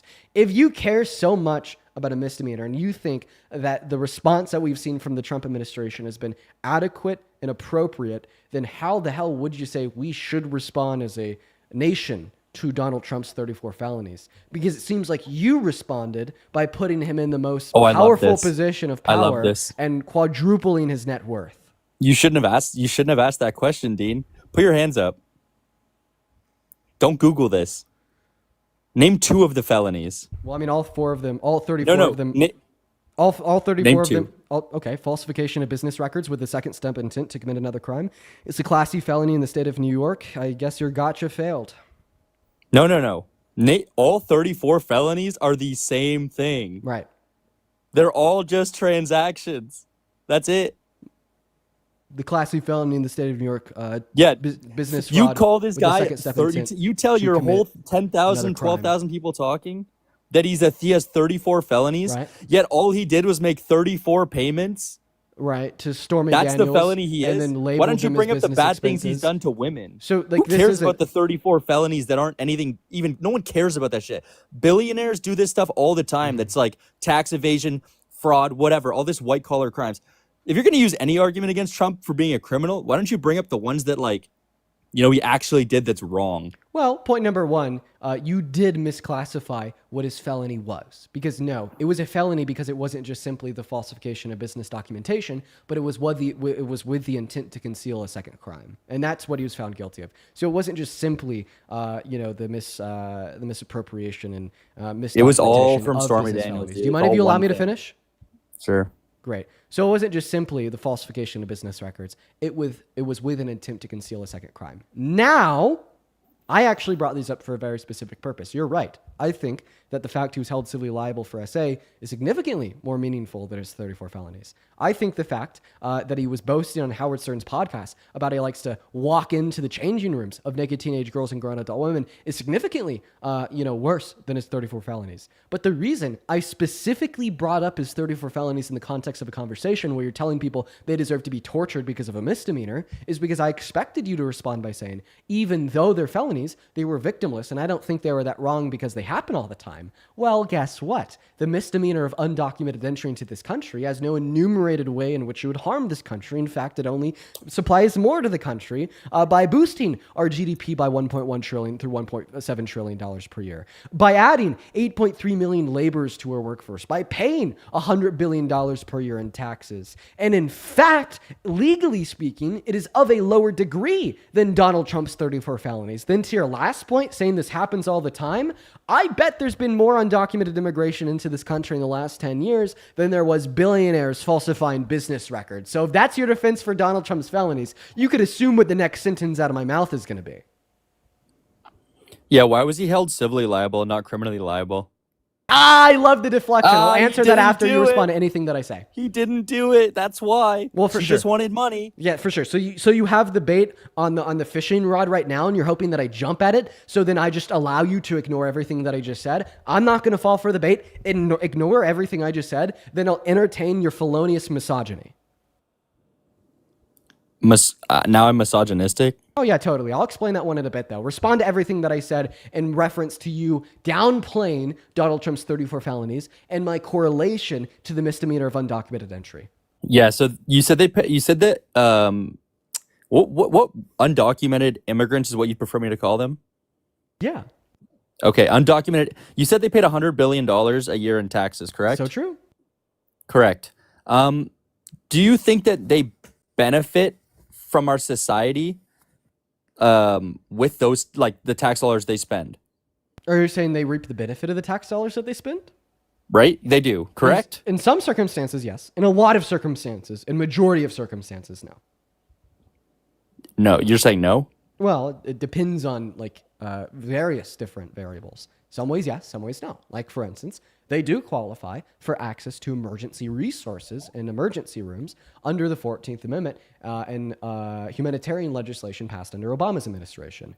That's being paid for by the taxpayer, which would include in part funding given to our federal government by the $100 billion per year that they pay in taxes. In some states, they benefit from systems like Medi-Cal in California, where they can claim health insurance given that they're low income or elderly. In other states, they don't qualify for any benefits because in all 50 states, they don't qualify for federal benefits. And in some states, they don't offer state benefits. So that's why it's incredibly nuanced. It depends on where they're at. It depends on what their income is. It depends on what their age is and what benefits they can or can't qualify. But the reason why I said overwhelmingly they don't claim the benefits via the money that they pay in taxes is because they don't qualify for any federal benefits like we do, like federal food stamps, federal Section 8, federal Medicaid, federal Medicare, federal Social Security, et cetera, et cetera, et cetera. And then in a lot of states, they don't qualify for the same benefits that we do. In Republican states, they don't qualify for any. And then in Democratic states, they only qualify for limited ones.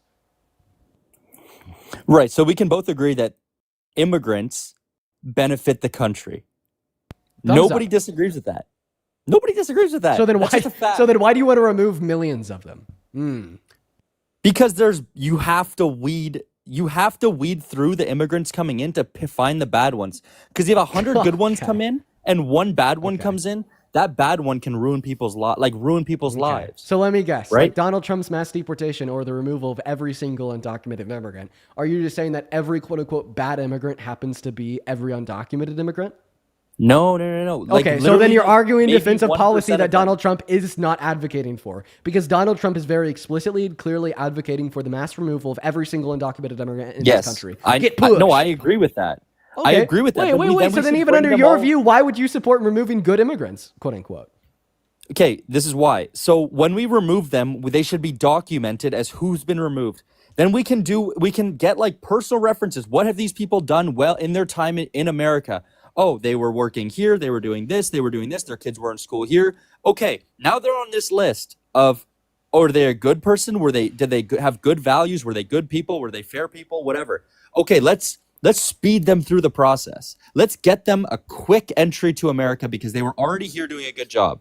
But then when they find out the one guy was like, oh, he wasn't working, he was on like social assistance programs, maybe we're not just going to bring this one back. So I think we should remove them all, or at least clump them all somewhere, document what their experience has been like in America, and like the 99% of them that are going to be perfectly fine to be here. Everything that you're describing is going to cost significantly more than the net drain on the economy of undocumented immigrants in states that offer them benefits that claim them that aren't working. You understand that, right? Like what you're describing right now is costing trillions. Meanwhile, the total bill for undocumented immigrants that aren't working and claiming benefits in only just a few of the states in the country, tiny. I know. Maybe costs a couple billion. So in other words, you're like, well, let's waste trillions of dollars on an operation that will slow down our productive capacities, decenter and destabilize our manufacturers, and reduce our GDP just so we could focus on a handful of individuals that exist inside of a larger demographic that productively provide to the country. I have a better solution. What if we were just to allow undocumented immigrants to stay in the country, offer them a pathway for residency or citizenship,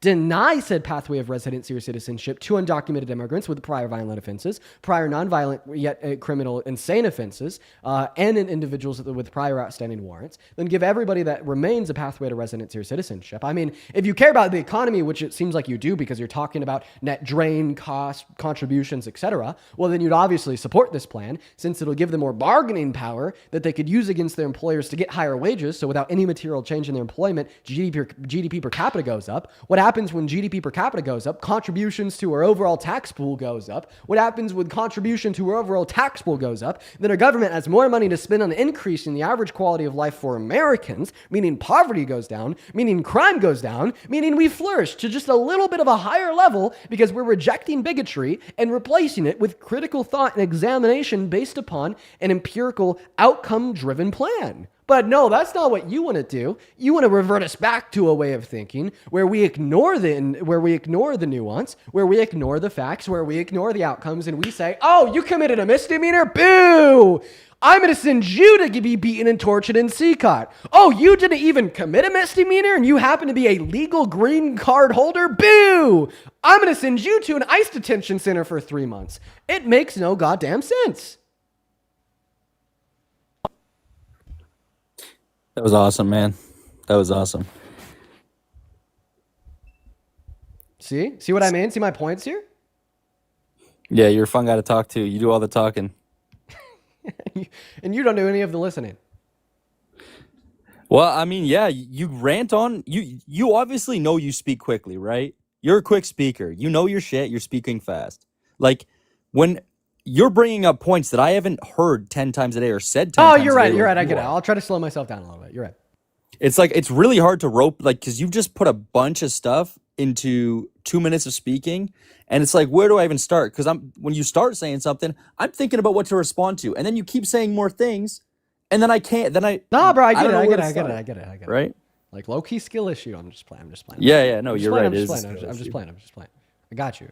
Here, while you're thinking of a response to that, let me think of a couple of people. First and foremost, Coral, thank you so much for the $50 super chat over on YouTube.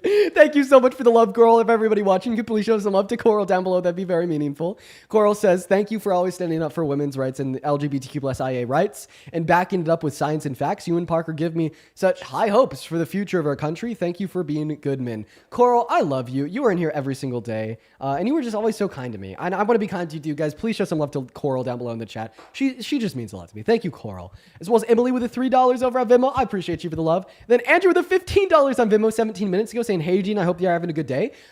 Andrew, I'm not going to lie. I actually am. The debates have been good today. I've been really enjoying myself. I mean, what about you guys watching? I feel like the debates have been decent, you know? So thank you for the $15, Andrew. Oh, he left. I guess that was the culmination of his efforts to kind of decipher what I was saying. Oh, well. Jennifer with the $5 saying, love your shirt. Thank you, Jennifer. And then, oh my God, this was 23 minutes ago. I really hope that you're still in here. Holy crap. Monique. Thank you so much for the $50 donation over on Venmo. Holy crap, Monique.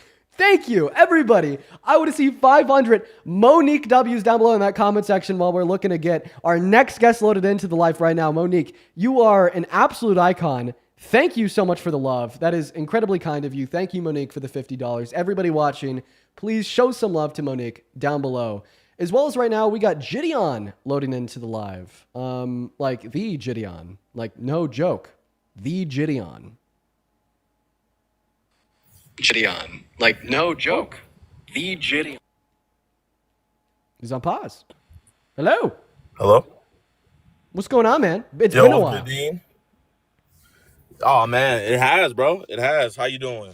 You know, I'm doing real well, man. It's been a rough couple of months here dealing with everything the administration is doing. How about yourself? Oh man, it's been rough out here too, man. Just caught I caught a sex offender, I believe it was like a week ago. Yeah, last week, named Tristan Kirkfrost. He invited a 12 and 6-year-old over to his job. He got arrested, and they ended up also finding 30 counts of CP on his phone. We caught another registered sex offender over in Florida. His name was Anthony Creamer. He had raped a 13-year-old girl, did 10 years in Pennsylvania. Now he's over in Florida, came to meet another 13-year-old girl, brought his dog, and then I got a guy today. So yeah, it's been pretty bad, man. But we getting them slowly but surely. You're doing good work, man. You're seriously, you're doing like very, very, very, very good work. Oh man, thank you, Right. Dean. Thank Yeah. you, man. What state you live in? I'm out here in Colorado. Colorado. I think I have a guy in Colorado, man. Bro, maybe I gotta get you on EDP watch. Dude, if you have if you're ever out here, I'd love to go catching Preds with you. I mean, it sounds like a great way to spend some of my free time. Oh yeah, man. Hey, no, literally, believe it or not, it's actually really fun. But I got a question for you, man. Take it away. So, I was gonna ask, what is your opinion on? I'm not gonna even say like the the Israel and Gaza and Palestine stuff, because I feel like that's kind of played out. But I guess like the current like I guess contention with Israel, how most Americans feel, how the media, or not, I wouldn't even say the media, how I guess the public's opinion is being portrayed. I feel like kind of right now Israel's kind of like that point where the left and the right kind of meet at. It's like a weird intersect. What's it called in math? The slope or the intersect? Oh man, I sucked at math. But what's your opinion on all that? People are starting to agree. Well, first and foremost, man, I mean, good for you for asking these questions on such a public platform when so many, like celebrities, people with a lot of influence are very scared away from it. Oh wait, hold up! I see people in the comments saying I'm a Trump supporter. I must say I am not a Trump supporter. I mean, I'm just not. But you can continue. My bad. Yeah, I remember you coming up here before the election and telling us that, so that's good. Well, man, I'll tell you. Well, I mean, I think that we've seen Israel being like a very bad country for like quite a long time now. Like I started paying more attention and, became like pretty outspokenly like pro-Palestine around a year and a half ago. And at that point, being pro-Palestine was definitely more of like a far left position. But I mean, as time has progressed, we've just seen Israel take more obvious steps towards being like war criminals and ethnically cleansing Palestinians. And, like now a year and a half later, we're in a place where there's a stage 5 starvation. We have a baby under the age of 1 dying like every day on the Gaza Strip. People are being systemically, starved. And then we have Netanyahu denying their starvation. And then today announcing a plan to annex and claim the whole region while the people are weak, while the people are dying, while the people are starved, which is just a humongous encroachment and violation of international law. Now it's a little bit more obvious that Israel is really hurting and like the Palestinian people, and you can't just defend it by saying, well, it's a war anymore. So we're seeing more people more on the institutional liberal side and on the right, because Donald Trump is now more pro-Israel than pro-America, intersecting into being anti-Israel and pro-Palestine. And I mean, I think it's cool. I think that there's different motivations at play. Like maybe some people on the far right are only against Israel and for Palestine because they're neo-Nazis, right? Which I completely disagree with. In fact, I sent out a pro-Palestinian tweet before I started the live, then deleted it because everybody agreeing with me in the comment section were literally Nazis. And I want to be able to get that messaging across without allowing Nazis to spew their Nazi propaganda. But it's interesting. Now Donald Trump has exposed himself as being like more pro-Israel than pro-America. So I guess you took that down because you disagree with the Israel regime, but you disagree with how other people disagree, right? Right. Well, for instance, I think that 9 out of 10 people in the comment section there were just literally Nazis. Like they're just against Israel and Netanyahu because they're Jewish. And for that, I very much so disagree with. Yeah, man.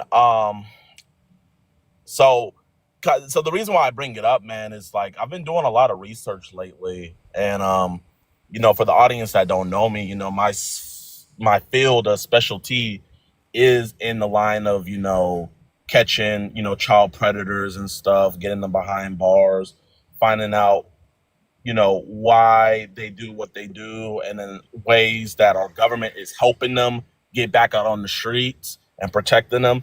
And one thing I found, and I don't know if you ever seen this, man, but CBS, out of all people, did a whole news story about this, where if an Israeli resident, I believe either if they're nationally from there or if let's say they have blood ties to there, let's say they get caught up with CP, they get caught up touching a child, they get caught up doing anything to that, right?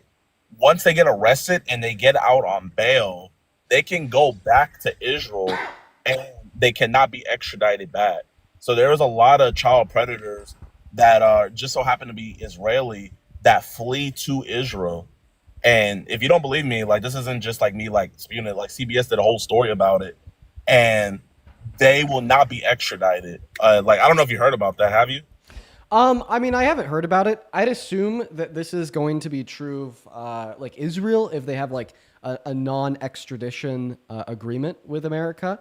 I'd also assume that this is going to be true for like many other countries that aren't Israel that also won't extradite individuals to America. But what I will say is like having an ally of like Israel, which there's a billion reasons why I disagree with the allyship, but them not allowing extraditions of individuals to America, even though they are allies, insane. Yeah. Not only that, I believe there was an Israeli higher up. I forgot. He worked in the Israeli government, but anyway, he got caught selling government secrets to the Soviet Union. And he actually got arrested, charged, everything, right? He was in U.S. prison. And when Trump got into office, Trump actually pardoned him.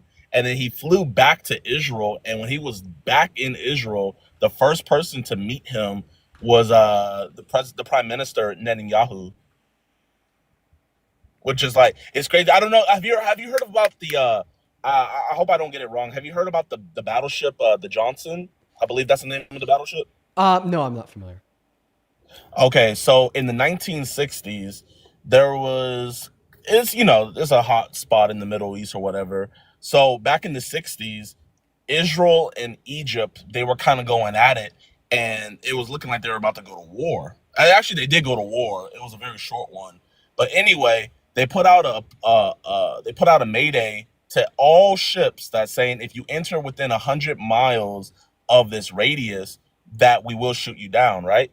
So there was an American battleship there. I believe it's the SS Johnson. If I'm wrong, the Liberty, USS Liberty. I apologize. You probably heard about the USS Liberty, right? Yeah.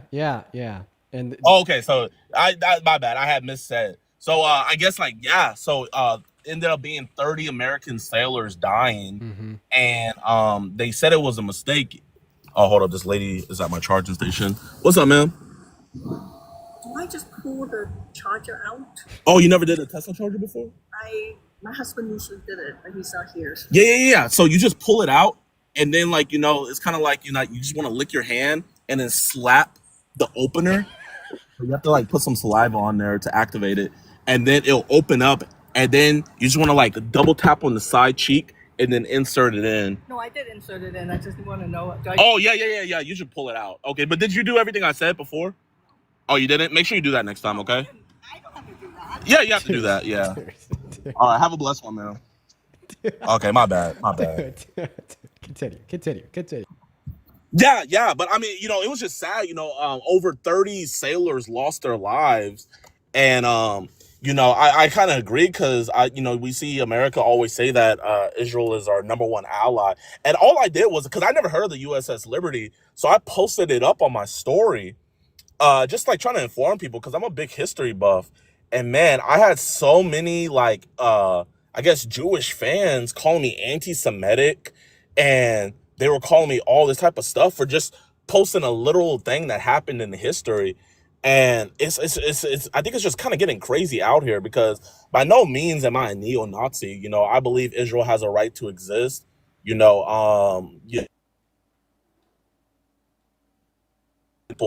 But I kind of look at it as where if everybody else can be criticized and you can't be criticized, it kind of gets to a point, why are we at the point now where the New York mayor has to go visit Israel? What jurisdiction or power does a New York mayor have in Israel to where they have to use our tax dollars to fly over there with a whole security team that will probably end up costing the people of New York $10 million?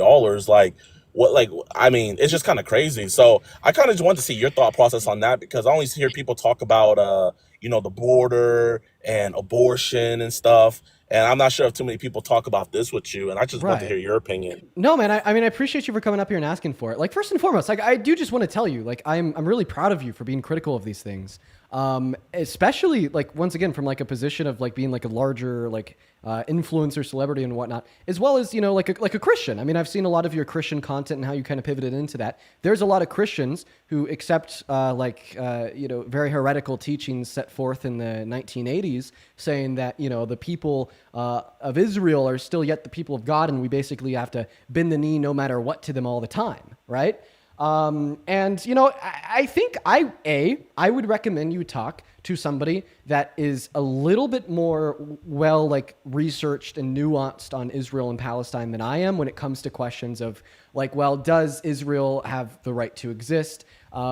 Etc. Because honestly, my research into it has kind of stopped at the conclusion that what Israel's doing right now is incredibly wrong. And the government of Israel has been perpetuating harm historically and today. And I don't think that the current government of Israel, needs to continue to exist. I think that the current government of Israel needs to be completely thrown out and restructured. Oh, when you say current government, you're talking about the Zionists, right? Yeah, like Zionism, the IDF, Netanyahu. Okay. I just think that it's all terrible, and we need to get rid of that. But if Israel as a country itself has a right to exist, I mean, I personally hold to the position that ethno-states as a whole are wrong, and affirming that an ethno-state has a right to exist, I'd be affirming that ethno-states should exist. I am more along the lines of supporting multicultural democracies. So I think that multicultural democracies are really good. Dean, listen. I only graduated high school. I don't know as many big words. So when you say ethno-state, are you talking about how kind of after World War II, the displaced Jewish people were kind of placed in that region? Is that what you mean by that? Like a state that is inherently predicated upon some common, shared, or typical ethnicity. You know what I mean? It's in order for the state to exist, it must maintain a majority Jewish population, for instance, ethnically Jewish. And I think that, supporting the existence of a state with a hierarchical suggestion where there must be a set amount of Jewish individuals as a part of the populace, or a set amount of white individuals, a set amount of any ethnic group of individuals is wrong. And I support multicultural democracies. That just means I support the democratic rule of law that involves a voting process that is available to everybody, of age, of instance, and there's not an inherency of one particular ethnicity. So I think that is a common objection to the idea that Israel as an ethno-state has the right to exist. But I definitely think some sense of Israel, the people living there, the innocent civilians, obviously, right? They have a right to exist somewhere. And I don't want to just uproot them and, displace them all because, displacement of a mass group of individuals is bad. But I definitely don't endorse an ethno-state. And I think if we could have a state in the region that is a multicultural democracy, that isn't pro-terror, pro-war crime, and colonialism and expansionism, that's probably a good thing, right? Yeah, no, I have a lot of Palestinian friends, from Tariq and Mr. B's to, I don't know if you know who they are, but the three Muslims. And they let me know, and they kind of gave me the history, and because a lot of people think this started back in, I think it was October 2023 when everything popped off. At least where, kind of the mainstream and everybody got into it. But they were just letting me know how this goes all the way back to the British colonialism and everything, man. So, just from the research I've done and from the people I've talked to, genuinely, I think I could genuinely say, I think Palestine should be free. And that's not, trying to be really political or anything. It's just kind of in my opinion, just a human being kind of empathy thing where, you see the stuff that's happening, especially with Miss Rachel, freaking being a lover of children and wanting to teach them. And over here, she donating and then getting canceled for donating to children. I think when you kind of get to that point where when you can't even take care of children, that's sad. No, but, I agree with you. No, I know the fundraiser you're talking about. It's organized by my friend Tommy. And I'm actually in the works of getting involved with it. Miss Rachel's a big part of it as well. And it is sad. Absolutely, Jidion. I mean, Damn, bro. You know, honestly, bro, like I'm proud. I'm proud of you.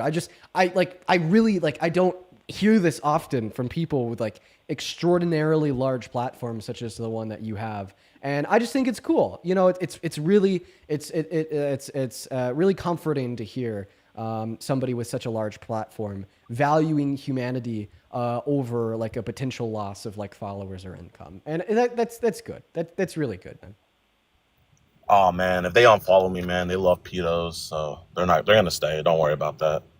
But man, everybody in the chat saying add Anita, so I'm thinking Anita's important, so I'm gonna dip out.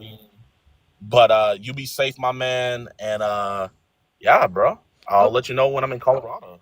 Okay. And also shout out to Adam. I like Adam Mockler. I like him a lot. Shout out Adam Mockler. He does a lot of good coverage over on YouTube about current events and whatnot. He keeps people informed. And yeah, they're talking about Athena. Athena. Oh, I'd assume. Let me put some respect on her name. Yeah, I'd assume that they're asking that because she's like incredibly informed on Palestine and Israel. So I mean, if you like truly want to like have an opportunity to take a little bit of a deeper dive into these things and get a perspective of somebody who's like probably the most educated person I know, it's worth having a conversation with her. And if you want, if you're interested in that, I don't mind facilitating that. But if you got to go right now, no worries. There's always. Oh, okay. I guess I got the vibe. Like I saw everybody saying add and how do you say her name again? Athena. They're asking. I saw everybody add saying add Athena. Oh, okay. I thought they were like saying like kicking me out. I was like, oh, okay. I don't want to. That's what I thought. Oh, so they. Oh, I mean, yeah. If they want her to join in, yeah, I definitely. I mean, I don't care. You're with that? Yeah. Okay, for sure. Athena. Yeah, for sure. I mean, I didn't like want to encroach upon your boundaries. Let's see here. All right, let's see if she's here. Actually, it looks like she's gone now. Unfortunate. I'm not seeing her in the queue. Oh, she's gone now. Yeah. Okay, wait, hold up. While I'm here, Dean, I gotta talk to you about. I gotta keep it real for a second, okay? Because I'm a busy man and stuff, so I get to just see clips and stuff. So I seen this clip. And sorry if I'm bringing up old baggage and stuff like that, but I don't want people to just think I'm a glazer. But I seen this clip of this guy, and like you put out like a hypothetical story, and you like told everybody to like you said like you like gave his username so that they could contact CPS. So and like I'm seeing like at first my TikTok feed was like, yo, Dean's effed up for this, F Dean, L Dean.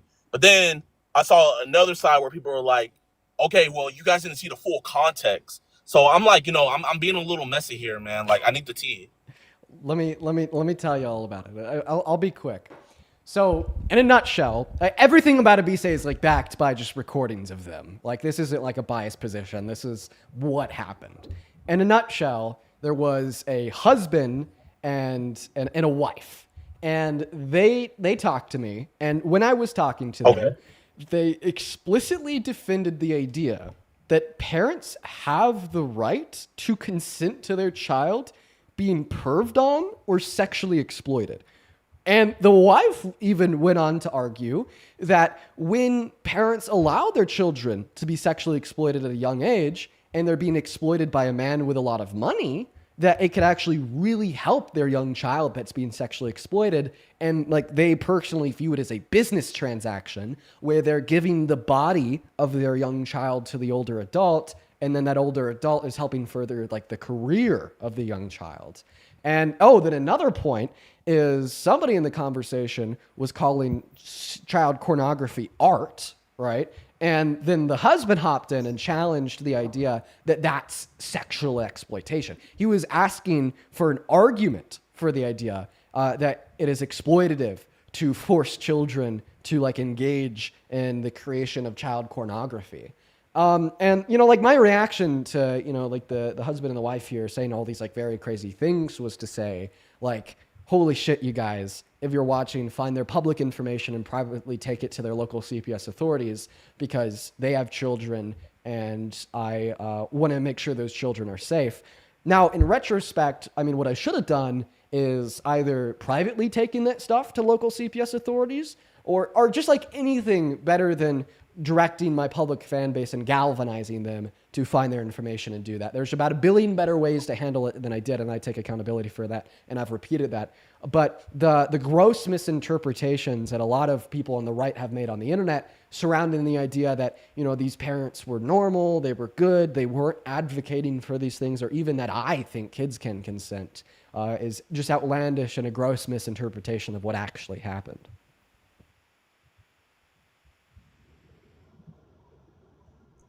Okay. We um uh man, TikTok. Yeah. Yeah. Okay. Dude, I still hear it every day. I still hear it every day. Dude, people continue to repeat that I think kids can consent to sex because of that conversation. The people on the right are just so outlandish. Anyways, you were referencing Athena. Hi. Yeah. I'm on my like 4th backup, and I think that's why you couldn't find me probably. Hi, Dean. Yeah, Athena, how you doing? Hi. I'm doing good. I'm doing good. I just came up like to briefly state like a couple of things, questions that you're asking. Number one, according to international law, no state has a right to exist. People have a right to have self-determination. That is something that is enshrined in the United Nations Charter. But states, oops, sorry, dropped my bottle. States do not have a right to exist, right? This idea that Israel has a right to exist as a state is just like Zionist propaganda that is used to justify or kind of like exonerate the government from all of the atrocities that it has committed. And secondly, like what Dean was saying, like it's an ethno-state, it's an apartheid state. It has been already deemed an apartheid state by the ICJ as well. And therefore, apartheid states definitely do not have a right to exist. But no state in general has a right to exist. Okay, so when you say like, okay, so when I hear a state has the right to exist, like I think like, okay, America, you know, since are you America? Are you American, Athena? I'm based in Europe. I'm based in Europe. Oh, you're based in Europe? Okay. Well, I guess I can speak for me and Dean. So like, you know, I feel like I have a lot of patriotism for my country. So like, I feel like, you know, like whenever if I heard someone say, oh, America has the right to exist, you know, I guess I would see that as a positive. But I guess when you hear people say Israel has a right to exist, like kind of like, what context do you think they mean that in, and how do you take it?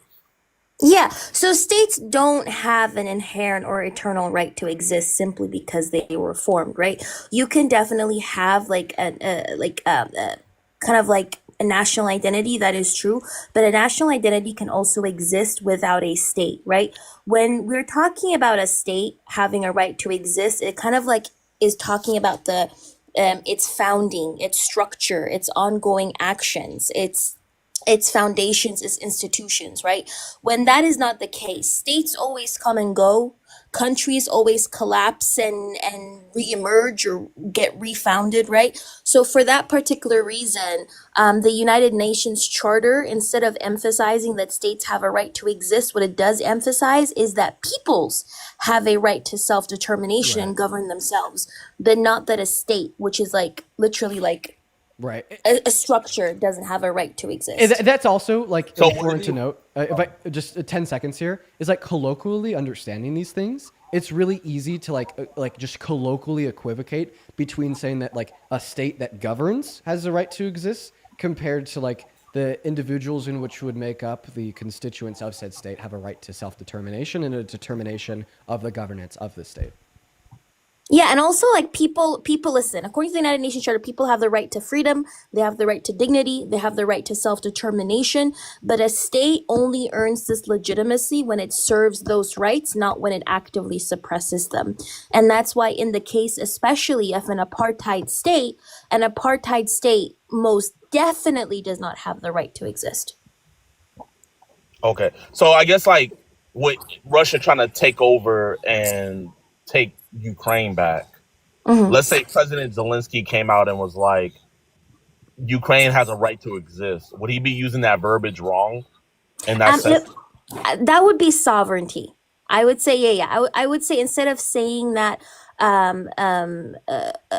the Ukraine has a right to exist, he would be instead talking about its sovereignty and territorial integrity, right? Because those things are protected under international law. Oh, so you're Because saying once Israel's not talking about sovereignty, they're talking about their actions, is what they're you're saying. talking about the actual state, the government, the structures, the institutions, that they have a right to continue existing as they do right now. But the problem is, since it has been established, it was an apartheid state. That would be like South Africa coming out and saying, hey, apartheid South Africa coming out and saying, listen, our apartheid state has a right to exist. Which is not the case, right?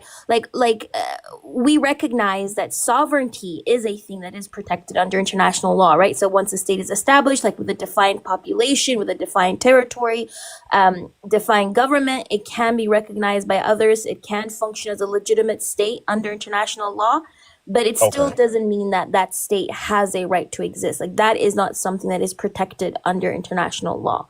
And Israel doesn't even have defined borders. I don't know if you knew this, but Israel has not defined all its borders, which is precisely why it continues expanding. If you didn't know this, but ever since 1948, Israel has continued expanding its borders, and has never stopped, which is why it hasn't bothered defining all of its borders. Wow. Yeah, I did not know that. Okay. I figured that whenever America kind of plopped them over there, it was kind of like already set up. So I guess America didn't plop them over there, but yeah. What'd you say? America didn't plop them there. Neither did the British do. It wasn't established by the British or by the Americans.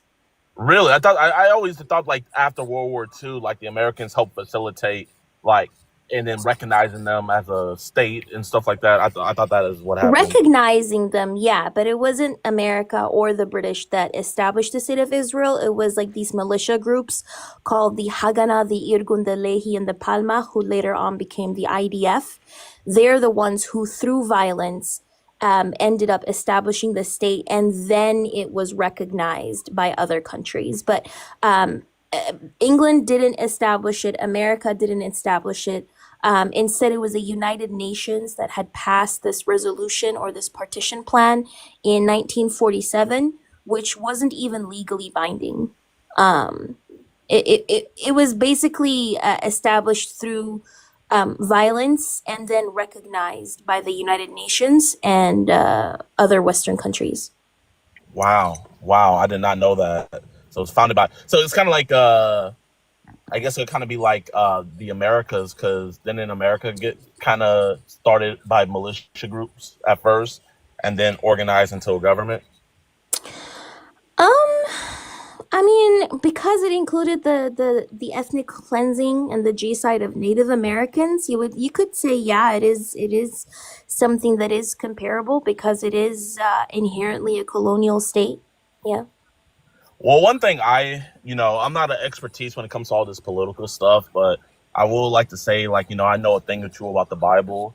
I consider myself a Christian, and I find it ridiculous when Christians they blindly follow anything Israel does because it says their name in the Bible. Because according to the Bible, Christians which are the Gentiles, are grafted in.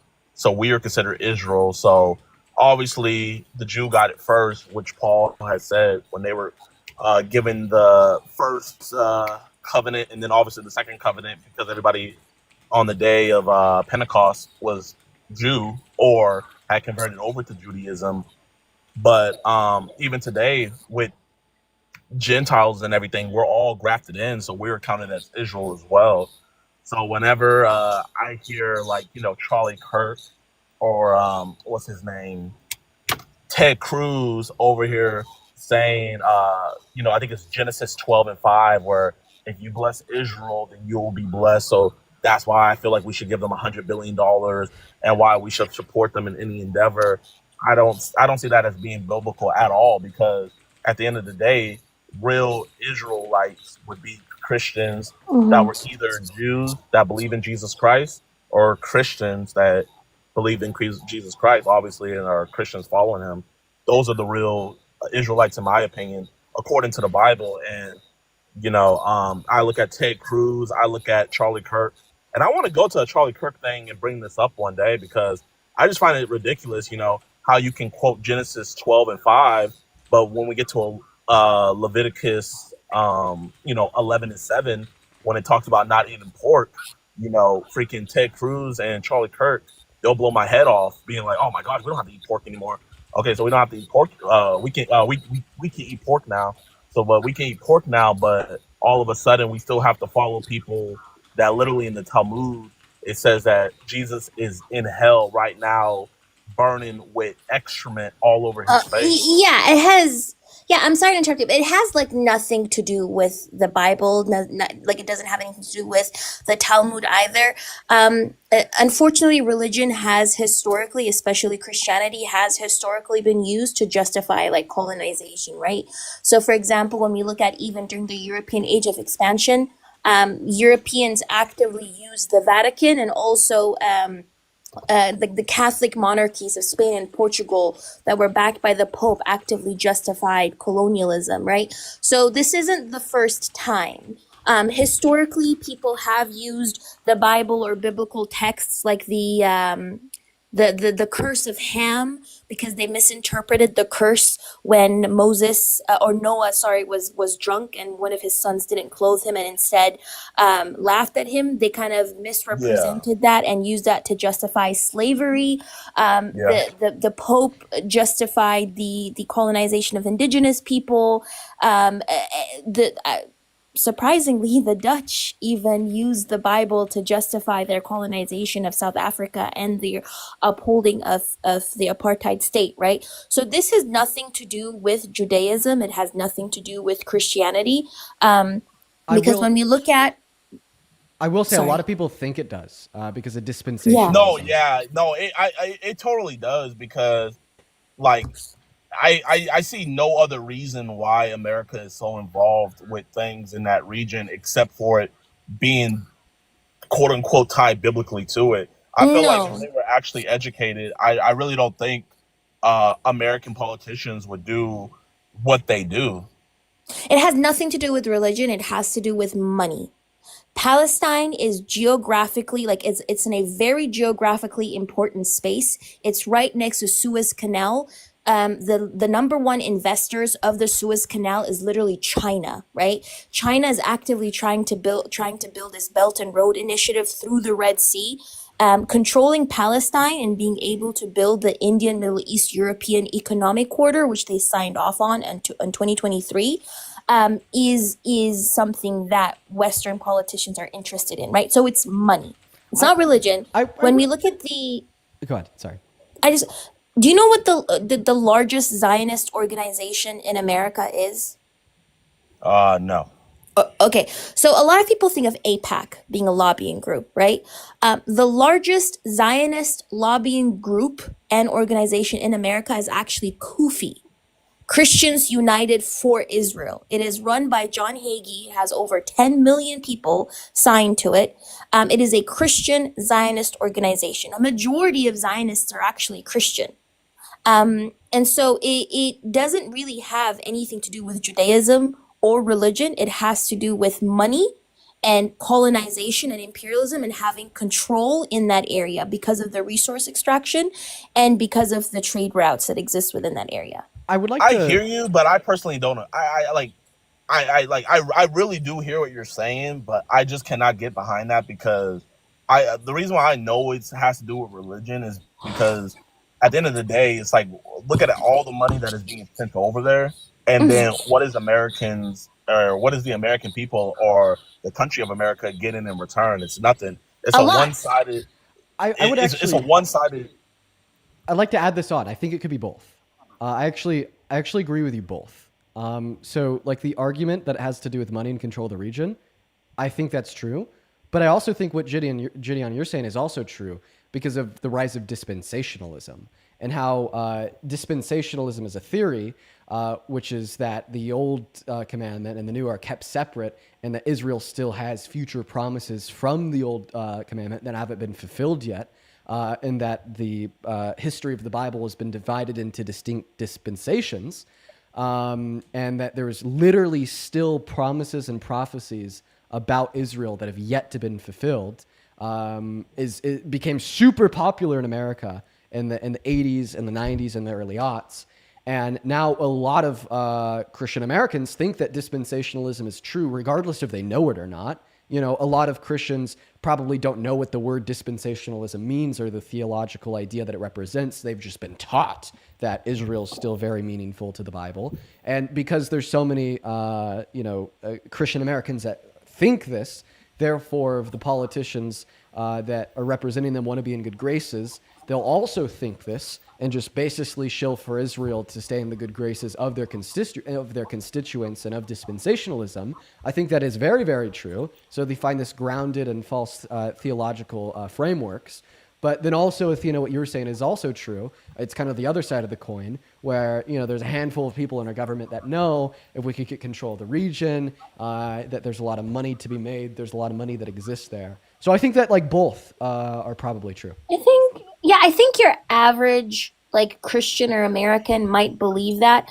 Your politicians don't, though. There is this CIA document that was declassified that explicitly says that Zionists sold themselves to American imperialism. I'm trying to look for it. So it was a CIA document from the 1960s, and it explicitly talks about how now Zionist leaders and Zionist agencies are just kind of have sold themselves to American imperialism and are working on behalf of American imperialism in that region. Not only that, but Theodor Herzl, the father of Zionism himself, literally stated that Israel would be a European outpost. Asia. Oh, I'm echoing, I think. Oh, no, I'm not. So Theodor Herzl, the father of Zionism himself, literally said that Israel would be a European outpost. And there is this infamous video of Joe Biden in the 1980s when he said in a speech that if Israel didn't exist, that America would create it in order to advocate for American interests in the region, right? So I would say your average citizen or a Christian person, okay, it could have to do with religion for them. And when it comes to your politicians, not really. Religion for them. Oh. When it comes to your politicians, not really. I don't know, man. I've seen that video of those New York mayor candidates. They were over here I've been to Israel 4 times. I've been to Jerusalem 5 times.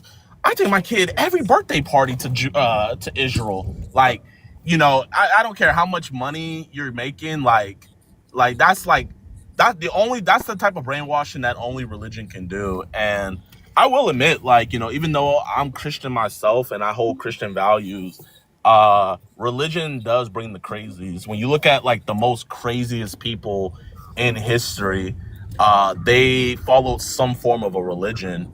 The dude in South America who got 900 of his members to leave America to go to South America. And then whenever he knew the FBI was about to raid him, he convinced 900 people to unalive themselves. And it was the largest unaliving of American life outside of America in human history. And it's stuff like that is I see the same thing when I see people pledging pure allegiance to a religion that literally hates your Lord and Savior, and it just doesn't make any sense to me. Wait, I'm looking for this. I'm looking for this. I need to hop in here real quick. What's up, Dean? I need to hop in here real quick. First and foremost, if you could turn off the Bluetooth on your phone, we won't hear an echo, which would be great. Turn off the Bluetooth on your phone, if that's possible. We won't hear an echo. God, I'm trying. I'm trying to say something, but it's there we go. But are you driving right now? Oh no, man! Elon's driving. Shit, I don't even know what to say in this circumstance. Yeah. Elon's driving. This presents an interesting. See, so usually like it's just like TikTok TOS that that requires like you can't be driving while on TikTok live. But I guess you're not technically driving? No, yeah, my Elon, I was like, yo, man, why you expose our boy Trump like that for being on the Epstein list? And he was like, oh man, my bad, bro. And so I was like, okay, man, you gotta be on I'm on passenger princess duty the rest of my life. And he was like, okay, I got you. So yeah, he has to drive for me from now on. But I mean, if you need me to hop off because he's driving, like, I totally get it. I want to look out for your account because I also don't want like your account to be banned. It's always tricky with TikTok TOS. I've had an account banned because TikTok thought that I was driving because of the sound. But anyways, Jidion, I seriously wanted to say here because I'm not going to immediately like remove you or kick you or anything because I guess you're not technically driving. But I really, really, really appreciate you so much for coming up here and being willing to have like a very public conversation about Israel and Palestine. Like, dude, you're big time. I grew up watching some of your videos. I've known who you are forever. You have like millions of followers everywhere. And the reason I bring that up is because, like I told you earlier a handful of times, when people have the millions of followers, they have the mass influence, they don't have this conversation. And a lot of your takes on the matter are also incredibly respectable. And I know that you're very interested in like Christian theology and whatnot. You like reading the Bible and exploring theology. If you ever want to mind to run some ideas by, or I could even run some by yours. I love researching Christian theology as well, and I'd love to go over some of these concepts with you sometime. Oh, say less, man. Now that one, we might get a little bit more heated, man, because when it comes to the Bible, I got to ride hard for my Lord and Savior. But one thing I will say is if we ever do that in the future, man, my beliefs in the Bible is different than any other belief person that you've debated, because unlike other people, I don't compromise what the Bible says. I have to compromise my own business in order to follow my Lord and Savior Jesus Christ. Right. Whereas a lot of people, they compromise themselves or they compromise the Bible, and they'll distort things, they'll change things. They'll be like, oh, this doesn't really mean that, actually, that's changed. I look at the Bible as it's all the truth or none of it's the truth. But Dean, it's great as always talking to you, man. Chat, you guys are awesome. Before you go, can I show you something? I can't look down right now because Elon. You don't have to look down. I'll just read it for you. Okay. Yeah. Elon likes me to look forward whenever I'm driving, or he's driving. My bad. But Yeah, of course. Can y'all hear me? Yeah. If you can make me the Yes, big ma'am. screen, Dean, for everybody else. So this is from a declassified CIA document from 1950s or 60s. And it literally says, the Zionist leaders, having sold themselves to American imperialism, have placed their organizations and associations at the disposal of the American Secret Service. And the whole document talks about that, by the way. It talks about how Israel is literally doing what America wants it to do in the Middle East. Not only is it an anchor state of the West, but it also does all the dirty work of the West, right? So I could post it in my server or in your server, Dean, if you want. So it is very much, yes, for your average citizen, it can be about religion. But when it comes to like your politicians, it's about money and it's about power and it's about control and resource extraction in the region. Before I leave, one thing I will say is I think that quote you just posted up is wrong. I feel like America is doing what Israel wants in their interest. I think it's. I mean, I'm not a conspiracy theorist or anything, but I think it's pretty obvious that when we got New York mayors rushing to gloat about how many times they've been to Israel, I guess who's doing who's bidding. But that's to say the least. All I know is nobody coming over to America is kissing the Statue of Liberty or the Declaration of Independence. That's never happening whenever leaders from Israel come in here. But you guys have a great rest of y'all day. I'm gonna go catch this pedophile real quick. Oh, dear. And chat, man. Yeah, keep on chatting. Right. Yeah. You take care. You take care. I'm gonna drop. But Dean, before I go, I just wanted to say, look into the India, Middle East, European Economic Corridor. It is supposed to go right through Israel and also through Palestine, and it is supposed to compete with the Suez Canal. So yeah, America is literally like wants Israel to do what it's doing. Not only America, but the West in general, and that's why they're funding it, because Israel is literally doing the West's dirty work for them. You know, But yeah. I guess I'd be interested in further exploration of that idea, because I think, you know, like a couple of things that Jidion said there actually really make sense to me too. Like, I feel like the agenda is Israel first, not America first. And like a suggestion that Israel's doing her bidding would ultimately suggest like an America first agenda. So I don't, it's interesting and it's worth further conversation. But as always, How is Athena- it not? go Yeah, ahead. sorry, Go I'm ahead. gonna drop. I was gonna say, how is it not America or West first when it literally is funding like a lot of Western corporations? Like there are so many Western corporations that are making a ton of money off of what Israel is doing, unfortunately, right? When they're selling their weapons, when like you have a lot of contractors who are building the pier and all that stuff, like they're making money off of. Unfortunately, war is expensive for the average citizen, but it also is very beneficial for corporations. I guess the way I look at it is like, they're like, oh, if we put Israel first, then we can make a bunch of money. So like the making a bunch of money is downstream of a centering of Israel. But don't you think that's how the West has historically operated, in that it has had these anchor states in like the global South that have continued doing its bidding, and in the grand scheme of things, that continues upholding Western structures and the imperial core? Because the only reason they're able to destabilize the global South so they can continue exploiting them is by funding these proxy groups, is by funding these anchor states, right? So in the grand scheme of things, a destabilized Middle East is much more beneficial for the West than a stable Middle East that could compete against it. And that's a good counterpoint. You know, basically, like what it looks like is we're putting Israel first. And what it looks like is what's downstream from that is the shilling politicians and the companies making a lot of money. But like further concealed behind all of that is the, you know, we are ultimately in charge of these proxy areas. It makes us more money to destabilize the region in the first place. And the only reason why we shill so hard is so we can achieve our end goal beyond that of just simply supporting Israel, but destabilizing the region and making a shit ton of money and furthering our interests globally. I get the point. Exactly. It also has to do with anti-Semitism, because a lot of these politicians don't want Jewish people in the West.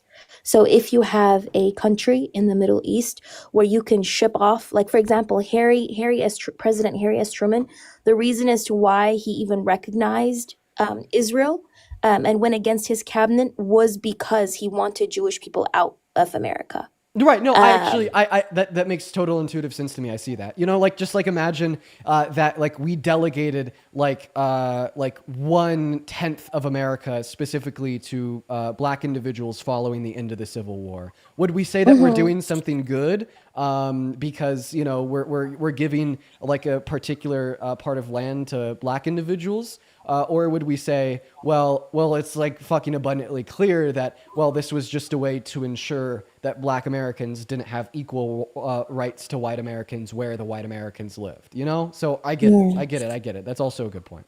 But yeah, anyways, thank you very much for having me. Bye, Dean. Yeah, thank you so much for coming up as always, Athena. Very meaningful. Very meaningful, as always. You know what? Hey, man, I'll say this. I'll say this about the conversation we just had with Jidion. I think it's cool. I think it's really cool that somebody was, I said this like a bunch at the conversation. Somebody with just such a large platform is willing to like explore this on live. You know, it's pretty cool. It's pretty cool. It seems like, you know, that guy is like truly driven by what he thinks compared to what he thinks the people that follow him want him to think. I don't know. It's admirable. And I'm sure that there's a lot that he believes in that I disagree with. But just the suggestion of being able or being willing to counter Israel from such a position on its own is admirable. And I'd love to have a conversation with him about theology. I'd love to go at it with him on that. Anyways, everybody watching, we have now been live for around, 5 hours. Holy crap, you guys. We've been live for 5 hours. So I'm going to go ahead and hop off for the day. But before we do, I am going to thank a handful of people. Like Kristen M. Thank you, Kristen M, for the $50 over on Venmo 30 minutes ago, saying love you. Love you too, Kristen. Hope you're doing all right. Hope all is well. Shout out to Kristen. That is Christin. Everybody show some love to Kristen down below for the $50. Thank you. And then Bailey with the $5 over on Venmo. I appreciate you guys so much for the love. Then also quickly, Hannah, thank you for the $10. Thank you so much. I appreciate you for the love. Hannah, that is very, very kind of you. Thank you, thank you, thank you. And then Lindsay with the $10 as well. From Lindsay's husband, Oz. Shout out to Oz. And then Bjorn with the $11 and Kristen with the 25. You guys are all awesome. Thank you, everybody, so much for the love. I'm going to go to an end. Parker is going to be on later, so expect to see him soon. But yeah, at this point, I'm going to go to an end. And then one last thing. I forgot to say this to him on live because the conversation moved on and there was other points that I was honing in on. But he was referring to like Jewish individuals as like the Jews, referring to them as Jews. That was like very popular language for a long time. But I think that term just aids and abets in like dehumanization of individuals. So we could call Jewish people, not the Jews. So I should have brought that up earlier, and for that I apologize, but it's still worth noting on now rather than never. I'm going to go to an end. Everybody have a great rest of your night, both over on TikTok and on YouTube. Love you all, y'all. Love you all. Peace and love, guys, and take care. Bye-bye.